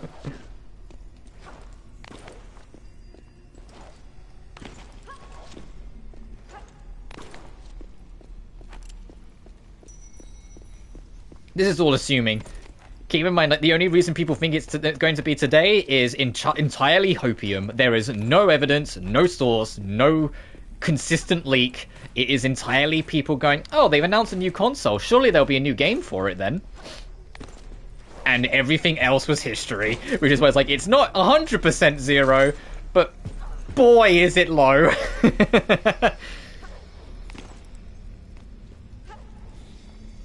I mean, that and technically, we know about HLX. HLX is the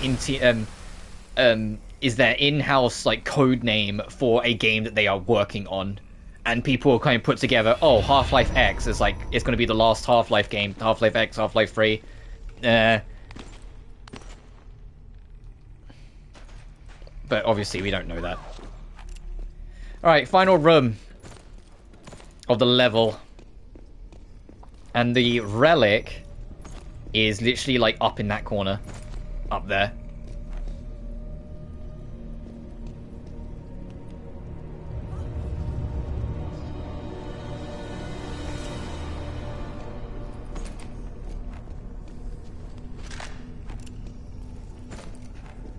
What you're looking for is, under some of these are buttons that will be deactivated.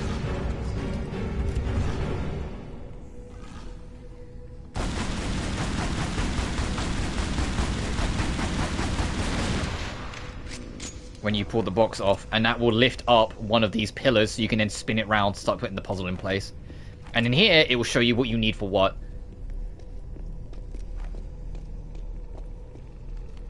So that's actually in place already, so you can leave that.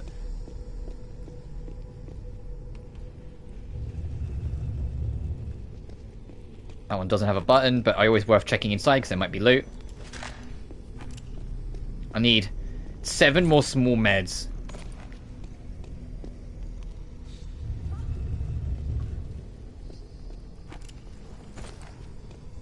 Nothing in here.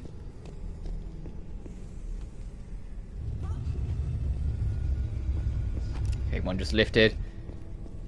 The pot under the bird.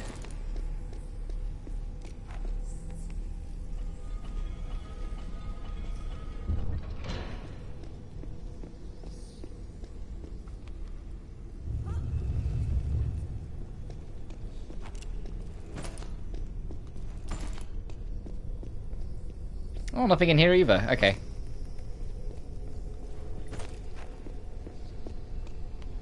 I think there's one more, like, panther. Oh, speaking of. Hey, buddy. Sit down.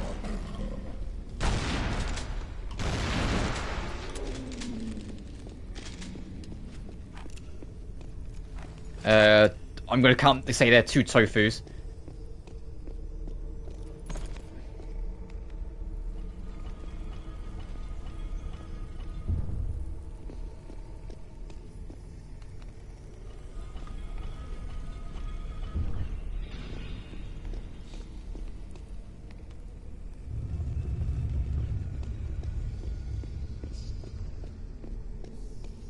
And that is the man. But before we put that one in place...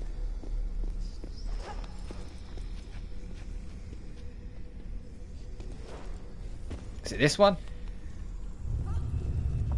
We need to go get that relic.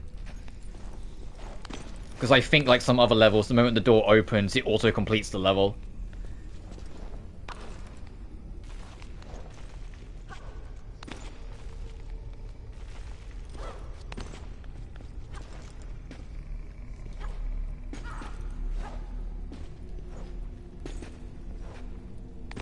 Boom.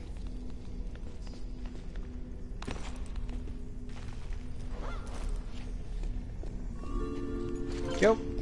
Let's get our relic.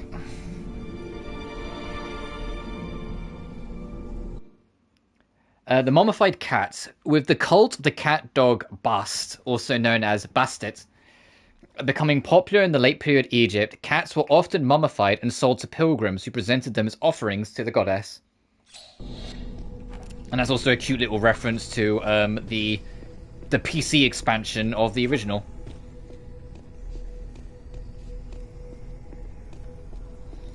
Alright, you're the man under the rings.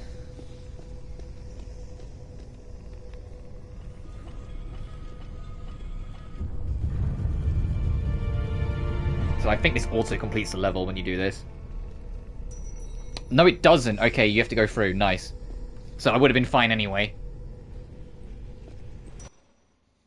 Trophy unlocked. What lies beneath the sand?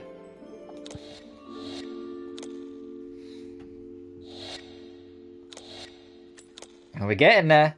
So my plan is to do the whole game in one run. 4 artifacts in this level. Okay, where? Okay, I think I know where they are. One of them is literally like, I think like across from you, like over there.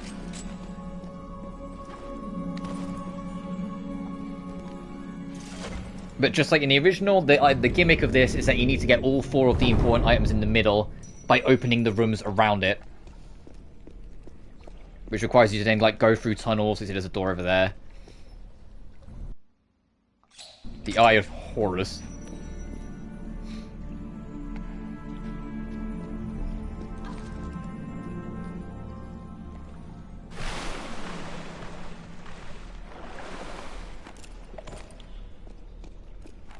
Oh, the only thing I remember, one thing that I do remember, I should say, that I should be as a fair warning, on the PS3 and 360 version, there's a trophy/achievement for speedrunning every single level and beating the part-time. This level, I felt, is the worst one to do. Not because of the timer, but because of one particular gimmick. Like, the time limit for all of them is not strict for the part-time. Like, you can get them all done.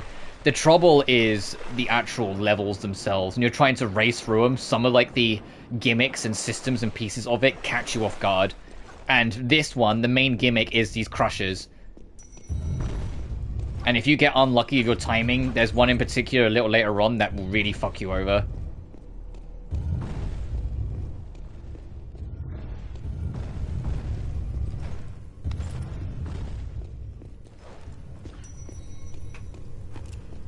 Alright, there is an artifact at the top of this room, and it's on a time limit. There will be a switch we'll pull about halfway up, and then from the halfway point you need to get to the very top as quick as you can.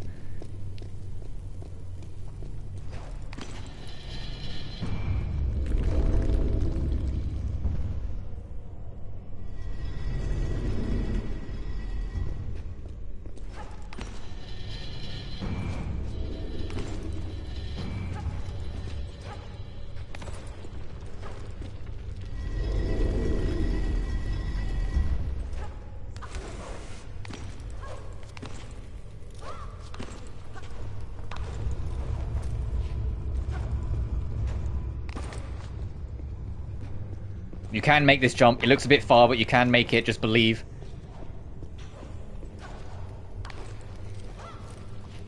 Right, it's this switch. And then when you pull this switch, there's a door at the very top of this room. And you're on a time limit to get to it, to get the secret. Whilst it's not a door, that opens up so you can get to that ledge. But same idea. Because now you're on a time limit to get to that.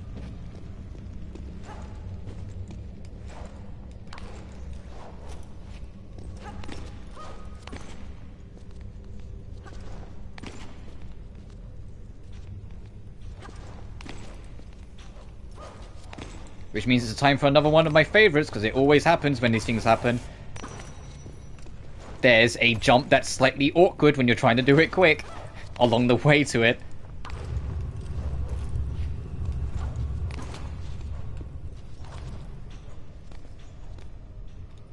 Up you get, Miss Croft.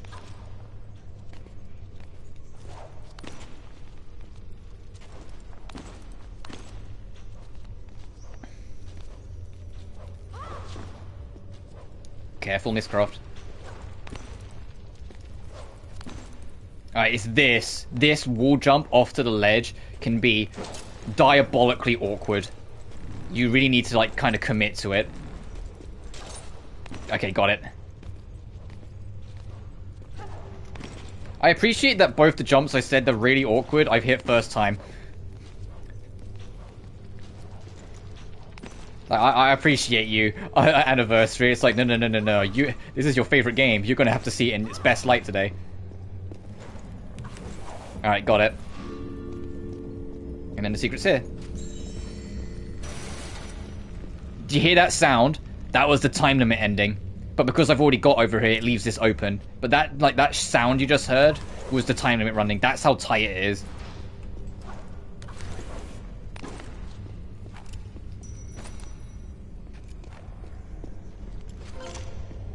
God damn, I'm gonna have more big than small at this rate. Where's all the small medkits gone?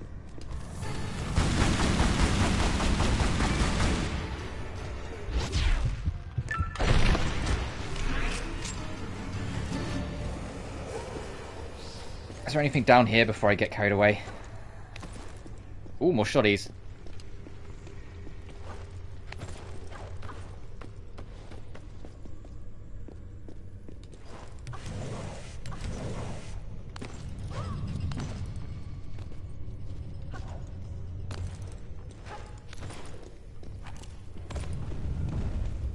Oh boy.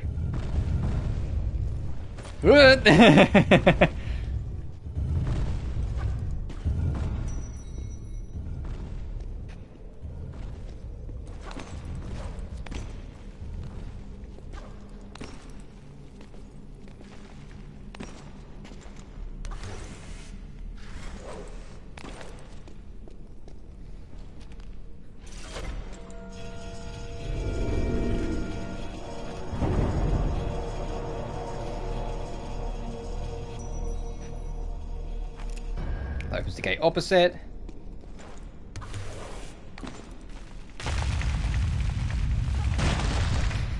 It's so cheeky. It's like, oh, you're gonna go for it? Like, you only go for it for sheer greed and nothing else, but you still gotta go for it because it's funny. Alright, so yeah, sure, I'll take the more dangerous path. Instead of just taking it the much obvious safe path.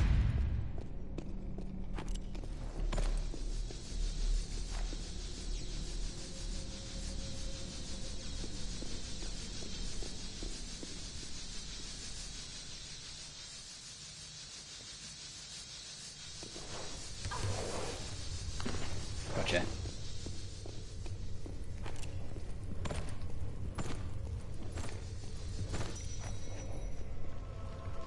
Okay, there are two secrets. No, this is the wrong room I'm thinking of. There's a room in a bit that's like this, that has two secrets in it.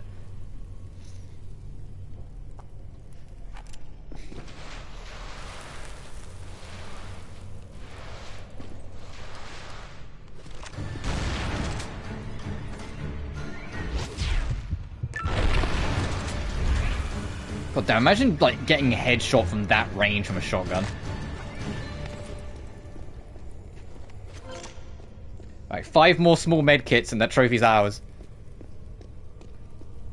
4 more small medkits and that trophy's ours.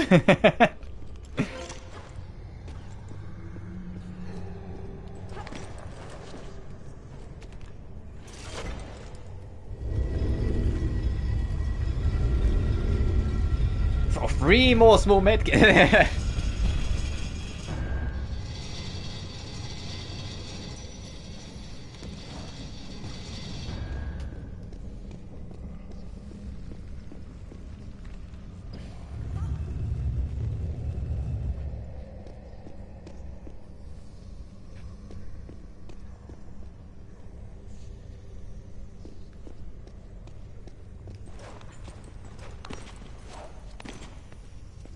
Alright, that's to stop the journey to get back up, right?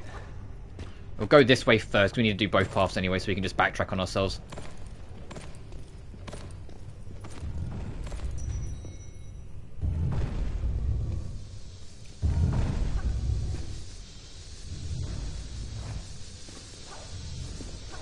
We're good. Going back would be a little scary, but we're good for now.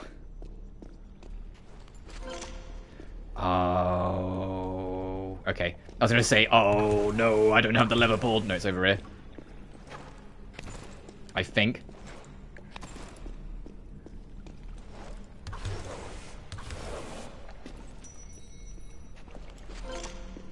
We'll have to go back anyways. We need to go the other way, but we got this at least.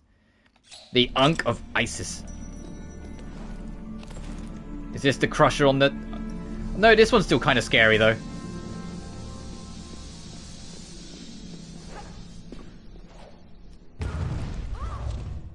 Oh, wait.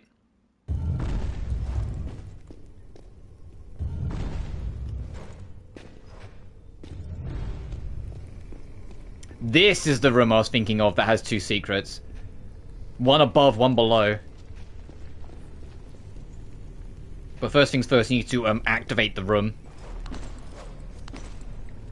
If you don't want any of the secrets, you can get through this without activating the room, but where's the fun in that? Activate the death trap so you can navigate it.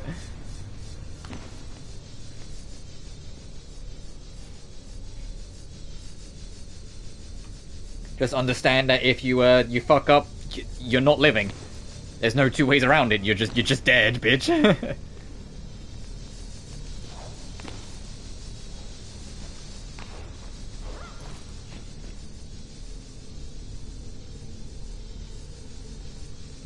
Sorry, I got something like an itch on my face that won't go away. But we need to get up there. Firstly, let's just get these because they're right here. And then let's do the scarier one.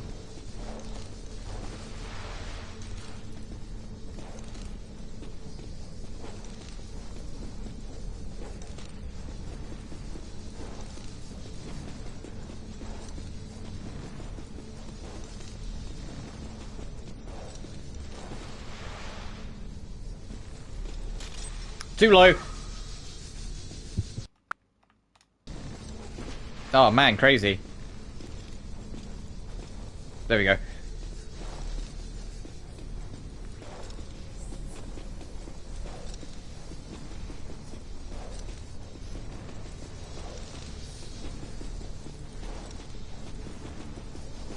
Oh, I'm biffing the wall. Fuck. Okay, that's not a good idea.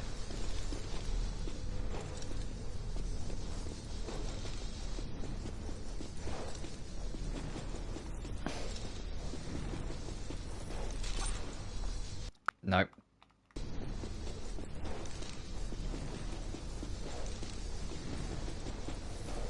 I need to get up there.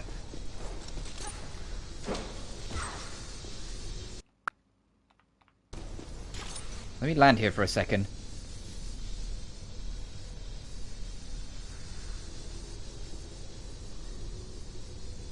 Oh, am I going too high? Maybe that's the problem. Or too, like, low down the wire. Hang on.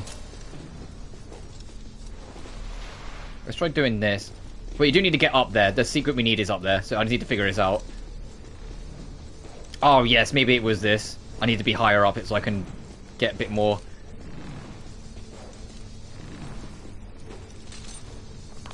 Gotcha.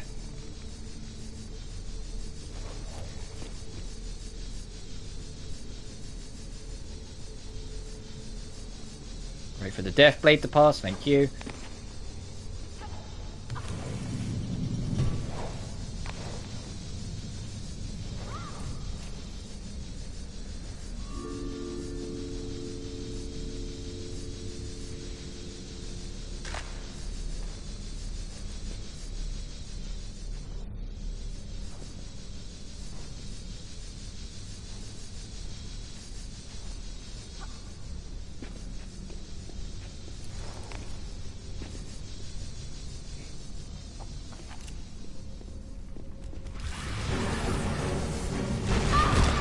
Fucking wow! Holy shit! Just bitch slap me into the wall. Holy fuck!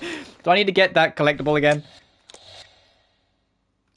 No, I think we're good. Fucking hell! Alrighty.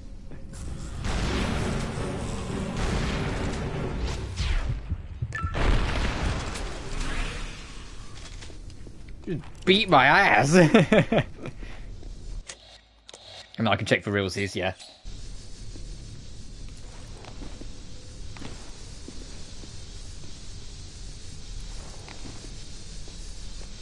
Yeah, the other secret is you can kind of see that hole there.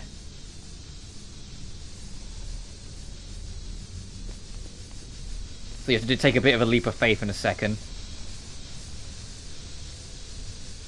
Speaking of leaps of faith.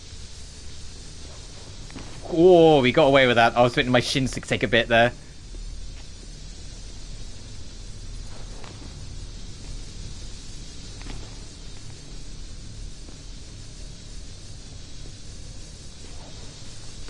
Just made it. You have to move quickly because eventually the other one will come back, and then there's this artifact.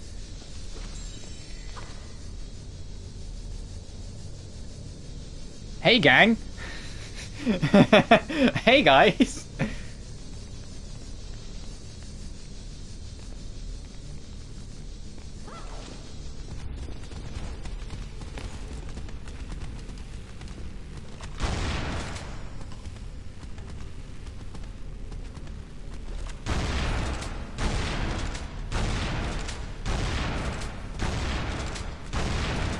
Holy shit.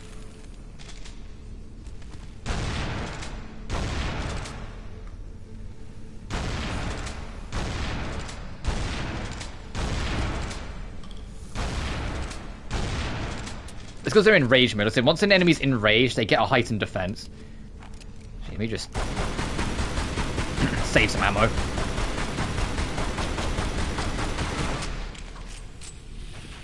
Let me reload properly.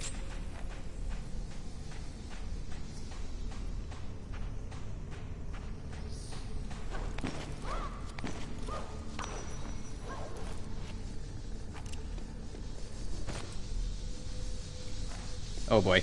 Okay, we're good, we're good, we're good.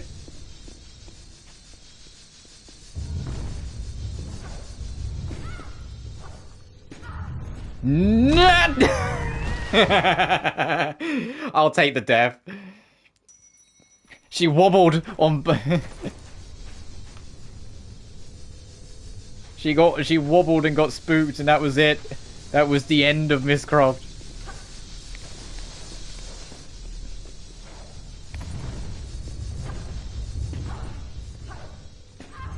We're dead. Oh, we're not dead. Ow, ow, ow. Hey, you know what we just did? Hey, we just got to do it backwards now. I say, once you get past the crushers in the corridor we were just in, it's not so bad to get back. It's just you got to get past the crushers.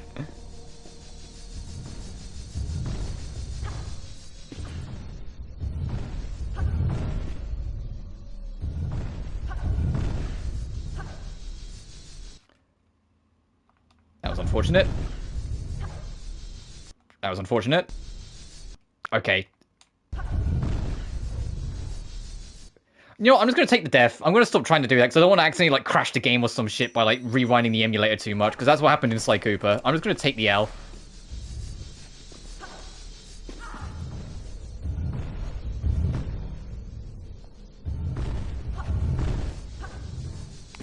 There we go. Or was that the last, like, 4 times? That was way too early. Yep, I deserve that.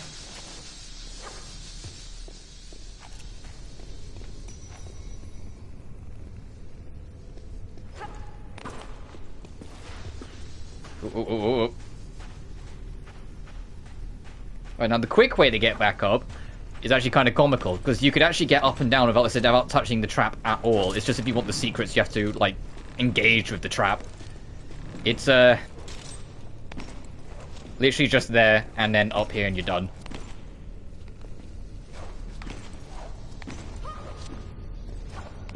Boom. Then we gotta get back through this corridor, which is just the one slammer, so it shouldn't be too scary.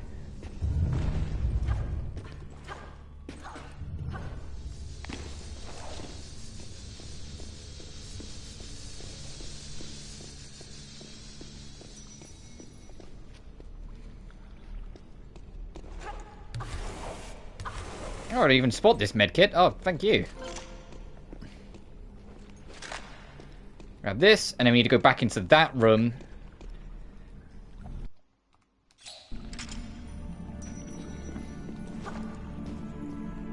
There's one more thing.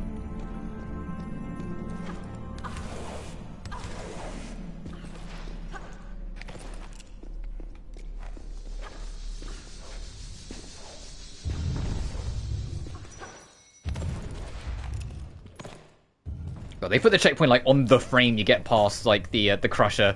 That's a real be careful you don't step back the moment you spawn in.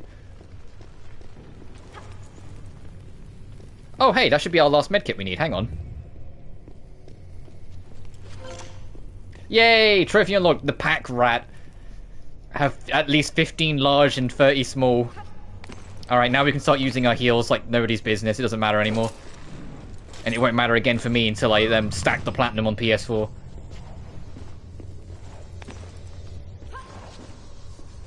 Because yes, I'm absolutely going to stack the platinum in this game. Are you crazy? It's like one of my favourite games of all time. I triple fucking stacked Legend, for goodness sake. Of course I'm going to stack this game. Because I stacked it on PS3 as well.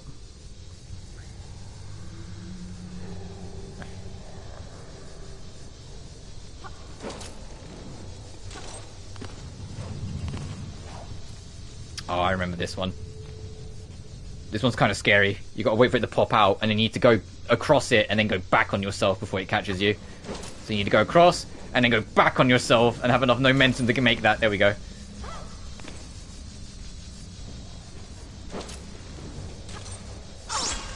Oh!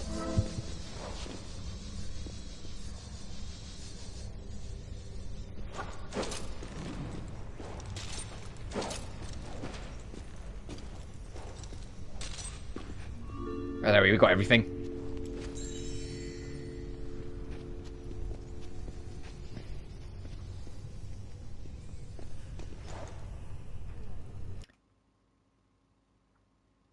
Huh.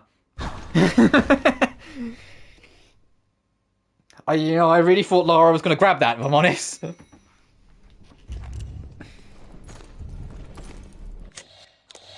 the game saved me getting that secret. That's all that matters.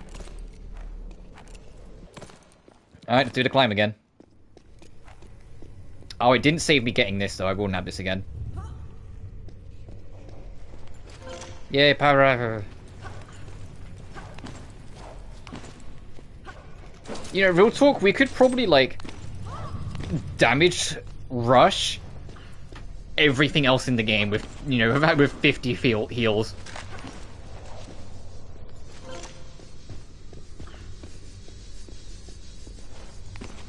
Let's try this again. We got what we needed, so we can GTFO. The only thing we need to do is pull the lever cronk.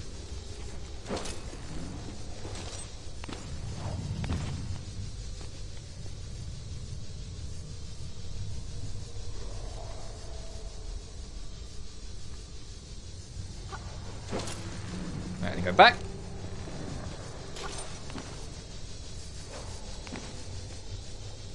I will wait for the next cycle. Thanks all the same. God, That always catches the foot. The sound of those blades catching you is like evil.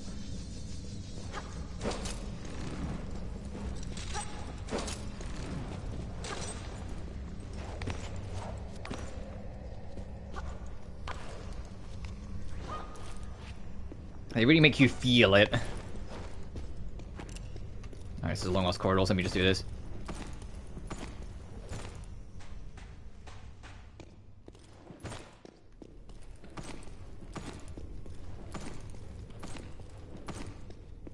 There's that last switch.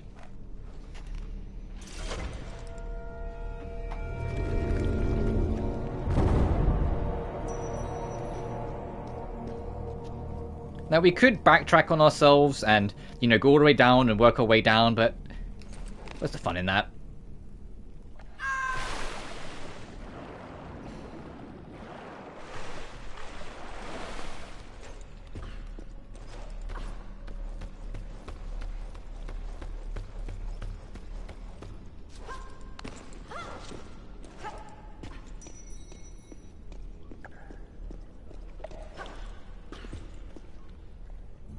There we go. The Seal of Anubis. And now the gate at the bottom will open and we can go finish the level.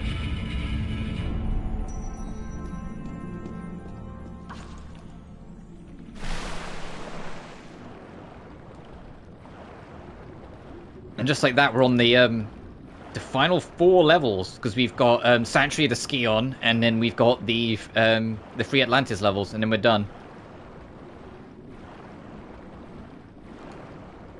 I told you I was going to do the whole game in one stream. I love this game to death, of course I was going to.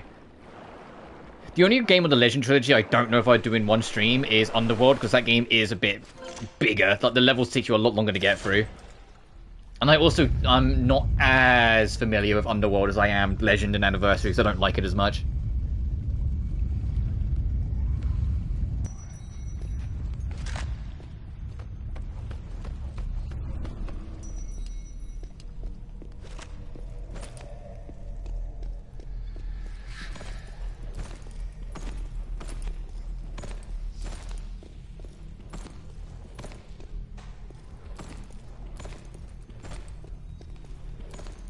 Where is it? I'm expecting trouble, that's why I've got the shoddy ready.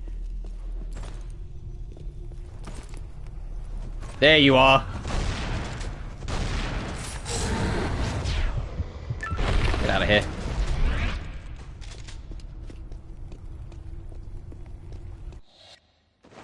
No. What? You don't have to subtitle the no, because I clicked the wrong thing. Game.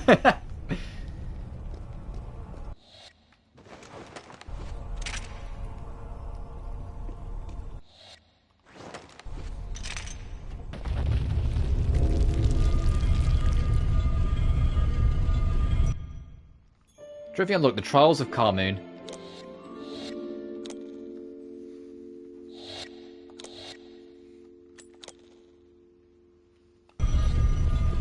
Alright, Sanctuary of the Scion.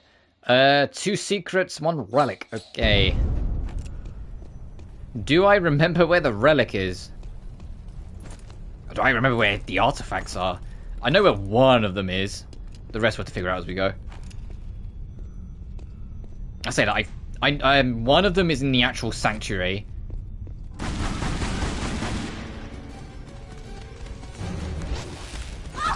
Wow, that was a real slow reaction, huh?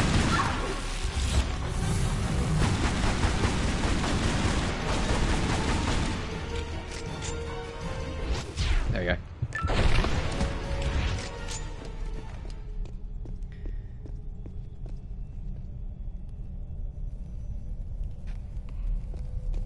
Oh, this puzzle. Oh, there's a, like, cheeky way to do this, where that, like, wraps up the puzzle, like, super quick.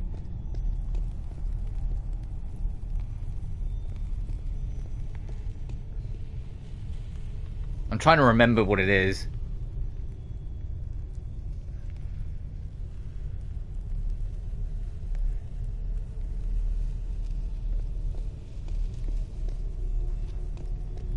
Hang on.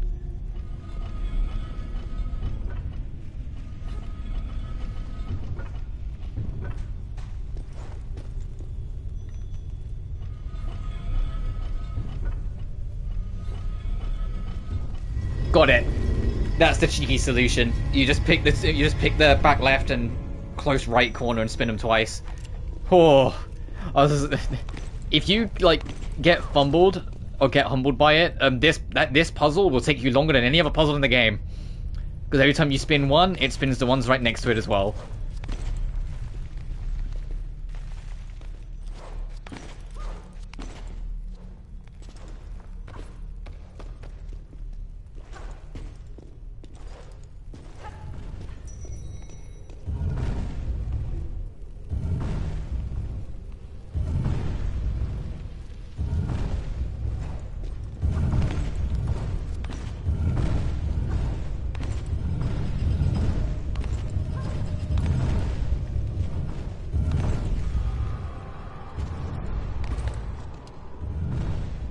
There's just a pit below us.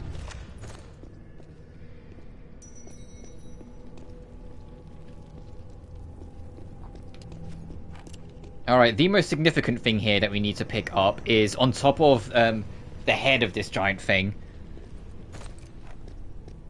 is the Uzis, our last main gun that we'll be able to pick up. Not that we'll be able to use them too much because we're going to lose them just as fucking quick because you start an Atlas mine with no guns.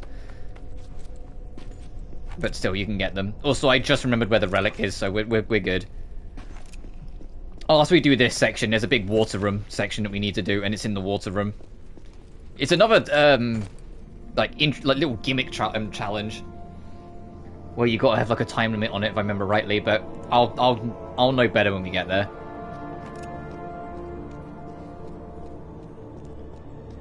But the way this works is that there is two puzzles. There's a puzzle on our right and a puzzle on our left. You've got to solve both of them, get the reward for it, and then bring it to the big one in here.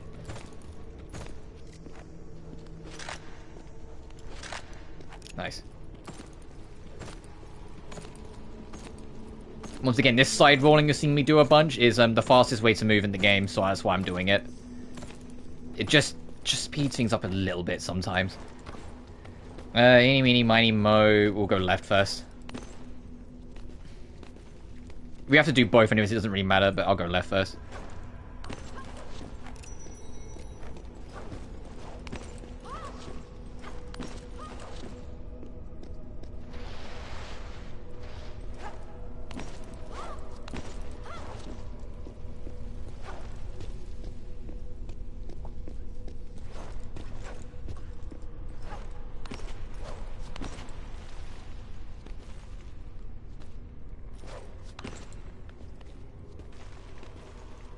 Making sure. Oh, I love the atmospheric sounds in this game. Just to keep you reminded that you're not completely alone at any given point. Oh, and a little bit more to the left. You know what? Let me just rewind that.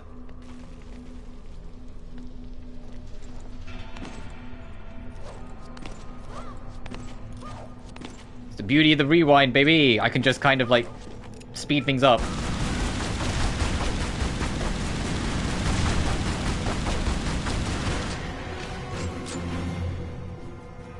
You can see it. The Uzi is on top of the head there. You can see the sparkle, but it's on the other side we approach it. But that's fine. We can get it later then.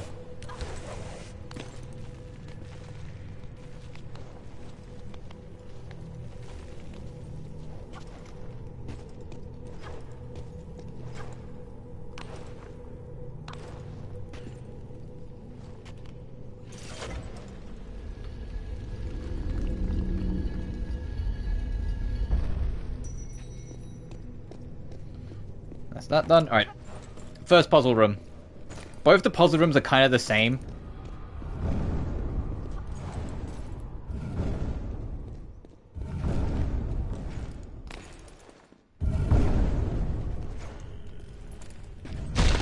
You know, I pressed circle to crouch, and because she was moving, she immediately went for a roll, and the rest was history. I need to come to a complete stop before I try and do that.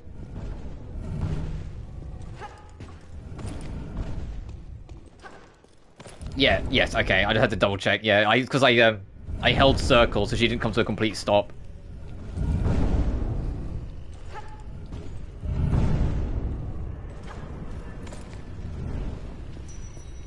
Alright, both of these rooms are functionally the same. You got to get all 4 of these light pillars down and then get to the middle.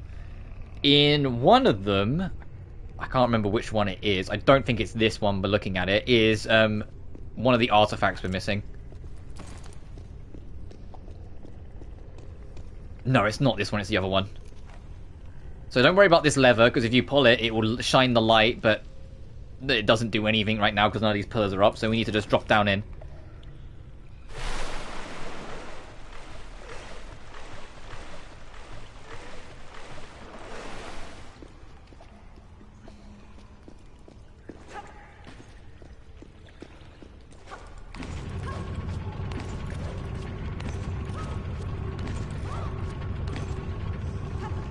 We will pull that one down soon. I just need to weigh up my options.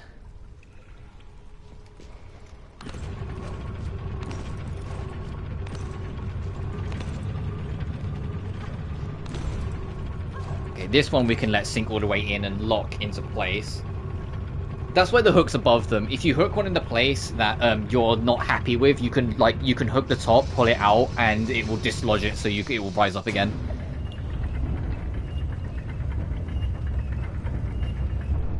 So in essence, you aren't, you know, fucked if you do them in the wrong order.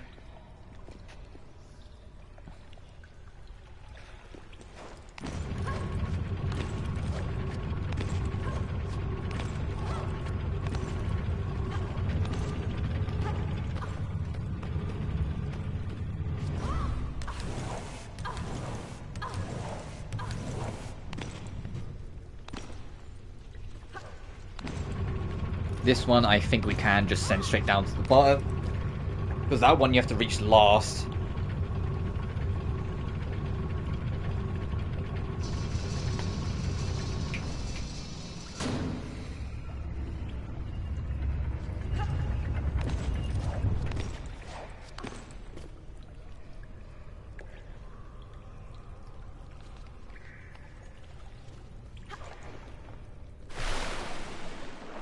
I might have to unhook that one actually now that I think about it, but we'll see.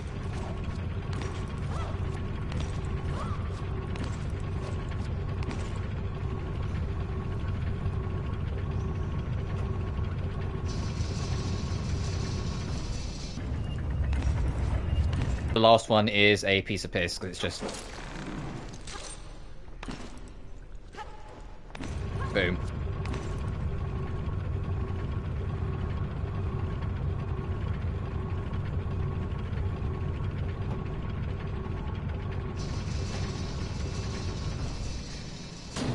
And then that will reach the door. And then we need to get back up to the top to pull that lever to make the crystal at the top come down to shine the light on the 4, so it will then open the door so we can get 1 key. It's the same puzzle on the other side, just rearranged wall tiles and such, so you have to like solve the puzzle again in essence. You'll see what I mean when we get there. It's the same sort of puzzle, just rearranged pieces.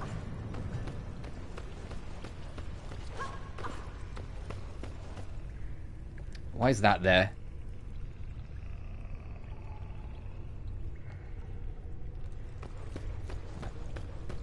I think it's supposed to just be a bit of brickwork that's broken off.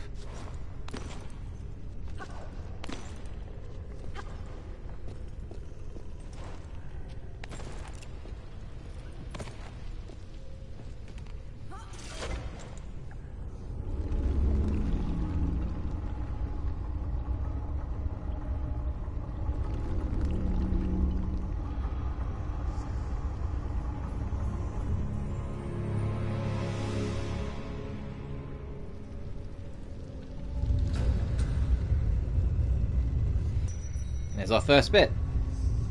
Now I could, you know, do the wise thing and slowly work my way around, get back down on the lift, but where the fucking fun's that? Ow. You can just do that, take a little bit of damage.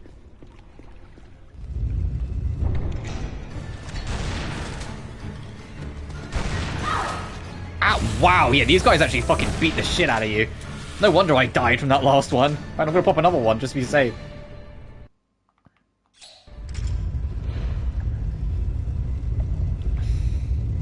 Dear God. Right, Now that's open so we can get our shortcut back to the main room. And then we can do the right side.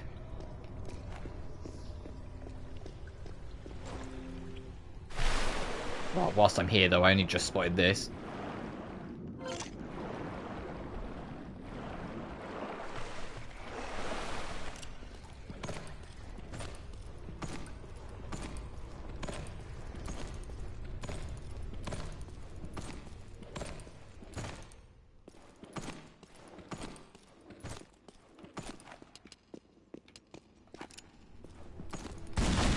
Hey, big guy.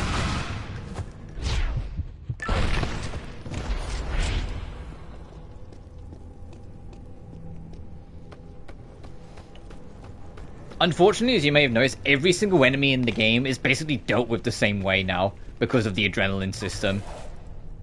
Some of the uniqueness that some of the enemies had originally is lost just in the anniversary just because of this new like rage adrenaline system.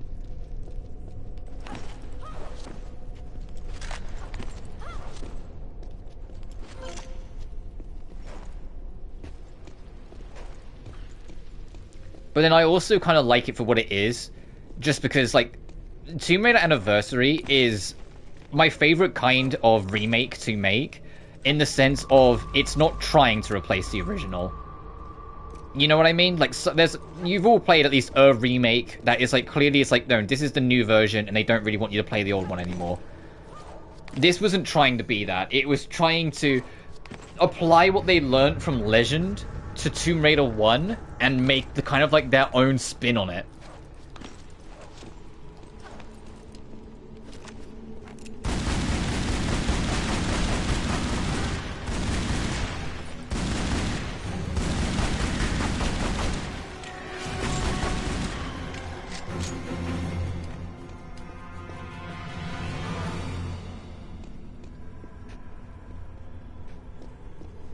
Anyway, let's get these Uzis.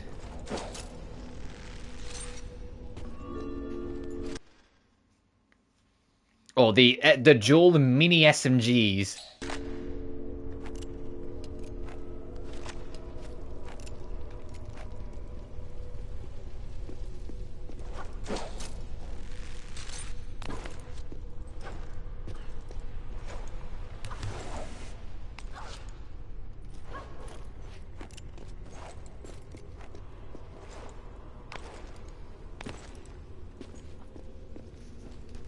And I will use these Uzis in this level as we go, just because after this level we won't get a chance again for a little bit because of Natla's mines.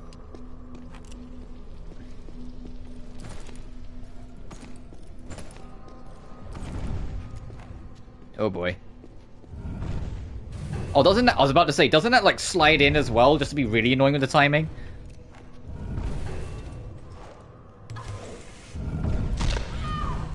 Okay, I'm not sure I'd count that as a crush, but I guess the momentum of it just kind of trapped Lara in. I thought I'd better get one more good swing in, but never mind. You just got to go for it.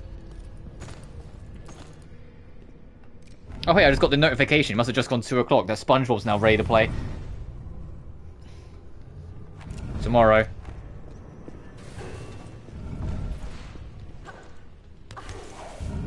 Whoa!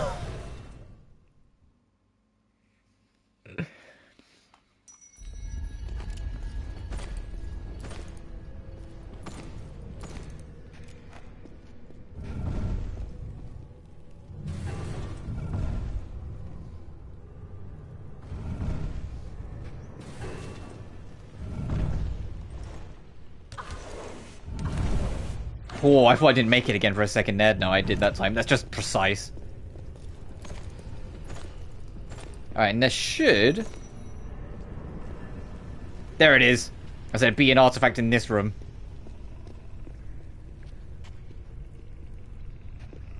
In fact, I might try and see if I can get it... Oh shit. Now, instead of worrying about it on the way back up. Because I remember this one being a little annoying to actually get, because of the, you gotta be a little precise.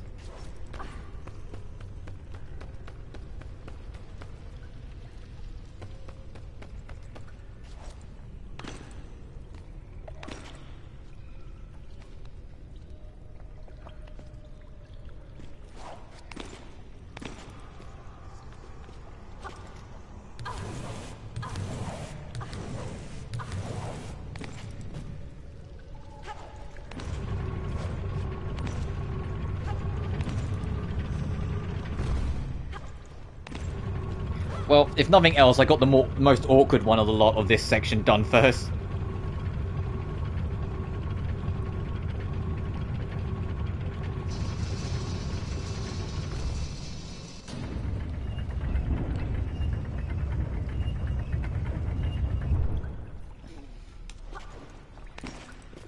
That wasn't the most awkward, that was the first one. God damn it, I went around in a fucking giant circle. I don't think I can reach this as is. No. And here I thought I was being smart. No, let's dislodge this. Because that's the first one. I got muddled, and that's like these to the last two we need to do. Or like the first two we need to do.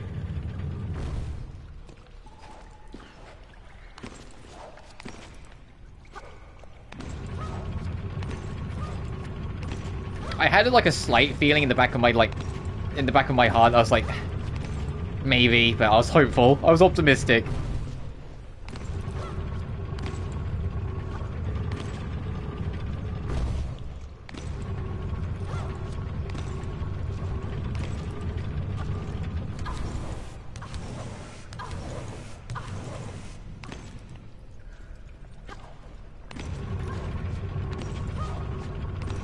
This is the one we need to do first. That one we do later, once we got the whole thing set up.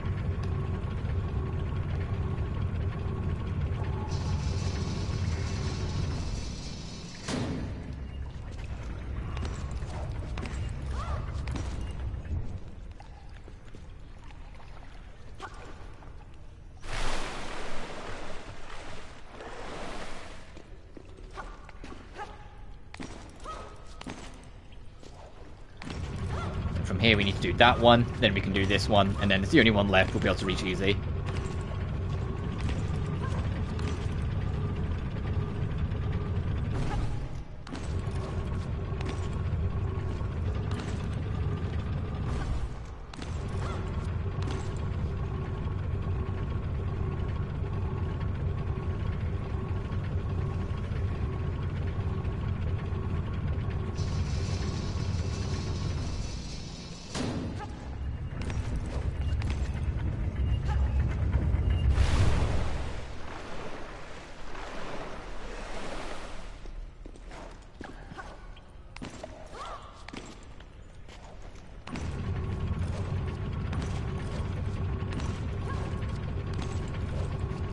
Nice. And then we just need to figure out that blinking artifact.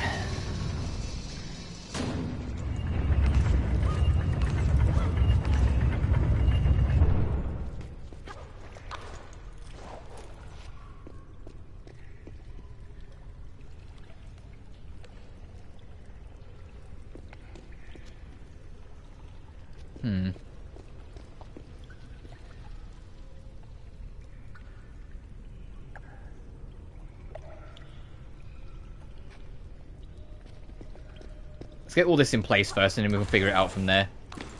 I remember that one just being really annoying.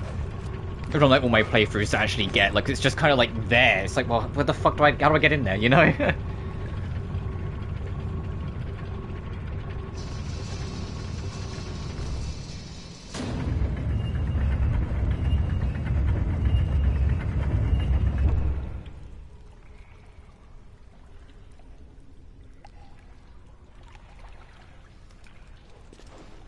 Let me have a good look at it, see if I can remember.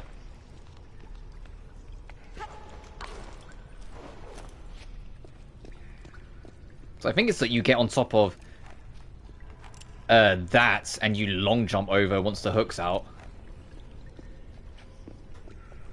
Oh shit. Okay, Lara.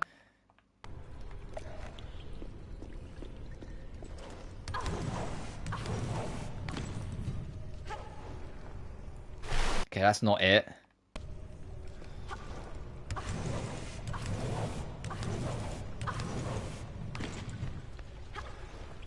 That's too low as well.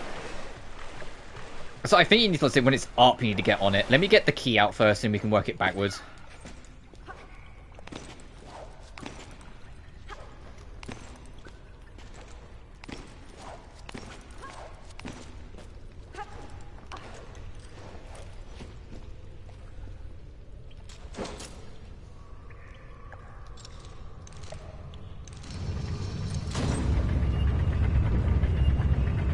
So I feel like we need to be on top of it. This might be too high. It is. Alright, hang on. Let me cook. I'll figure it out. Alright, Lara. We're in this together. But you see that pole? Thank you.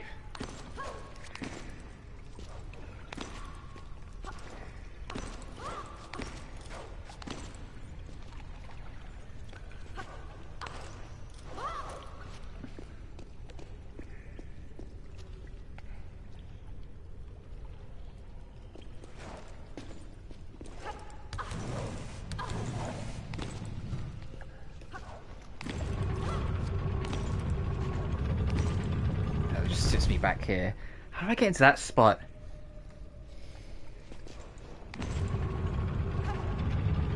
Whoops.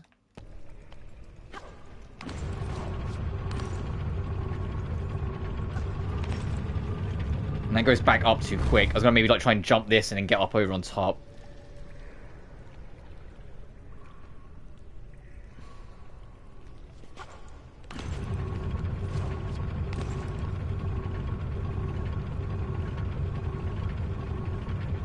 Hang on, I might be overthinking this. I've got an idea, but this might be overthinking it. We'll see.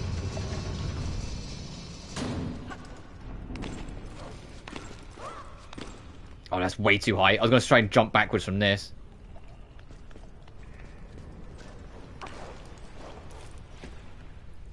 They're all locked in. Why is this bridge not across? Uh-oh. I might have broken something doing it, like fucking around so much.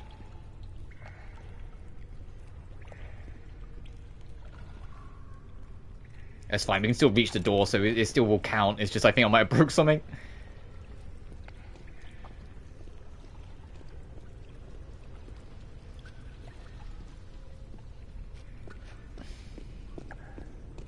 So we can just do this. So it's not the end of the world. All right, new plan. Hang on.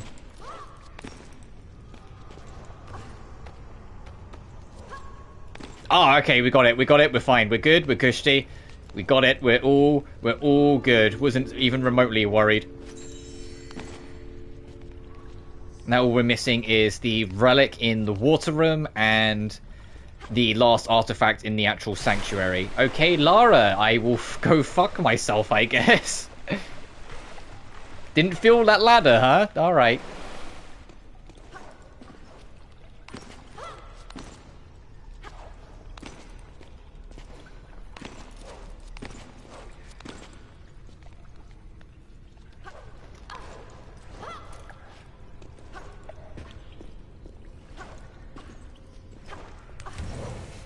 It is fun. I can only imagine it's through like messing on the emulator. The fact I fucking broke the puzzle slightly is kind of comical.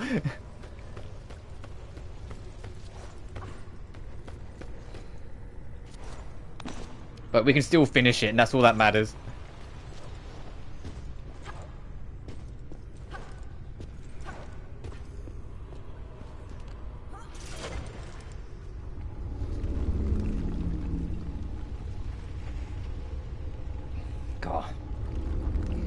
God, gamers, I might have to actually consider getting a new chair soon. This chair I'm sitting on, I've had it for like 2.5, nearly 3 years. And it's like, I'm like 5 hours into the stream, and I'm just like, man, I am not sitting comfortably.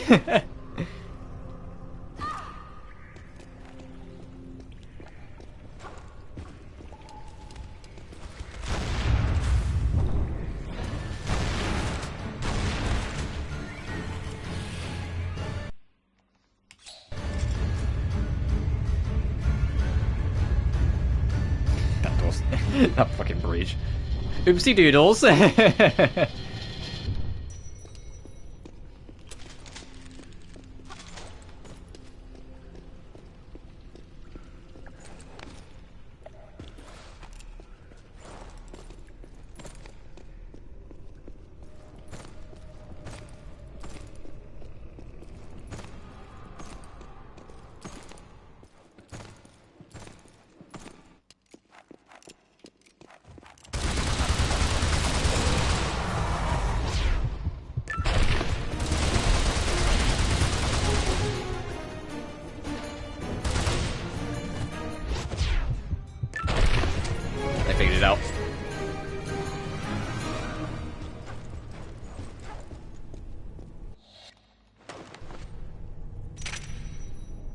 Oh yeah, they expect you to come over and put them in as you get them, so they're going to pop a checkpoint for both of these going in.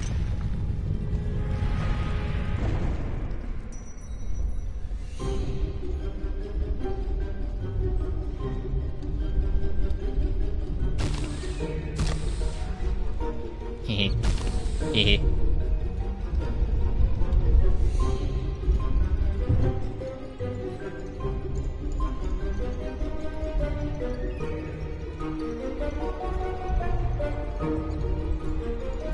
Hehe. Hehe. I'm such a demon to these fucking rats. And you literally, this boulder is for no other reason other than to just roll it down here into the rats. Other than to just be a little demon.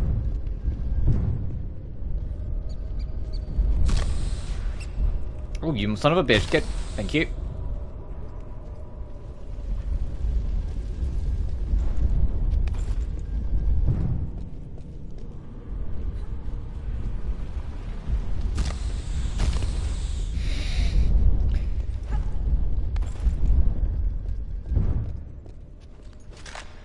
Yeah, because this is the end of the road, and you don't need this for anything, 'cause it's going to hit the water.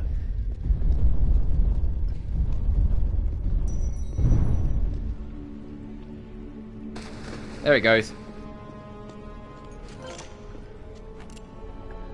Right, our way out is there, but as you can see, the water doesn't reach. You need to pull this, but to be able to pull it, we need to be able to, you know, have the water lowered so we can pull it down. The relic is in that cage there.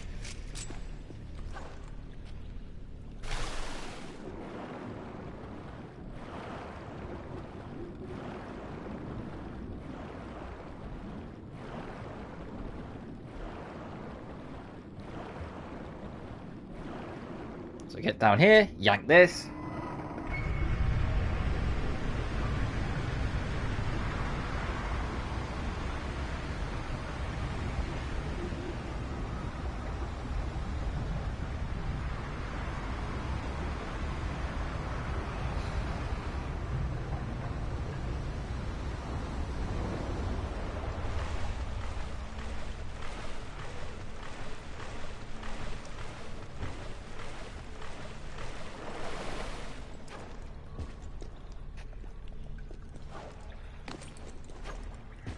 This we'll worry about later.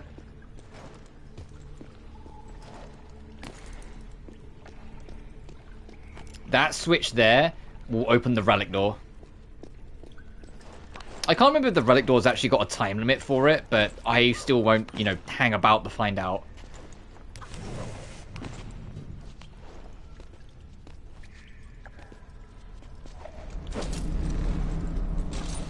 That ooh, barely. I'm not sure that was going to.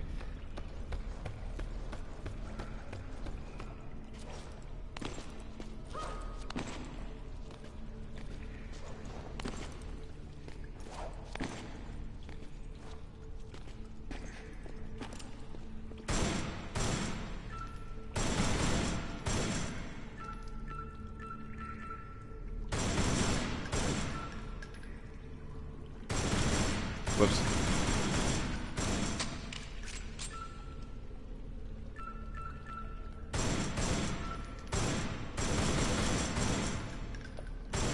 Okay, it is the other way. It's not reflected, it's literal. There we go. Literal's in that to that. I was like doing it reflected. This will bring the water up to the level you're currently at, so you can navigate across further.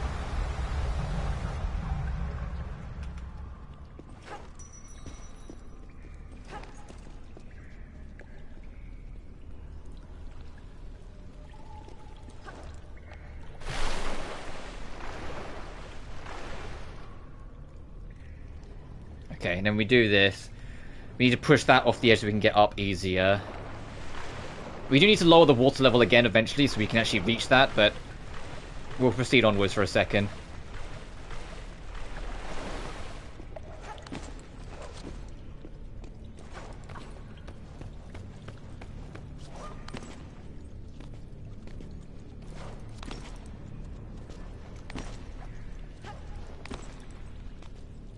Because with that box pushed, you can still make it up there, even with it lowered, but...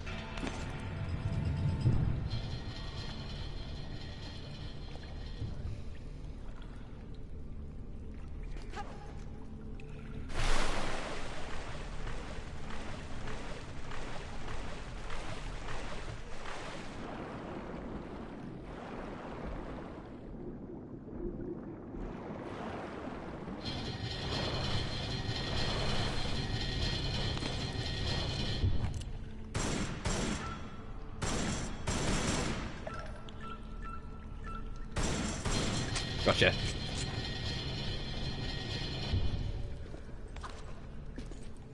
Then this, we just need to encourage off.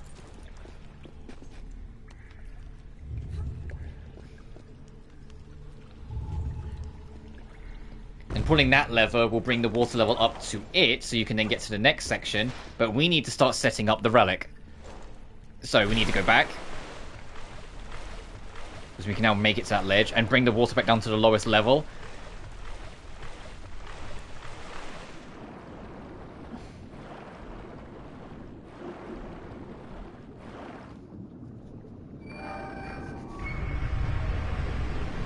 And then we need to do the whole cycle again, but this time don't raise the water level once until we can get there. Because now we can get into the door over here when we pull the switch above. Before it closes on us, because this is here, which will give us something to grab to climb up, and then from there we can get up and around, drop to these to get across, and then over to that, and then once that's pulled, we're in business. So let me put this in place. There we go. Right, Laura, you can let it go.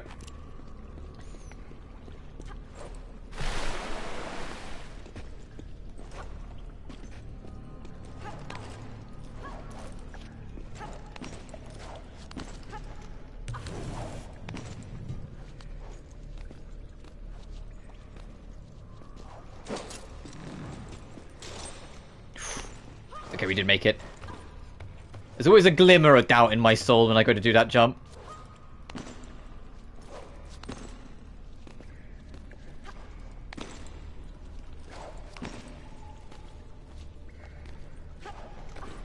So leave that lever because we need it low so we can get to the other switch.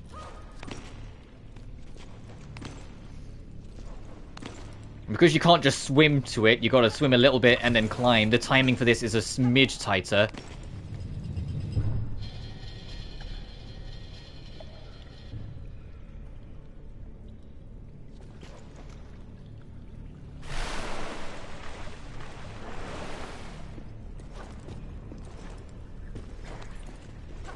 There we go. I say that actually wasn't bad at all. And that's why these ledges are here. You may have noticed them when you first swim through and gone, wait a minute, why are there ledges?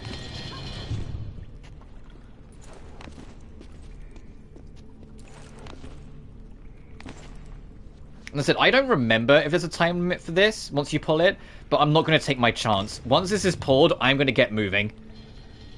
And that's where our relic is.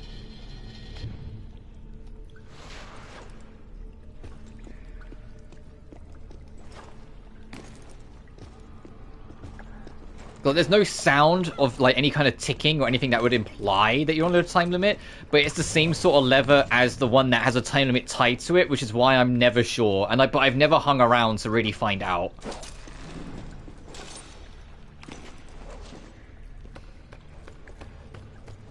Like, there's a part of me that thinks it'll be fine because you've already like solved like the main puzzle of doing it.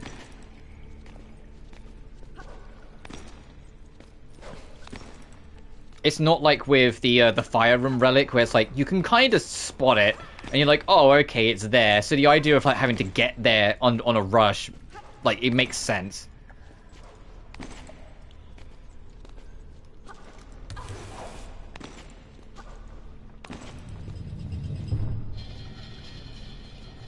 So I'm just not gonna take my chances.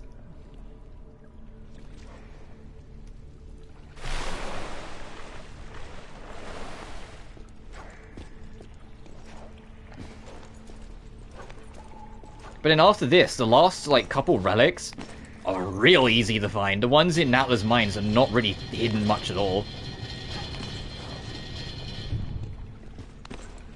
Okay. Right, now this is the one we needed to pull, which will bring the water way the fuck up to us. Because I just skipped the first switch because you don't need it.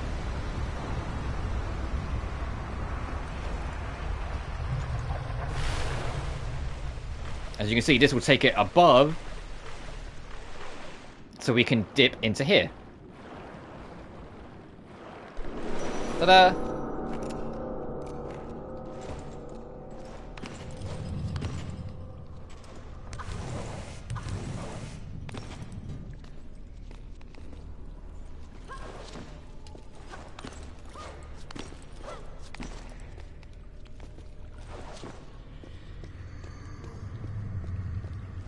And that's the actual switch we need to finish the puzzle, but first things first, let's get our reward.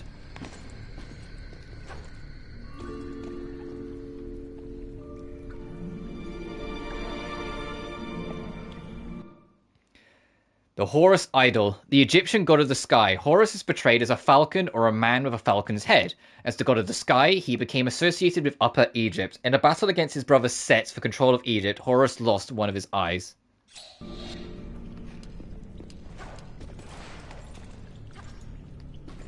Which is cute, because once again, technically more references, because Set is who you fight in Last Revelations.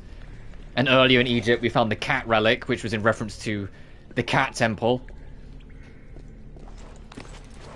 From the Unfinished Business expansion.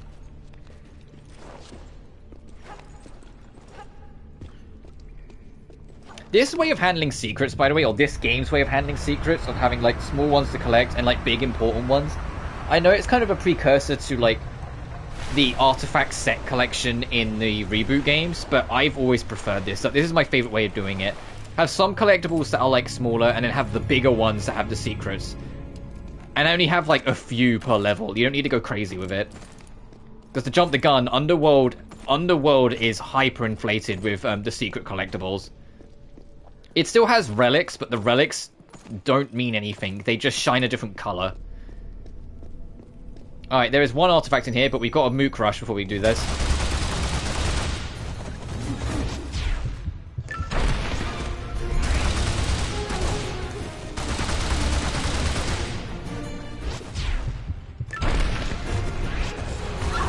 Fuck, I was stuck in the animation. Ow.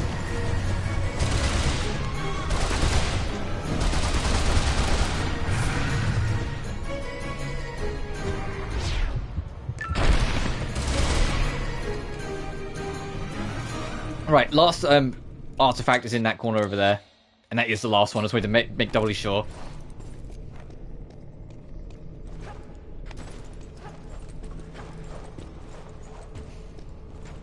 So as always, although there is a puzzle to solve in here, my first priority is going to be that artifact.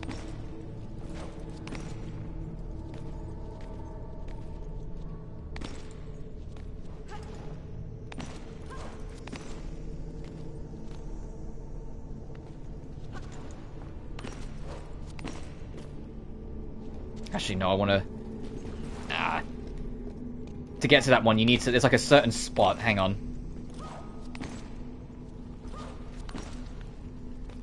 Because you see that hook in the middle of the room? You need to get like a good angle so you can catch it. I want to do that first. Then I need to aim for this crevice.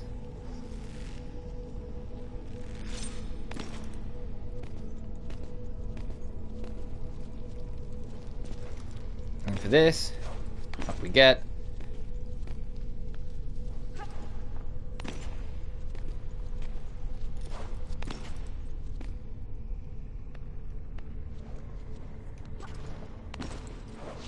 Gotcha. Alright, all the artifacts collected here.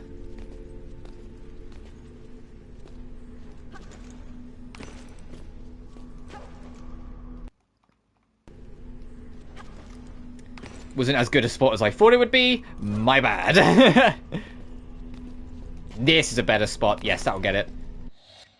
And then you have to put in one of your ski-on pieces. Don't worry, you'll get them back.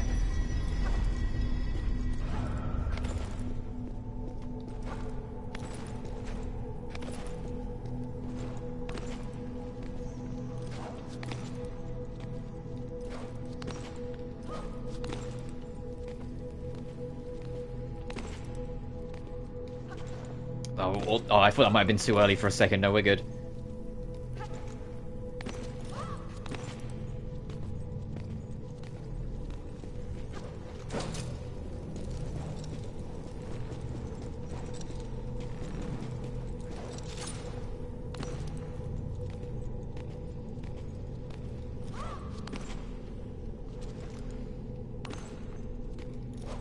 Nearly there.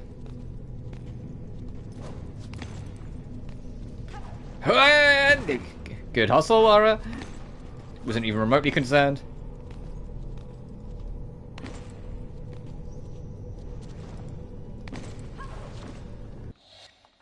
No. Oh, sorry, I got used to the Tihokan one. There's your no subtitle. And just to double check, yes, we got everything. Let's go. Alright, third chapter done. One chapter left. When we start the next chapter, I'm going to take another bathroom break, by the way.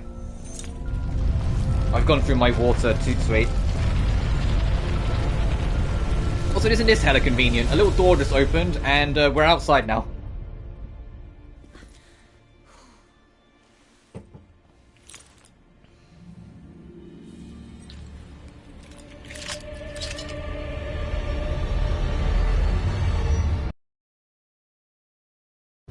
But it is my face you see in your nightmares. What have you to say for yourself? The gods favor action, not counsel. Yet it is this council that rules over you today. You rule over nothing. Atlantis is in ruin. Nothing can change that. Everything must burn. Only then can the Seventh Age begin. Choose a path to madness. I wash my hands of you. For your treachery. For using the knowledge of the Scion to unleash our armies against us. I expel you forever from the secret order of the Three. And condemn you to shame in the frozen limbo of eternity. It cannot be stopped. The wheels of Cathar are already in motion.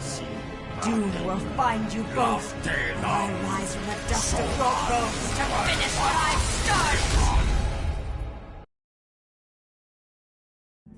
Dun dun dun, Natlo is the Queen of Atlantis.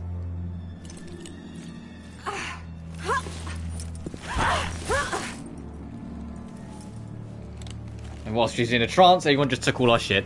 It was you. You were the Queen of Atlantis. Once. And the Scion holds its history. It holds far more than that. All the knowledge of the ancients. Things none of you could even comprehend. What is the Seventh Age?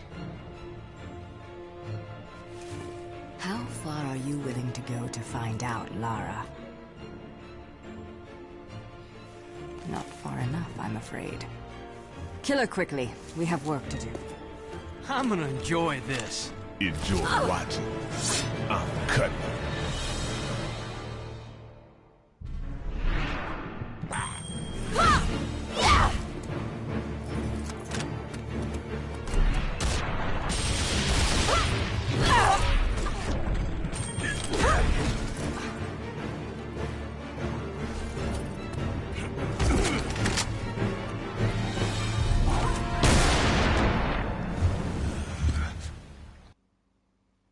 That was easy.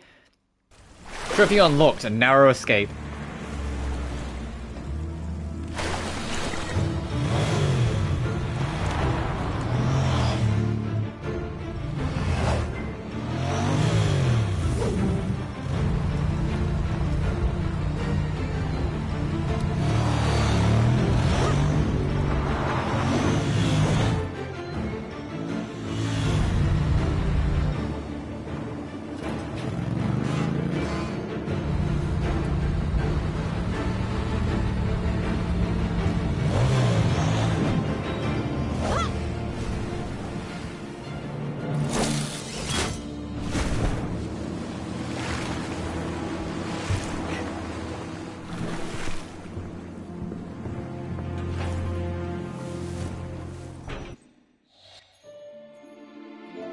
And that ends the Egypt chapter.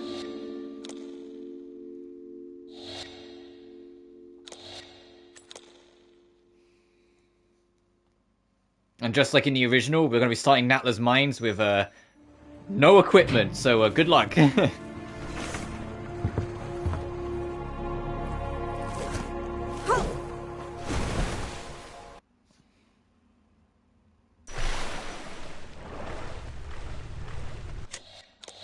There's 4 artifacts and the relic. But let's get in first, and then once I can actually like put my feet on solid ground, I will pause and go use the bathroom. So I've been sitting here for like a minute, like, man, I need to go. So BRB, guys.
Hello gamers, we're back.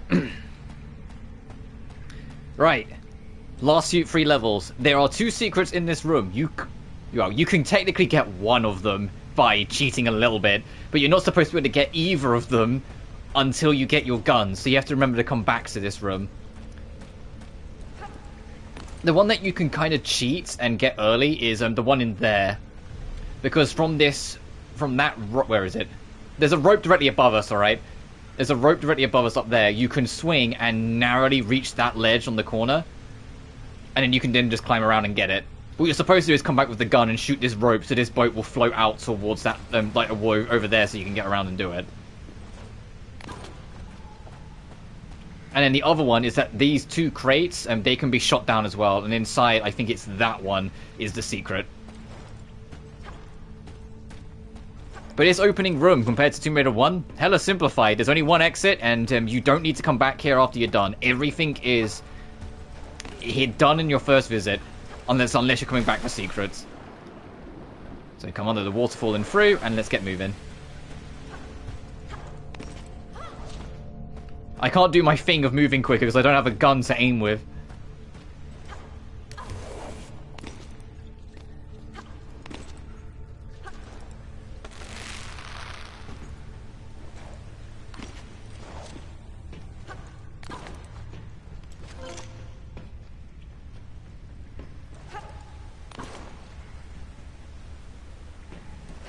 But as much as I would love to, like, because you do it from here, you take full damage because you technically land on that ledge, then step onto it, but you can do it from here. But I'm not going to worry about that because I need to come back to this room anyway in a bit.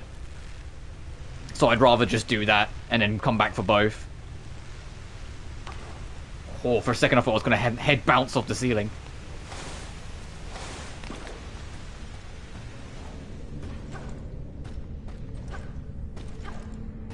But the main trial and tribulation is the next room, the actual mines.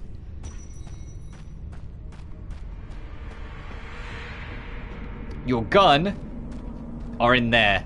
It's not held up, it's literally there.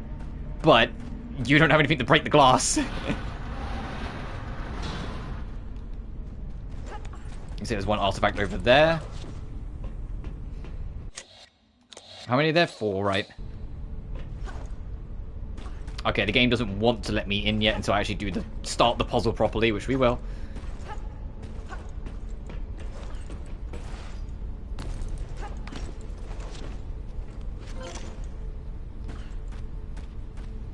But it's the same idea. There are 3 switches, you need to get all of them. You can see here, there's the 3 fuses, you put the fuse in, press the button, it does the thing.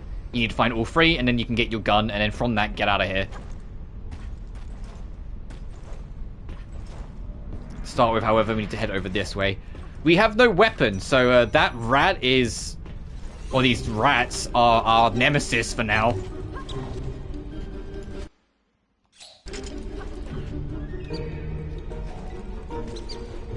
But don't worry, they'll have their day.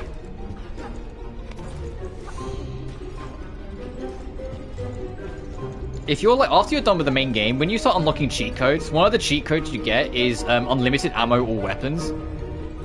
And like having that cheat code active, man, this level becomes a lot shorter because you just start with all your guns. You just get everything and you're done. Using this, we'll pull this in so we can get around to the inside of that ledge properly.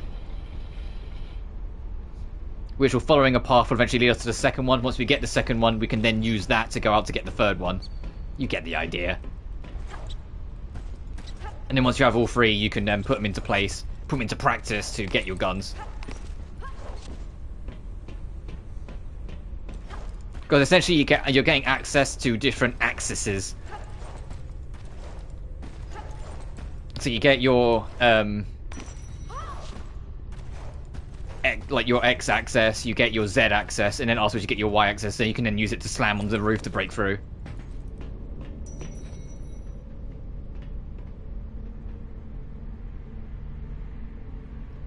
How would I go about getting that?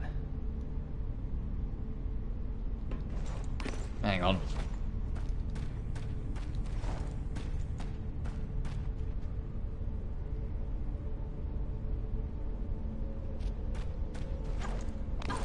Let's see if I can try and get that secret first, before I worry too much about what I'm doing.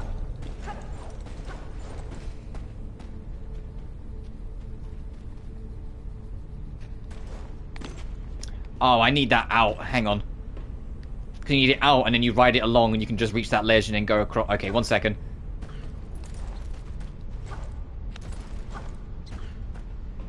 Like I said, this latter half of the game I do not remember as soundly as the first half. So, like, it might take me a second with some of this to go, oh yeah, right, you do that, or oh right, you need to go here.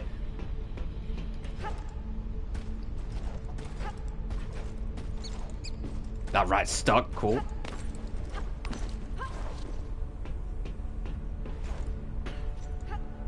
Oh really? Is that too high? Alright, we'll just do this then. Oh, I can't make that. I have to go... Dang it. I'm like re-solving it as I go, but I'm just trying to remember. I didn't realize as I didn't spot them, I should say, over there, but no, there is a pole here.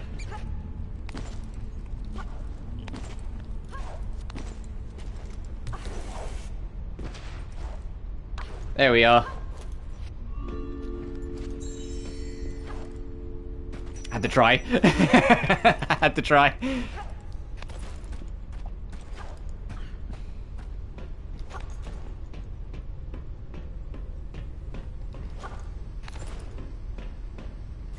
Get that in. Go around properly.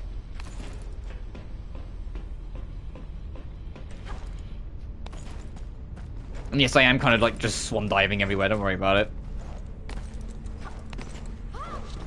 Until I get my guns back, it's like the only other way I can think to travel. That isn't just holding forward. You gotta do something to kind of distract your mind a little bit as you run. And there's no sprint button in this game, so you know. Sprint doesn't come back till the next game. It's so funny, like the off and on relationship with the sprint button this series has. There's our shortcut. To be honest, I should have pushed that down the first time I was here, but I was literally just there for a shortcut, but I got distracted. Gotcha.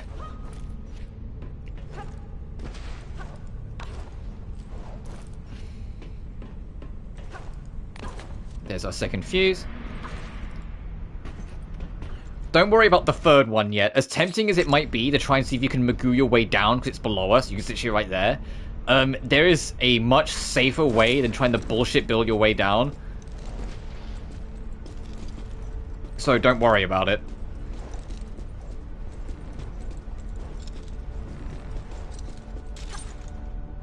Gotcha. Let's get your second fuse and leave.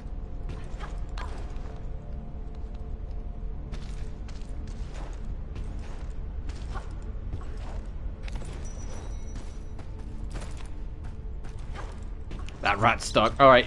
The rat menace is not much of a menace right now. They're both getting fucking stuck on everything.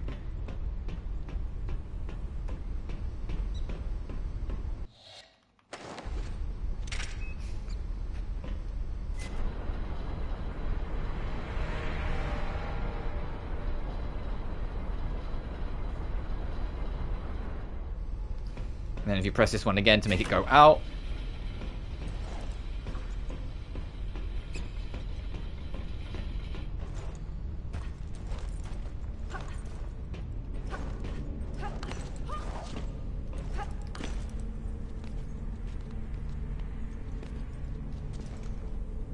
Okay, that's a good spot. I wasn't 100% like certain when I went to go for it.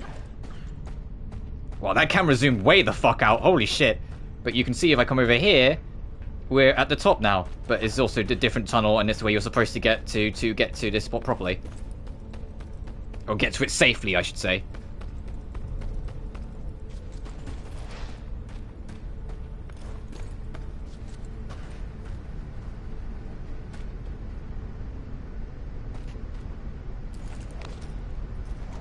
Yeah, there's a lid. Just gotta go for it. What? In that gap. Alright, down we go. Actually, I think I can just drop from here and slide. Yes. Oh, there is another rat jam in here, but it's all good. Alright, last fuse. Ow.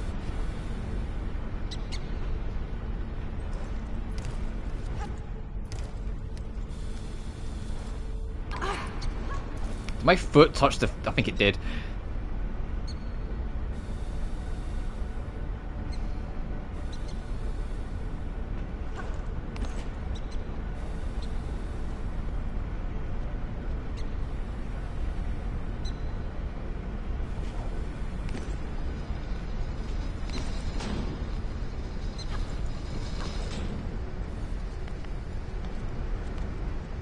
Wait for the steam to pass. Look at that rat! Look at that rat just sitting underneath me. It's like, oh, she's gonna fall down, I know it. Oh, there was a steam thing there. Okay, I'm glad I kept moving. And now we're back here.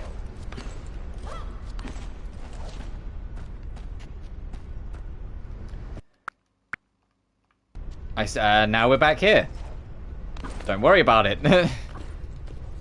I think that's the biggest thing that's going to help with this, is that the whole Legend trilogy, the physics and mechanics are pretty consistent, but they're not always, you know, like they have bits. It was a sacrifice that Tomb Raider's still been struggling with all the way into the most recent entry with Shadow, but by making it less strict, it made it more accessible. But at the same time, by making the platforming and like grabbing mechanics and everything less strict as a whole, sometimes the automatic side that you're trying to use to like save your ass doesn't always save your ass.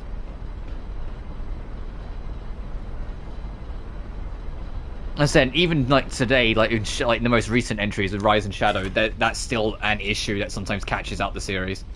Wait for this to go into place, and then this will slam it onto it so we can get our gun.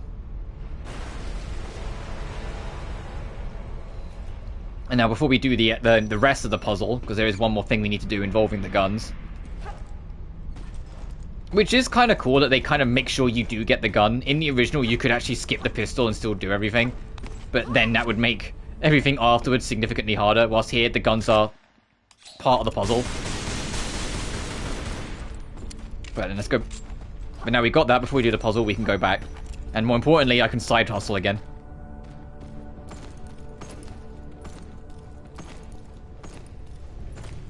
So there's 2 things in here that we can get. 2 secrets.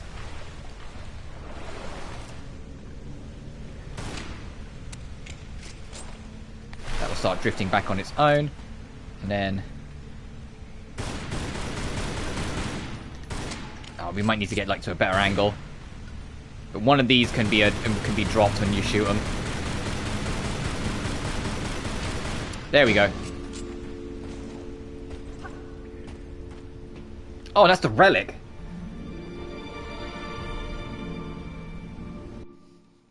The Chalice of Torment. This chalice was used to collect the spilt blood of sacrificial virgins. Once the blood was collected, the chalice was used as a mixing vessel where other herbs and powders were added to turn the liquid into a phyclotropic fluid used by Atlantean priestess judges to invoke spirit journeys. They straight up literally made up ancient artifacts for the last level of the game. It's like, hey, we need something like Atlantean. Let's go for like Chalice of Torment. Okay, and we narrowly fucking got that in time. Because yeah, that does keep on drifting and you do miss your chance if it goes too far, so we kind of got lucky there.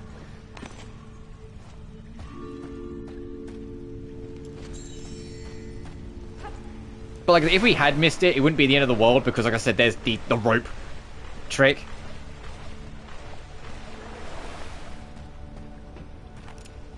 But now we have both of these. The only artifact we're missing...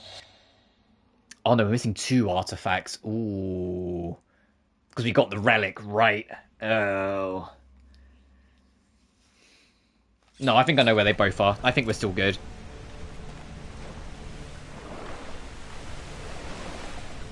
One's in the molten room, or the molten area. We're going to do it next after we do a quick time event and finish the puzzle. And the last one's in the last room, and it's in kind of an annoying spot.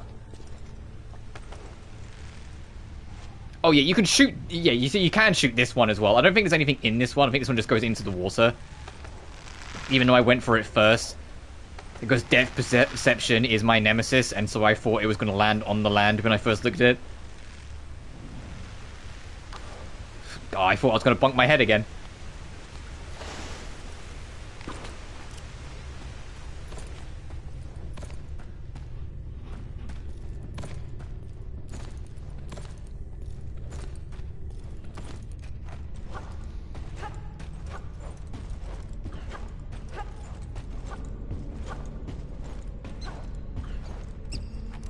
Oh, hey, Mr. Rat. Goodbye.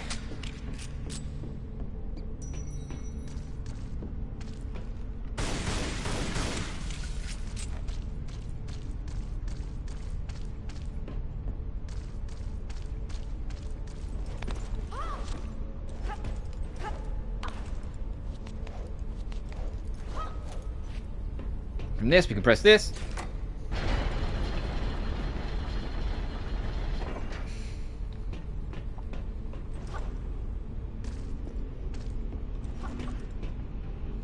And now we're technically done with the puzzle, but I say technically, you'll see why in a second.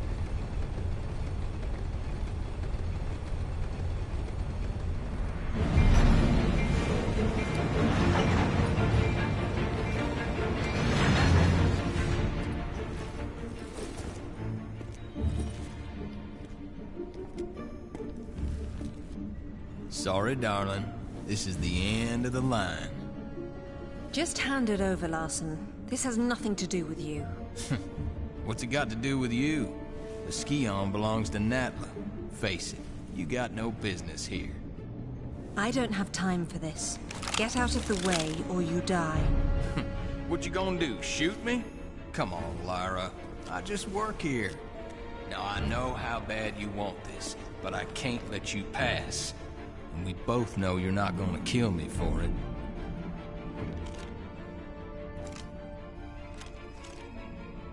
That's just not who you are. I'm not who you think I am.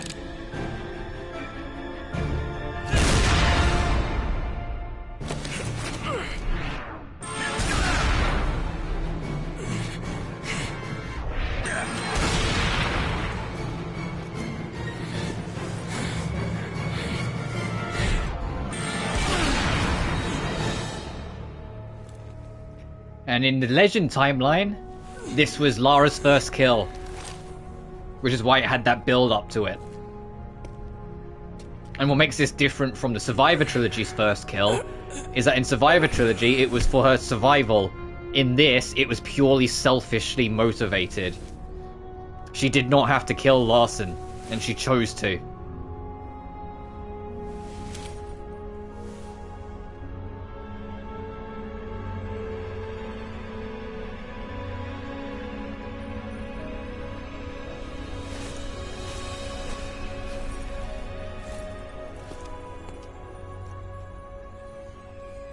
Once again, one of my favorite things about Lara as a character is that there's a consistent aspect to her across every version, is that she is a little selfish. And sometimes it bites her in the arse. She's a little selfish, she's sometimes a little arrogant, sometimes it really bites her in the arse, sometimes she gets away with it. And even in this retelling of Tomb Raider 1, treated as more of like an origin story now with Lara. You know, before they made a trilogy for an origin story with the reboot. Even her first kill was murder. It wasn't survival. It was a selfish motivator. She wants the skin of Atlantis. She wants the truth. And so she killed Roland to get... Not Roland, fucking Larson, sorry. To get it.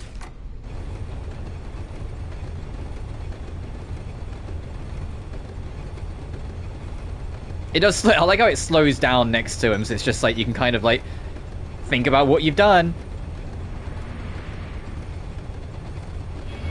We will need to hop off of this though in a second because this is just going to keep on going. In fact, I'll just do it now.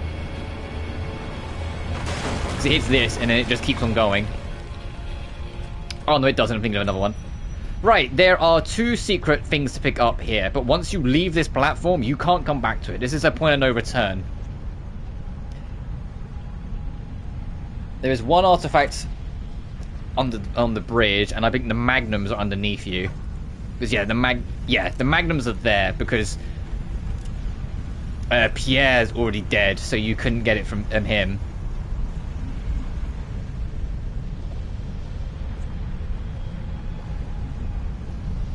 Okay, I remember how you get there. I was just kind of looking for a second, it's like trying to remember how you get to that ledge. No, oh shit! Alright, good start. I did not have enough room to jump. I'll take that death, it's fine.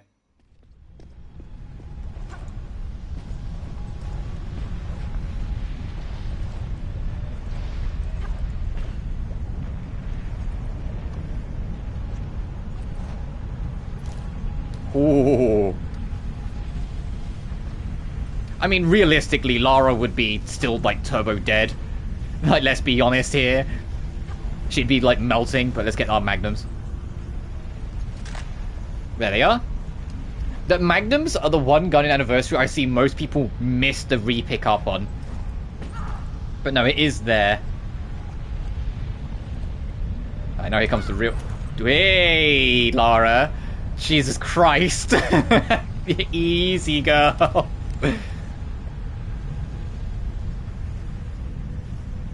I don't know if we can make that. I'm not sure what our jumping point is from here, because I think that's too far away. I mean, we might make it. I mean, fuck it, I'll try it. Oh, okay, it is close enough. Lara did magnetize to it a little bit. I saw that, but we're fine. Yeah, and you can see the artifacts there, and the last one's in the next room, so I haven't missed anything good.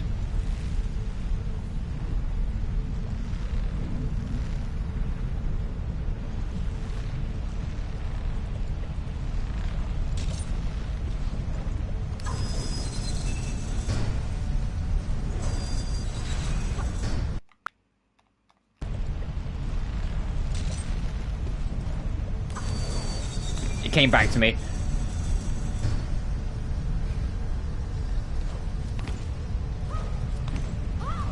And then you can hook to this, which will allow you to get both. Oh, fuck. Hey!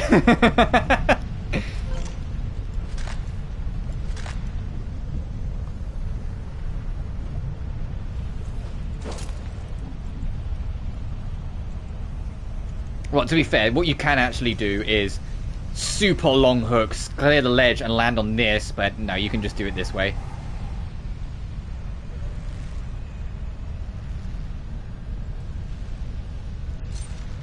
Like that. And then you can just jump across. Jump across. I picked up the ammo next to the collectible, not the collectible. There we go. And I should only be missing one now. Okay, good.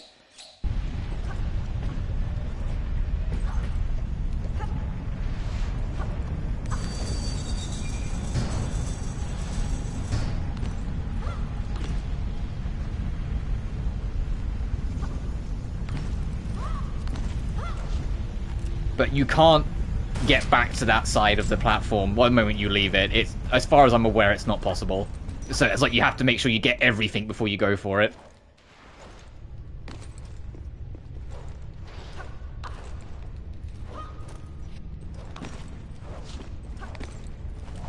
Alright, now in the original, you then did the room, like the big room with the skater guy in it, and then you did the two houses. Well, there's the two houses, but they're much smaller, and you can see an old friend is waiting for us over there. And by that, I mean the big guy that tried to stab us at the end of the last level.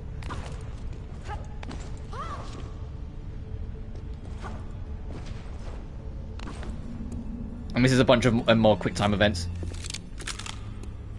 I was hoping you'd show up. I want to make you scream. Unless you want to end up like Larson, get out of my way. It's so good, isn't it? Gets even better. You can't explain it to people. They have to feel it.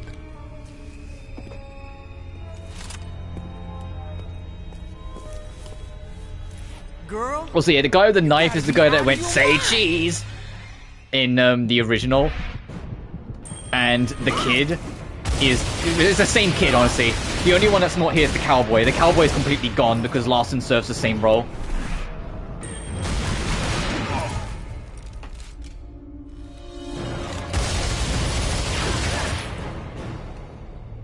Not so hard now, are you?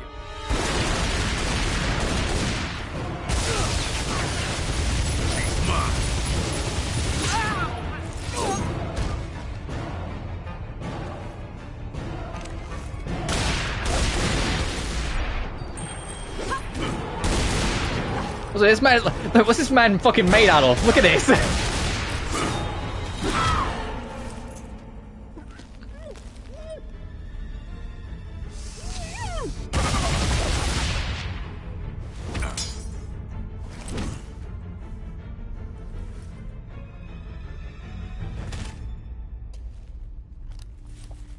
Now, to be fair, she technically didn't kill these two, but yeah, now she's hardened to it. She's prepared to do whatever is necessary.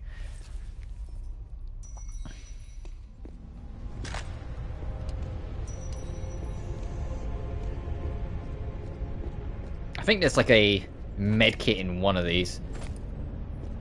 But the last artifact is like up on that little ledge, but we'll get that in a minute. Or the last artifact for this spot. Then not. Well, maybe it's on like an easier difficulty then. Which would make sense because the time trials are defaulted to a normal difficulty when you're doing them, and I would have nabbed it during my time trial. Okay, now it makes sense. Because I was about to say, it's like I never play these games on easy or normal, so if it is a difficulty thing, that doesn't make sense because I wouldn't know it's there. But no, actually, time trial technically defaults to normal. All right, now we're higher up. It's there, but what makes it a little more awkward is that you have to stand on all of these to unlock the door instead of just getting a random key like you did in the original. You need that one there to get to that ledge, but it starts sinking the moment you land on it, so you need to have like kind of decent positioning. So I'm going to prioritize that and then work backwards.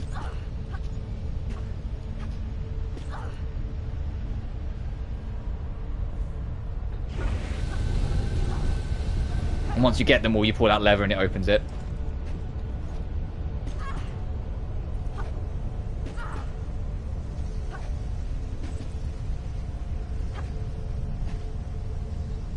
Alright, get ready. And then go.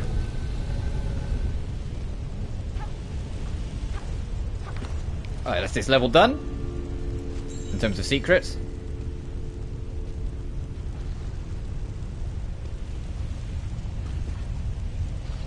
Uh-oh. Okay, we got away with that. When she got stuck on a position, I thought it was going to do that thing that some games do with their physics, where you just get fucking destroyed. We'll go around again, it's fine. Because it doesn't register that you're not moving, it just registers that you're still falling.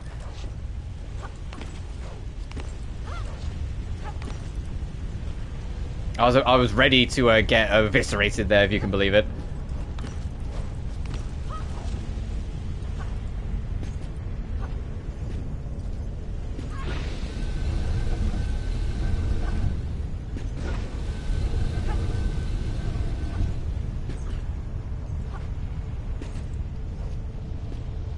Above me? No, these are the last two. Can I make that from here? Fine, we'll go around. Yeah, she magnetized to that a little bit. And that should be all of them. Easy, Lara. So I can now jump for this. So I can now jump for this. That's why the rewind is so handy, because I would have had to go all the way fucking back around if I took that. And now this mine is done. 2 levels left.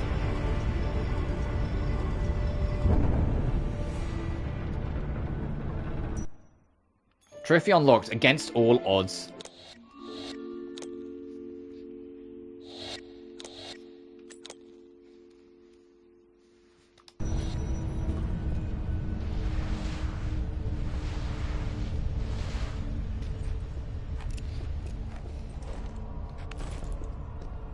Right, now instead of it being more hellish and gory like it was in the original, they make it more kind of like this, like kind of glowing and ominous.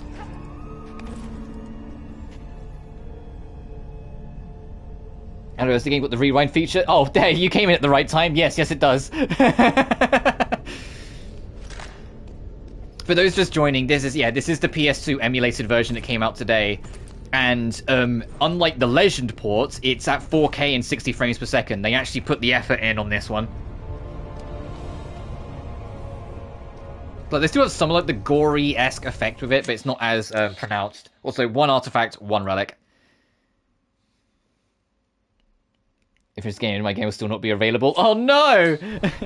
I'm sorry to hear that. The only thing I won't do... Well, I say that. As much as I love Croft Manor, it depends how much time we have left, because this stream is going on. I knew this stream would be long-ish. Like, we're, like, just approaching 6 hours. But I think Croft Manor will be the only thing I won't cover on the stream. I'll just do the whole main game 100%.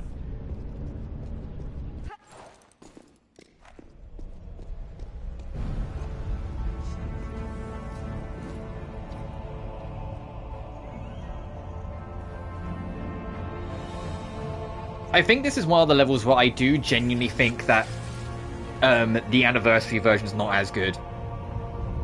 Because I like that you were in and out of the tunnel, of like this vertical shaft, and like outside, every time you like go out of the shaft, it's another little puzzle, another little thing to do, you know, like things to do sort of thing. In Anniversary, nah, this climb is all you do. You solve the room behind us that we've got to do, and then you just do the whole climb in one go. Like, they really shrank it down in Anniversary, and it's like, this is like one of the few times where it's like, actually, no, I kind of do prefer the original.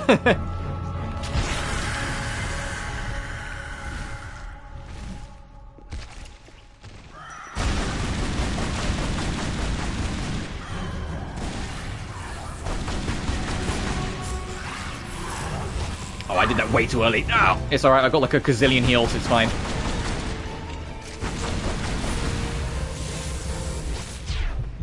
What stage do you prefer in Anniversary? Let me run through the levels in my head. Caves, I think I prefer the original. Vilcabamba, Anniversary. Waterfall, I prefer Anniversary. The first Tomb level is probably the original, just because it's got better like colouring to it, if I'm honest. St. Francis Folly, Anniversary. Colosseum, Anniversary, because I find the original kind of annoying. Cistern and the Qualopec Tomb got put into one in Anniversary, so I kind of do prefer Anniversary because it's just 2 levels in one. And also the Qualopec Tomb in the original is kind of like a little like annoying. I think both like as much as I prefer the Cistern half, I think the Qualopec half just ends up making it the Anniversary together combined better. Egypt? Egypt's harder because I think like the Egypt levels in both the original and in Anniversary have things that are good about them and things that are just not great about them. So that's kind of... I'm not sure.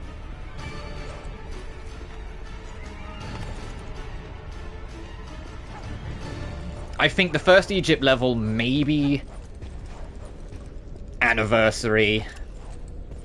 Obelisk Anniversary. I know that's a hot take because a lot of people don't like Obelisk in Anniversary, but I prefer it. And then Sanctuary of the Scion. Actually, no, yeah, it probably is Anniversary for all 3 of them then. For this, for like they were in, Natla's Mine is a hard one because they're almost 2 entirely different levels. They have the same idea, but they're almost 2 entirely different levels from the original and Anniversary. I think I narrowly prefer the original because there's a lot more exploration involved.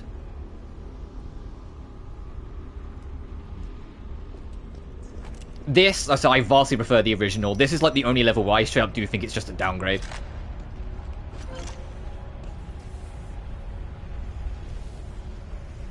Before I do this, I do want to just to be safe.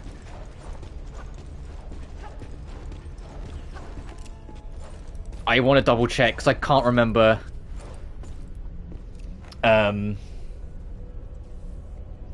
Where the artifact is. I know where the relic is. The relic is like just before you go to hop across the throne.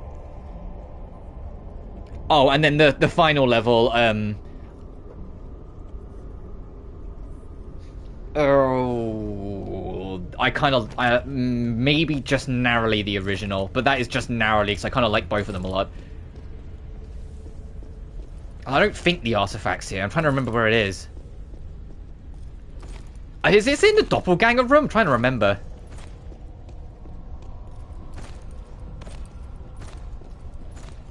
I mean, I'll proceed onwards. You know, actually, what I'll do? Let me just be safe. Let me just drop a save down here. If I get to the top and I can't find it anywhere, I can quickly just have a look. It might be in the doppelganger room.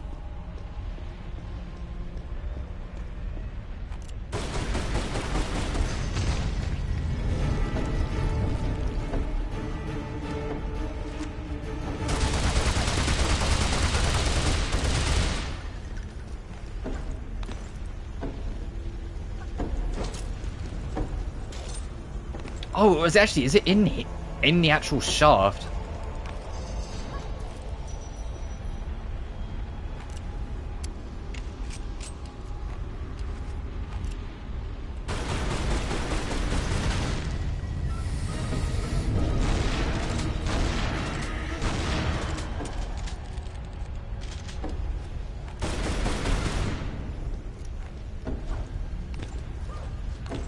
I'll keep an eye out. So I know where the relic is. So once again, the thing that's supposed to be more obscure, I remember.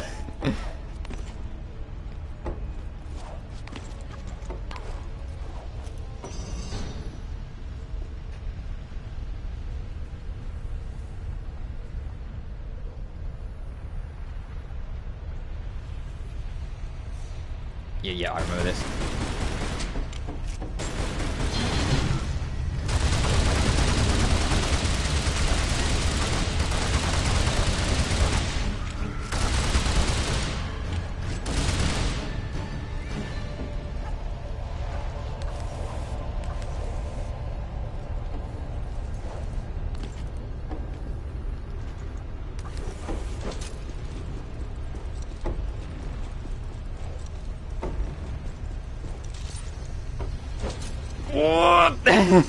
Oh, fuck! Alright, let me just take... I'll take the L. I'll take the L, like, spiritually, but just because it will take me a while to do it again, I'll just rewind. That's part of the reason why I'm doing it so quickly, is that, like, when I know when an L's coming, I just go, alright, let's just go back. Because otherwise you have to load the checkpoint, and it'll put you lower down, you have to run back up again, so, like, just for the sake of getting a move on.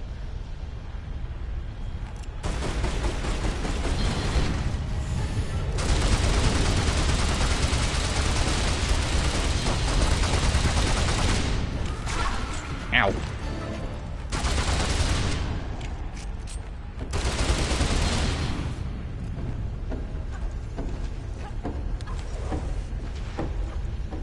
Oh, that one depletes quick.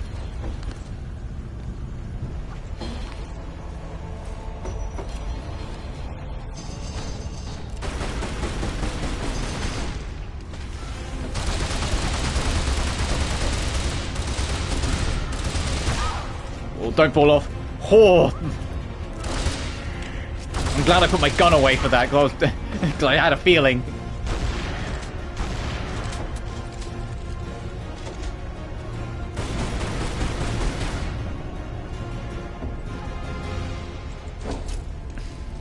I could feel it in my bones that that wasn't staying.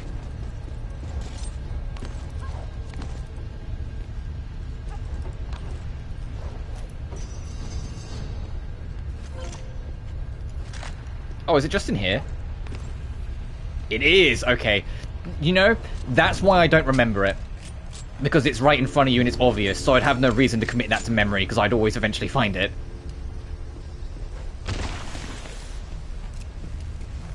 That's why I don't remember it.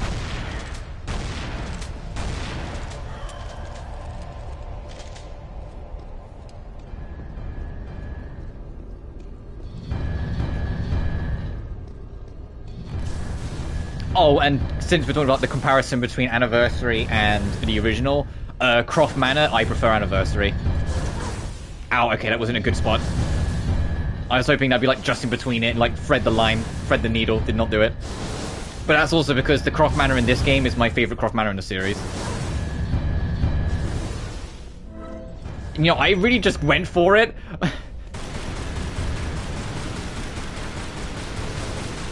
Oh, I forgot about that button. Yeah, you can shoot the button to disable the crushers.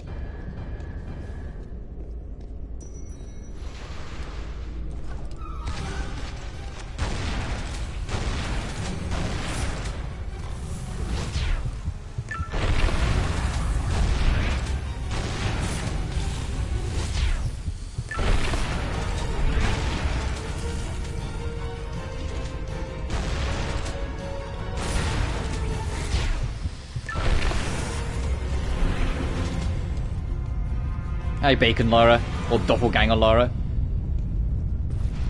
Oh, you do not move at like 60 FPS. You move at like 2 FPS.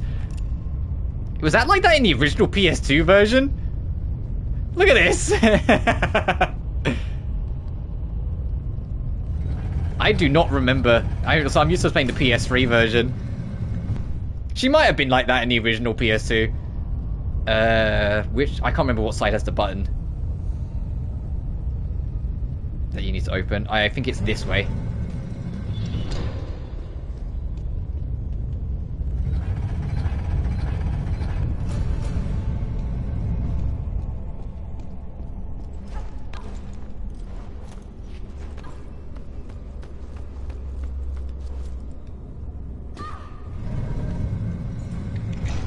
I'll go fuck myself then. Thanks, Lara. I mean, this was here, so it wasn't all a waste.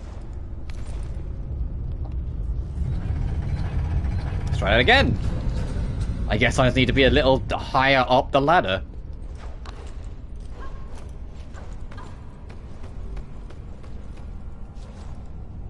Miss Croft?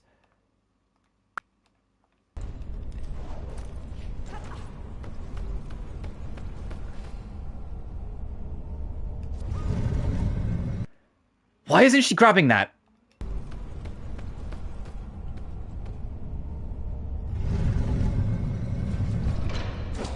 Grab the ledge, Lara. The fuck are we doing? Let me try the other side.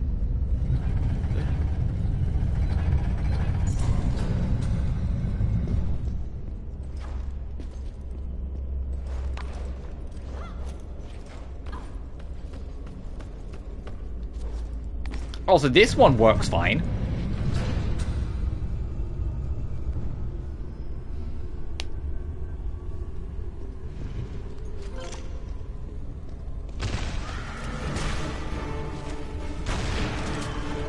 Oh, did I just fucking dome it? Oh, damn.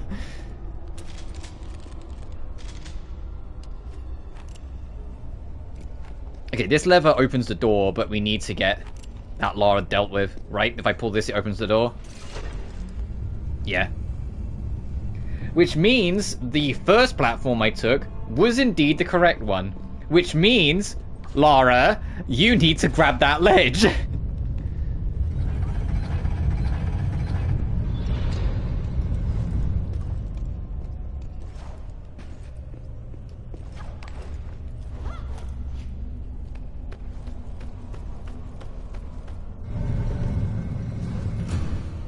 Why is she not grabbing that fucking ledge? What's going on?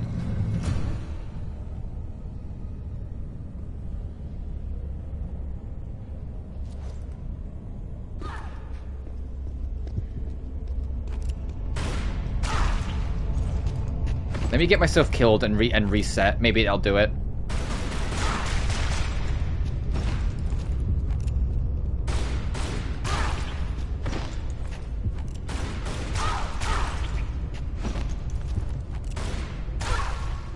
Oh my god, now you're doing like no damage? Come on. There we go. Let me like tank a full reset and see if that will let me grab it.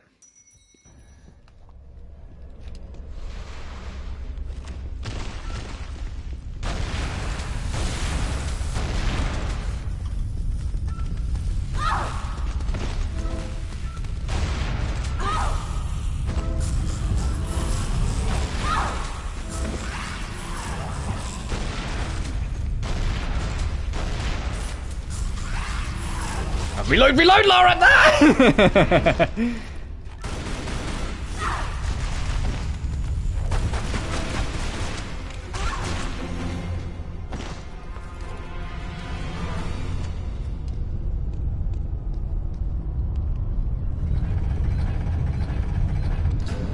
Alright, let's try this again.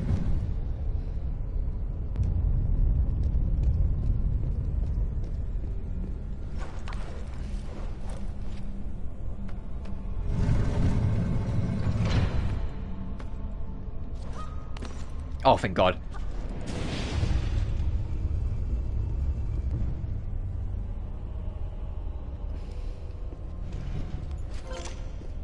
Oh, this is the wrong side anyway. This is the one that did work. It's the other one I need to check.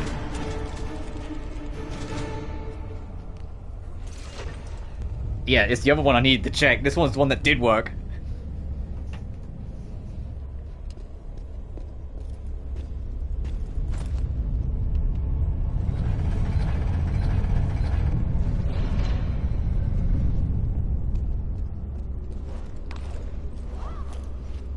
Alright, Lara, let's do this. You're gonna grab the ledge, yeah? You're gonna grab the ledge, yeah? Oh, finally, Jesus Christ.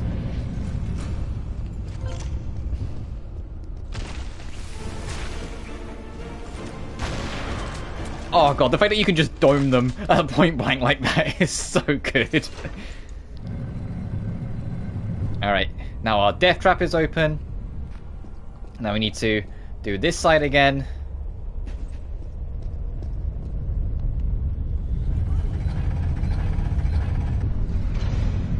Like I said, it might be automatic, but the grab isn't the best. That was going to be my next idea. If it didn't grab, I was going to change it to manual grab and then try and do it that way.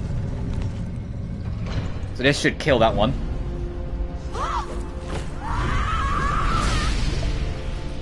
Talk about being your own worst enemy. Ha! Funny.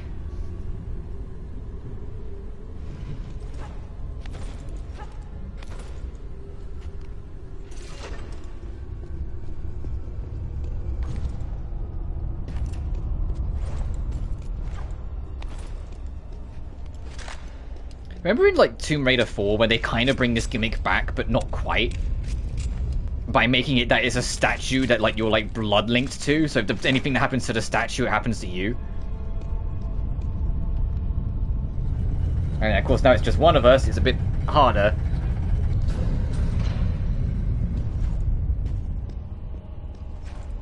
Alright, one last time, Lara, just grab this ledge. Thank you.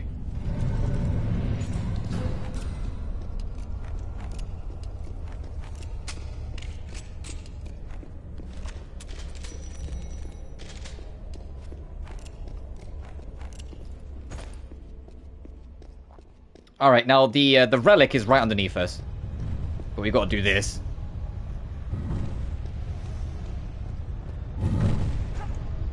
Ooh, good start.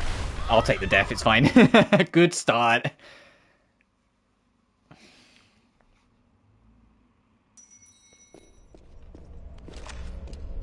Oh, do I need to reload all my guns again? Okay, right, we're good.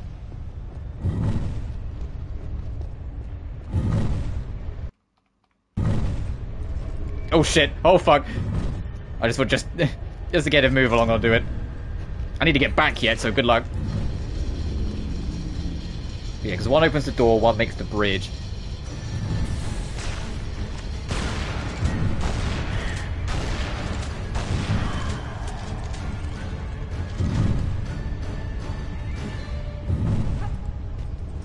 That's how it's supposed to go. Even then I nearly fucked it up. And then this one's the easy one, because you can literally see the outline of where they are.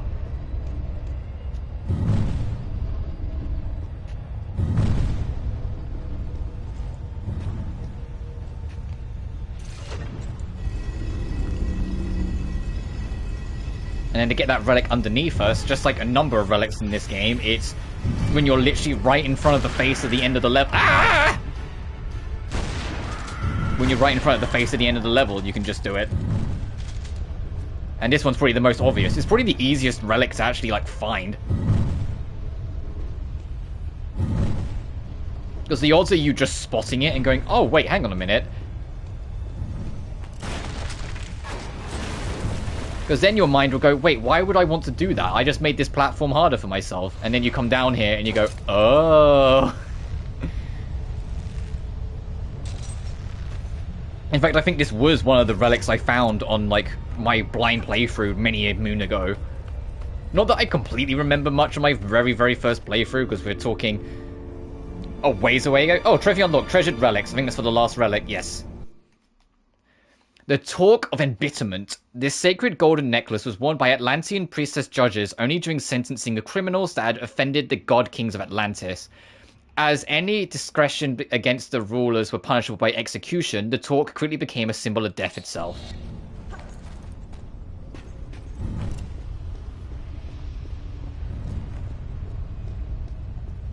Alright, one more level.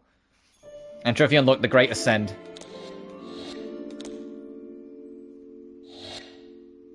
Oh, I can get rid of this save now.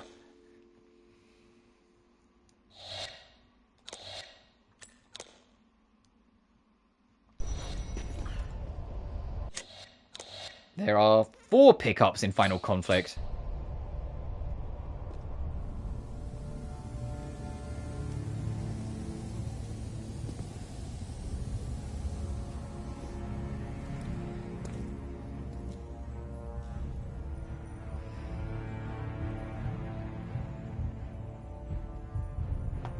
Oh, you want to know a fun story? This monster about the fight gave me nightmares as a kid after I fought it. You've reached the top, Lara. There's nowhere left to go. Anyone else? Down.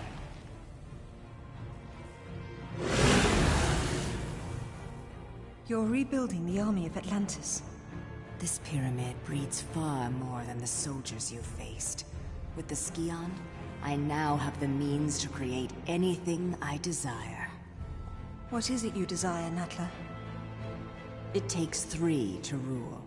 Tihocan and Qualopec were too weak to destroy what stands in the way of the 7th Age. But you have the strength to claim this seat beside me. Immortality has its price. But what are a few lives to sacrifice for your dreams?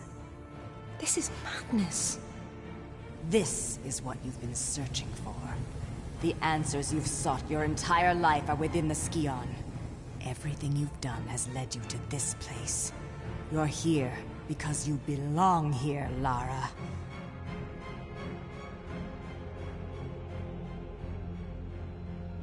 That's who you are.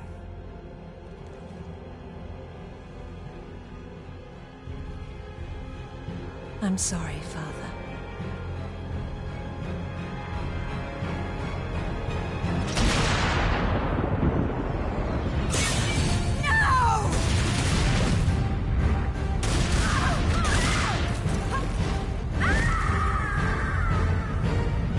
What's the point of having wings, Natla?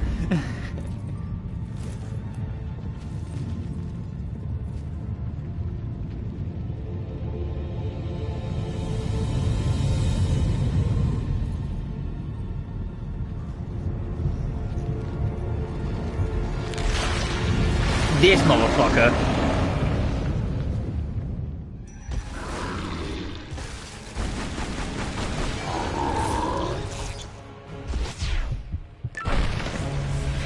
We're not going to be able to get it off the ledge because it's got all its fingers, but it will give me a chance to actually kind of get my bearings. Ow. I say that, he recovered like instant-fucking-taneously. We need him to try and punch down. Like that.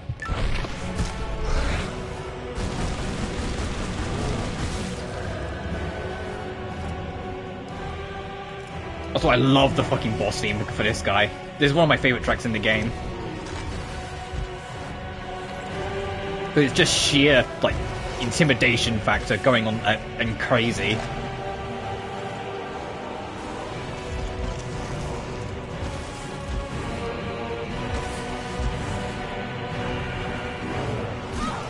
Oh, careful.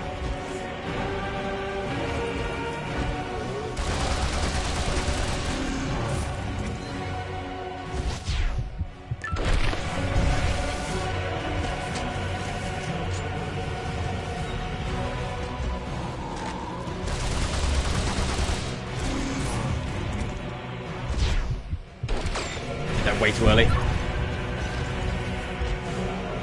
One sec, guys.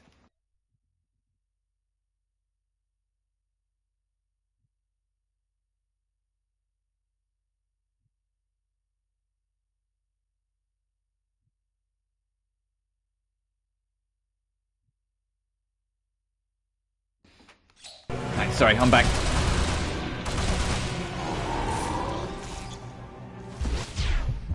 I need to lure him the other way, really. Up you get, big boy.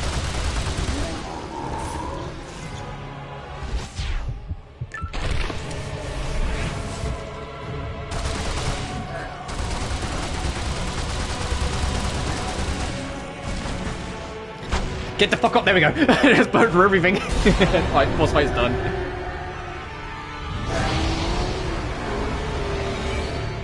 You can actually make it slam down again and get rid of the other nail, but you know, you can actually deal with it on one cycle. We have no ammo for like anything now, but we'll be fine. Right, as for what's left, how many artifacts? 4, right? 4. I remember where 2 of them are.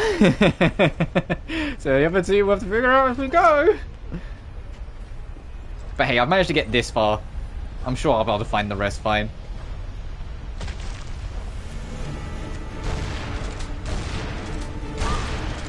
Shit!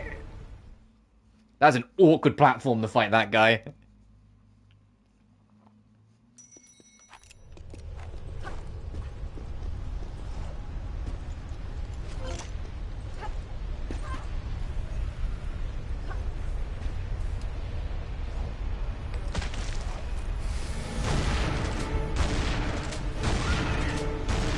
Okay, much better.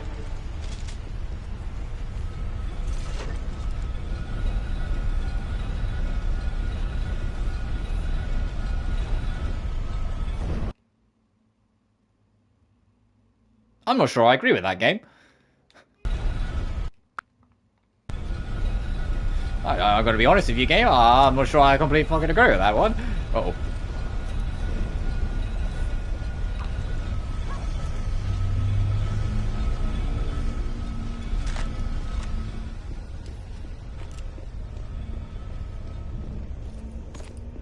It's a big loud motorbike passes by. Yeah, there's that one.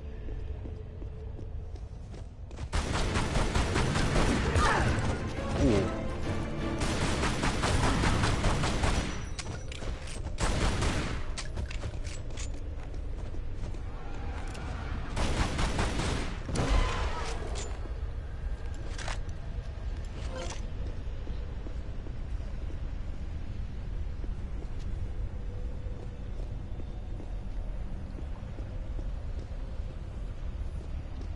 Yeah, you're gonna see me do this a little bit, like just kind of double check my corners as I go, sort of thing. Because I can't, off the top of my head, remember where 2 of them are.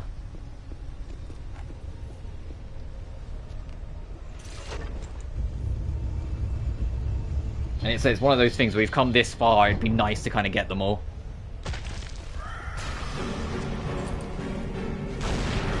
Fucking domed him, alright. The music didn't even get a chance to start.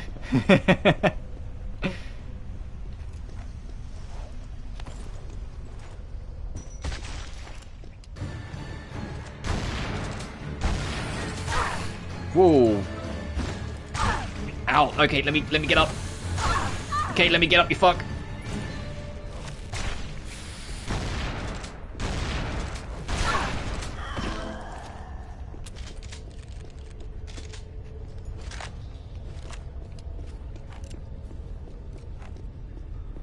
Yeah, up here's just showing you the puzzle room.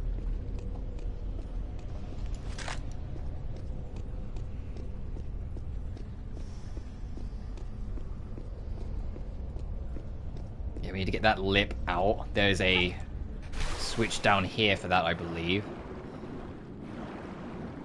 Oh, look at a little cabin.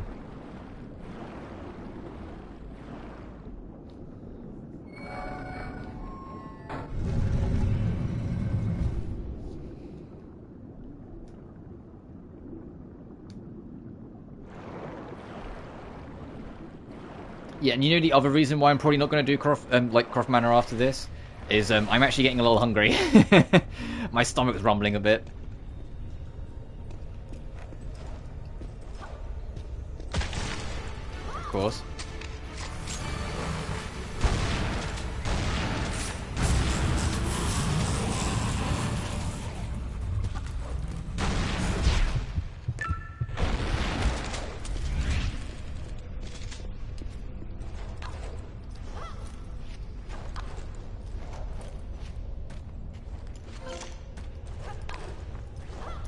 I just remembered where one of them is. Alright, and there's only one more I can't remember the location of. As I was climbing up this, I went, hang on, like, in my head, I was like, hang on a minute, isn't there one right behind you? Like, I had, like, the penny drop in my head.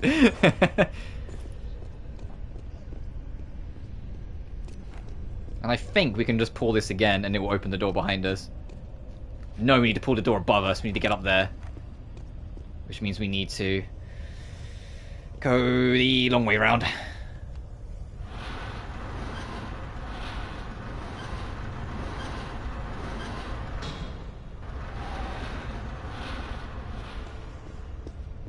So I think that is too high. I don't think we can reach this as is. Can we reach that ledge?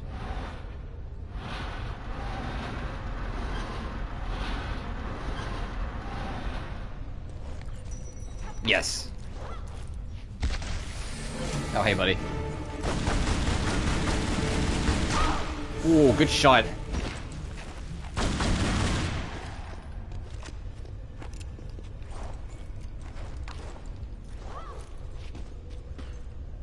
Lara.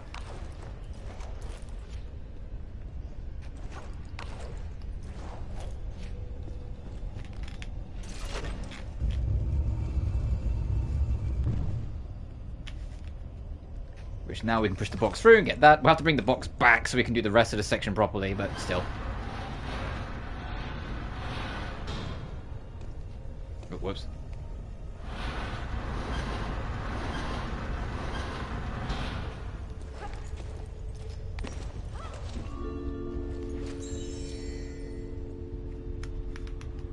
Alright, 2 down, 2 to go, and I only remember where one of them is, so, yeah, we'll figure it out.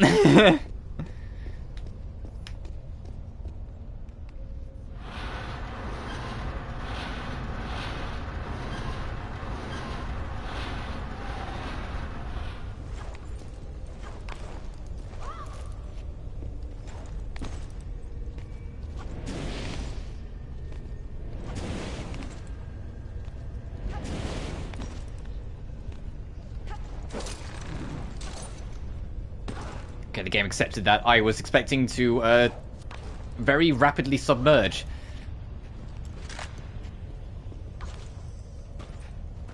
Oh, hey.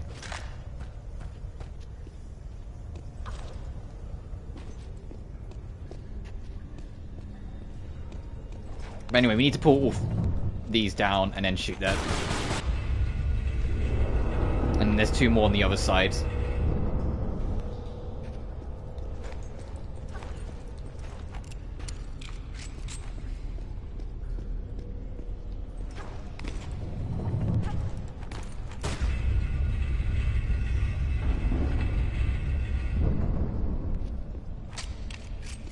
And one more. I can hear the enemy, but one more.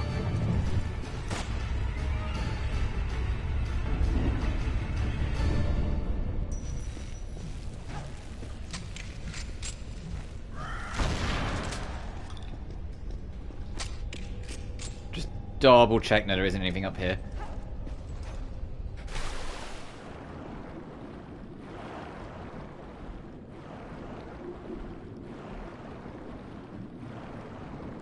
Just double checking. Hopefully it'll be like that one earlier, where like as it comes into view, it will then go, oh yeah, right, that one. But there's just one I can't remember.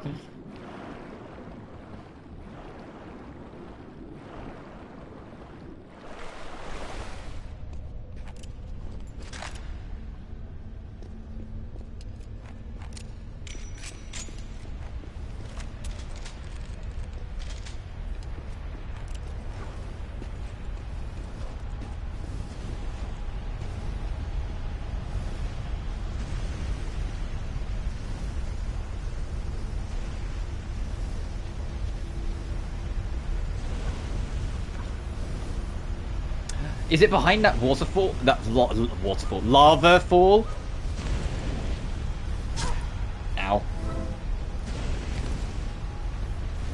If that's the one that I'm missing, then we're good.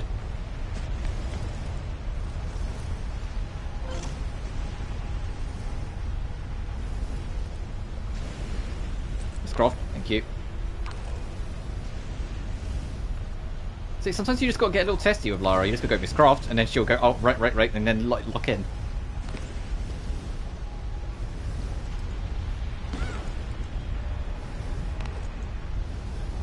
Yes, it is that one.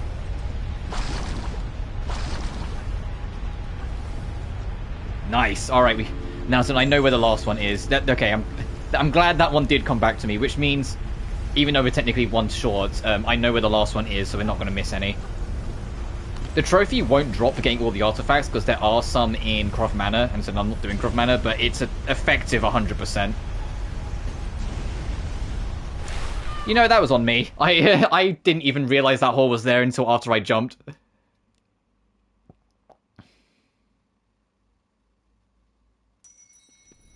Have I still got it? I do.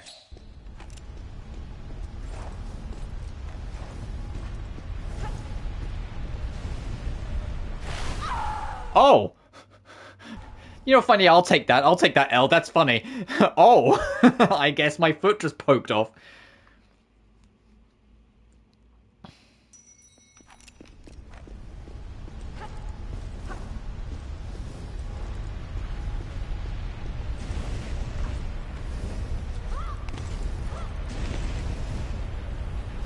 Cycle. Alright, let's go. Get that very close. There-ish. Yep, we're good.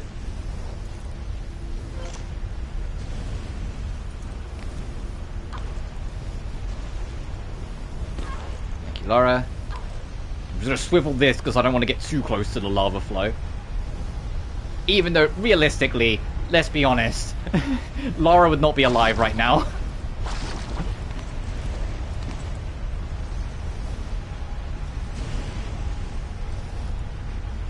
Lara's just got that special heat-proof skin. Not molten-proof. Lava hits her, it's over, but heat-proof.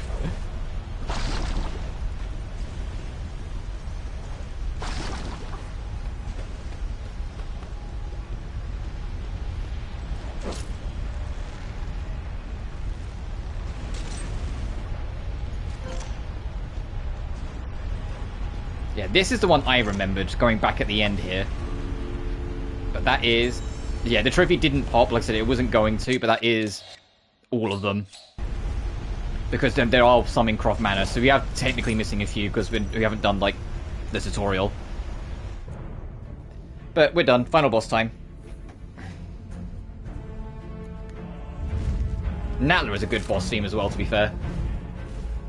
Thousands of years I've waited for this moment. Do you realize what you've done? Blood on your hands. Do you believe it was spilled for the good of all man? Or for your own selfish desire? Look inside yourself, Lara. Your heart is as black as mine. Valid.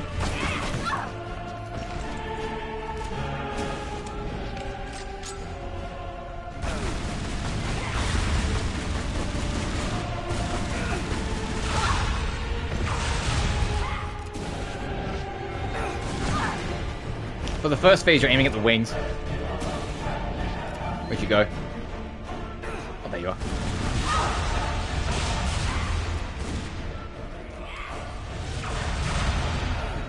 Man, they really gave me no, machine pistol ammo, huh?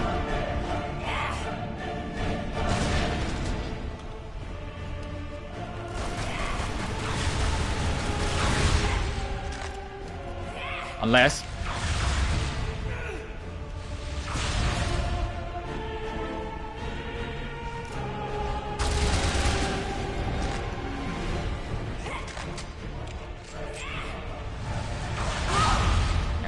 I want to see what else I can loot. I think that might be it, actually. Hey, look, I've got a million heals now, so you're really... This isn't a winnable situation for you. Right, that's phase 1 done.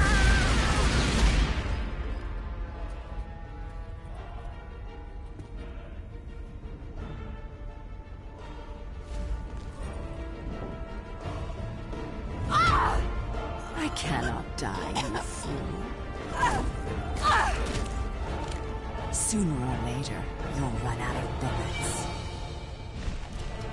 Yeah, about that.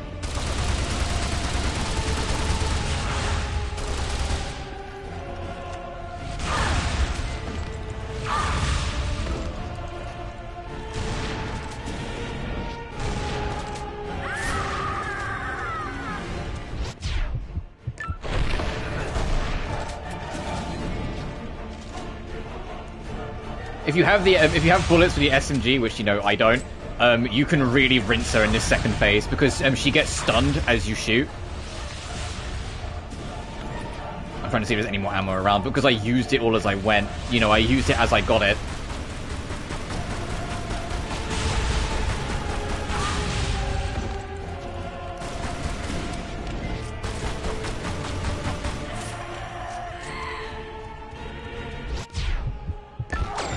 Oh, it's too late. But yeah, you jump over and then get the shot, otherwise it won't count. But the game gives you multiple chances because they know it's awkward, which I appreciate. There we go.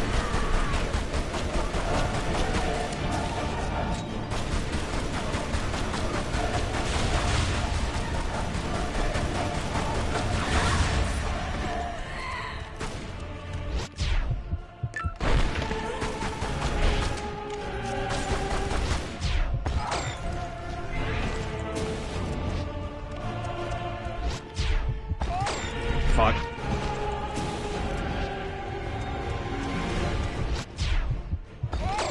Fuck.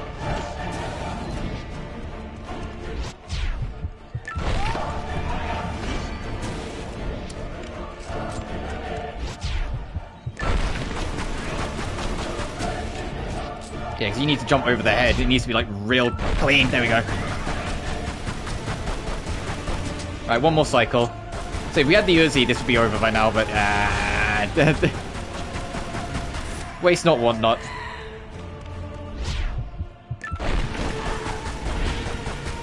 Game.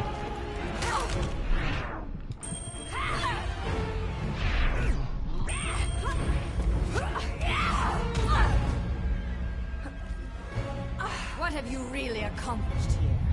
Nothing but a temporary stay of execution for your kind. This island is just one remnant of Atlantis. I will find another. But you, Lara, you have lost everything!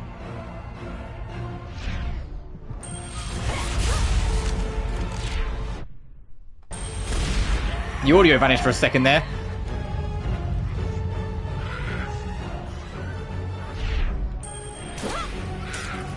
Now it's game.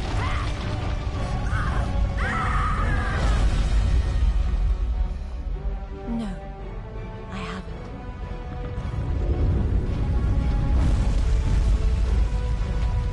Alright, that's 100% Tomb Raider Anniversary in one stream.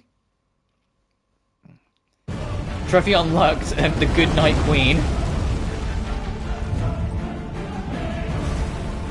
And all on hard mode.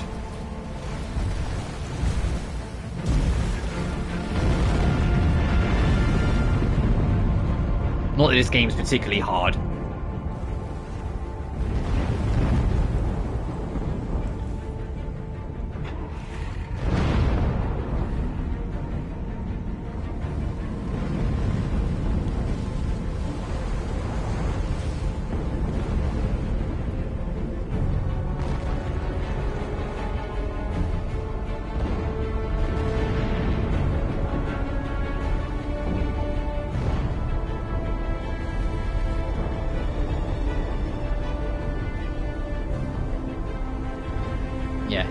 And now Lara's come to terms with who she is. She is selfish, but she's selfish for the sake of saving mankind in the long run, sorta, kinda. She's prepared to do what's needed to get what she needs or wants.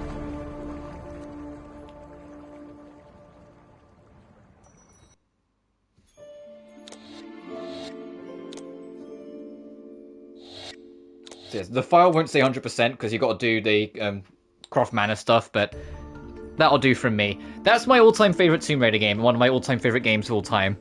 There was a couple little, we had a couple little mechanical shenanigans later on, which I wonder if that's anything to do with the emulator. But no, this game still holds up. This This game is still great fun, and I love it to death, and I'm really, really, really happy with the emulation. Compared to the Legend emulation, as much as like you just adjust when you're playing Tomb Raider Legend on like the backwards compatibility, no, it's night and day. They actually put the effort in on this one, and I'm so happy that they did. This game is like a smidge shorter than the original Tomb Raider one. Like they basically more remake like the most iconic bits, and then add a few extra like new things in between, while some of like the lesser like challenge rooms from the original are removed. Hey Fabled. Yeah, you came at the very end of the journey, but hey Fabled. But yeah, like this still holds up, and I'm really glad I got to cover this. This also means there's only one mainline Tomb Raider left for me to cover on stream, and that is Underworld. Any day now, it will be on PS4 and PS5. Late stream again? Well, we're just wrapping up, buddy. It's a long stream.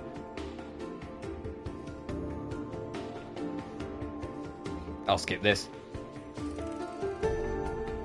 The theme that's playing is the Croft Manor theme, which is gorgeous. It's my favorite Croft Manor theme in the game, in the series.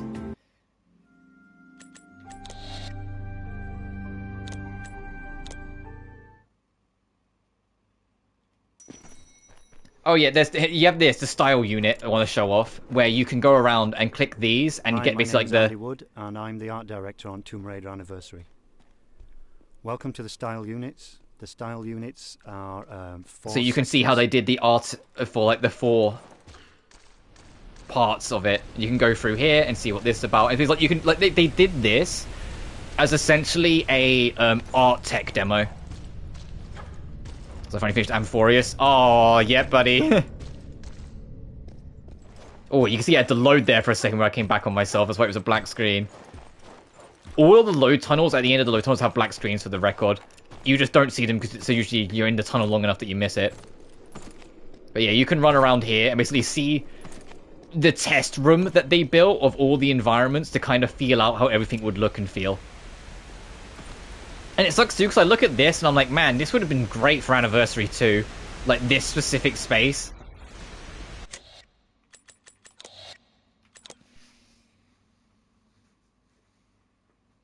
Oh, and Fabled, once you've done with the main quest in Amphorius, there's a like bonus small quest where you can find Sparkle on the ship called As It's Written. Do that as well, because it is important.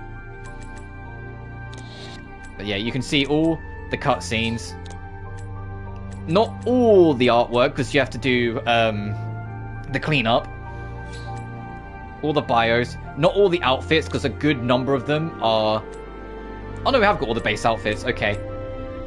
I was going to say a number of things are unlocked through time trial as well. You can have the Legend costume. Ew. The dark camo that kind of reminds me of AOD. Statue mode. The sport wear for Croft Manor. Hell yeah. The wetsuit, the catsuit, and Scorched Natler. Yeah. You can see all the relics. You can go through all the music of the game, review things. The cheat code, you can see there's a number of these we're missing. Yeah, the cheat codes are... time trial. You have to you get most of them through time trial. And then the only thing that's left, and so I won't do all of it, I will literally just kind of poke my head in and show it, because this stream's gone on long enough, is the glorified tutorial that is Croft Manor.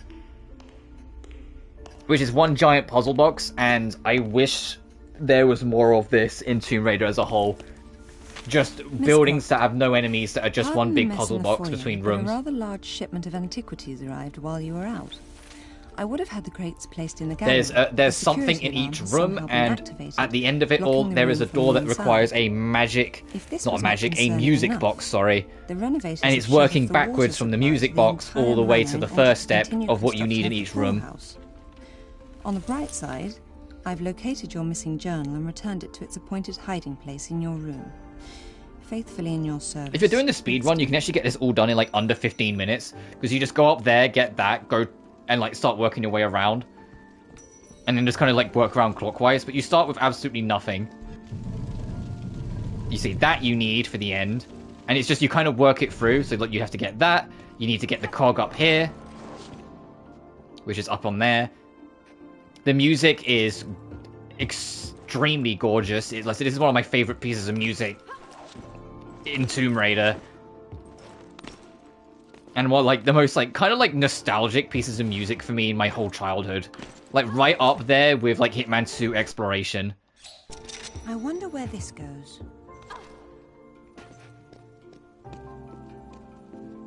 But yeah, and you just go from room to room to room. There's a big garden maze outside. There's the swimming pool's kind of like not available to you right now, but you can go do there. And you just kind of work your way through it. It's like, yeah, I'll just do it properly. But yeah, that'll do from me. Let me have a look at those trophies. Croft Manor, do a time trial, get all artifacts, listen to 10 commentaries, read 9 bios, and view 20 art galleries, wear all the outfits, complete a level wearing classic. Alright, so I should better get that done pretty quick.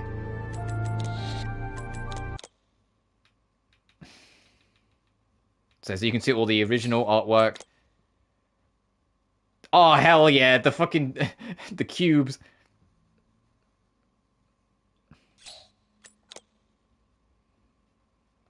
Do I have to... Can I just do this? 5, 6, 7, 8. Oh, the OG gallery for the enemies. Hell yeah. Just to pop the trophy quick.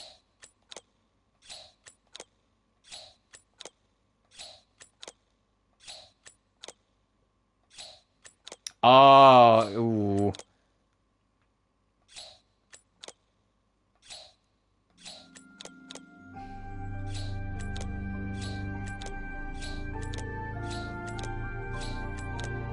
Winston. Like how Winston's even mentioned in this game. Like he's not in this game.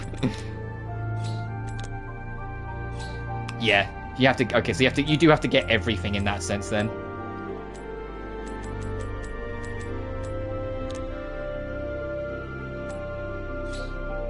Alright, but that'll do from me. As always, thank you all so much for watching. Remember to like and subscribe if you haven't already. It genuinely helps the channel grow. Additionally, you can find my BlueSky and Patreon in the description of every single video. Tomorrow we whiplash over to SpongeBob, so I'll see you for SpongeBob. Take care, guys. Peace.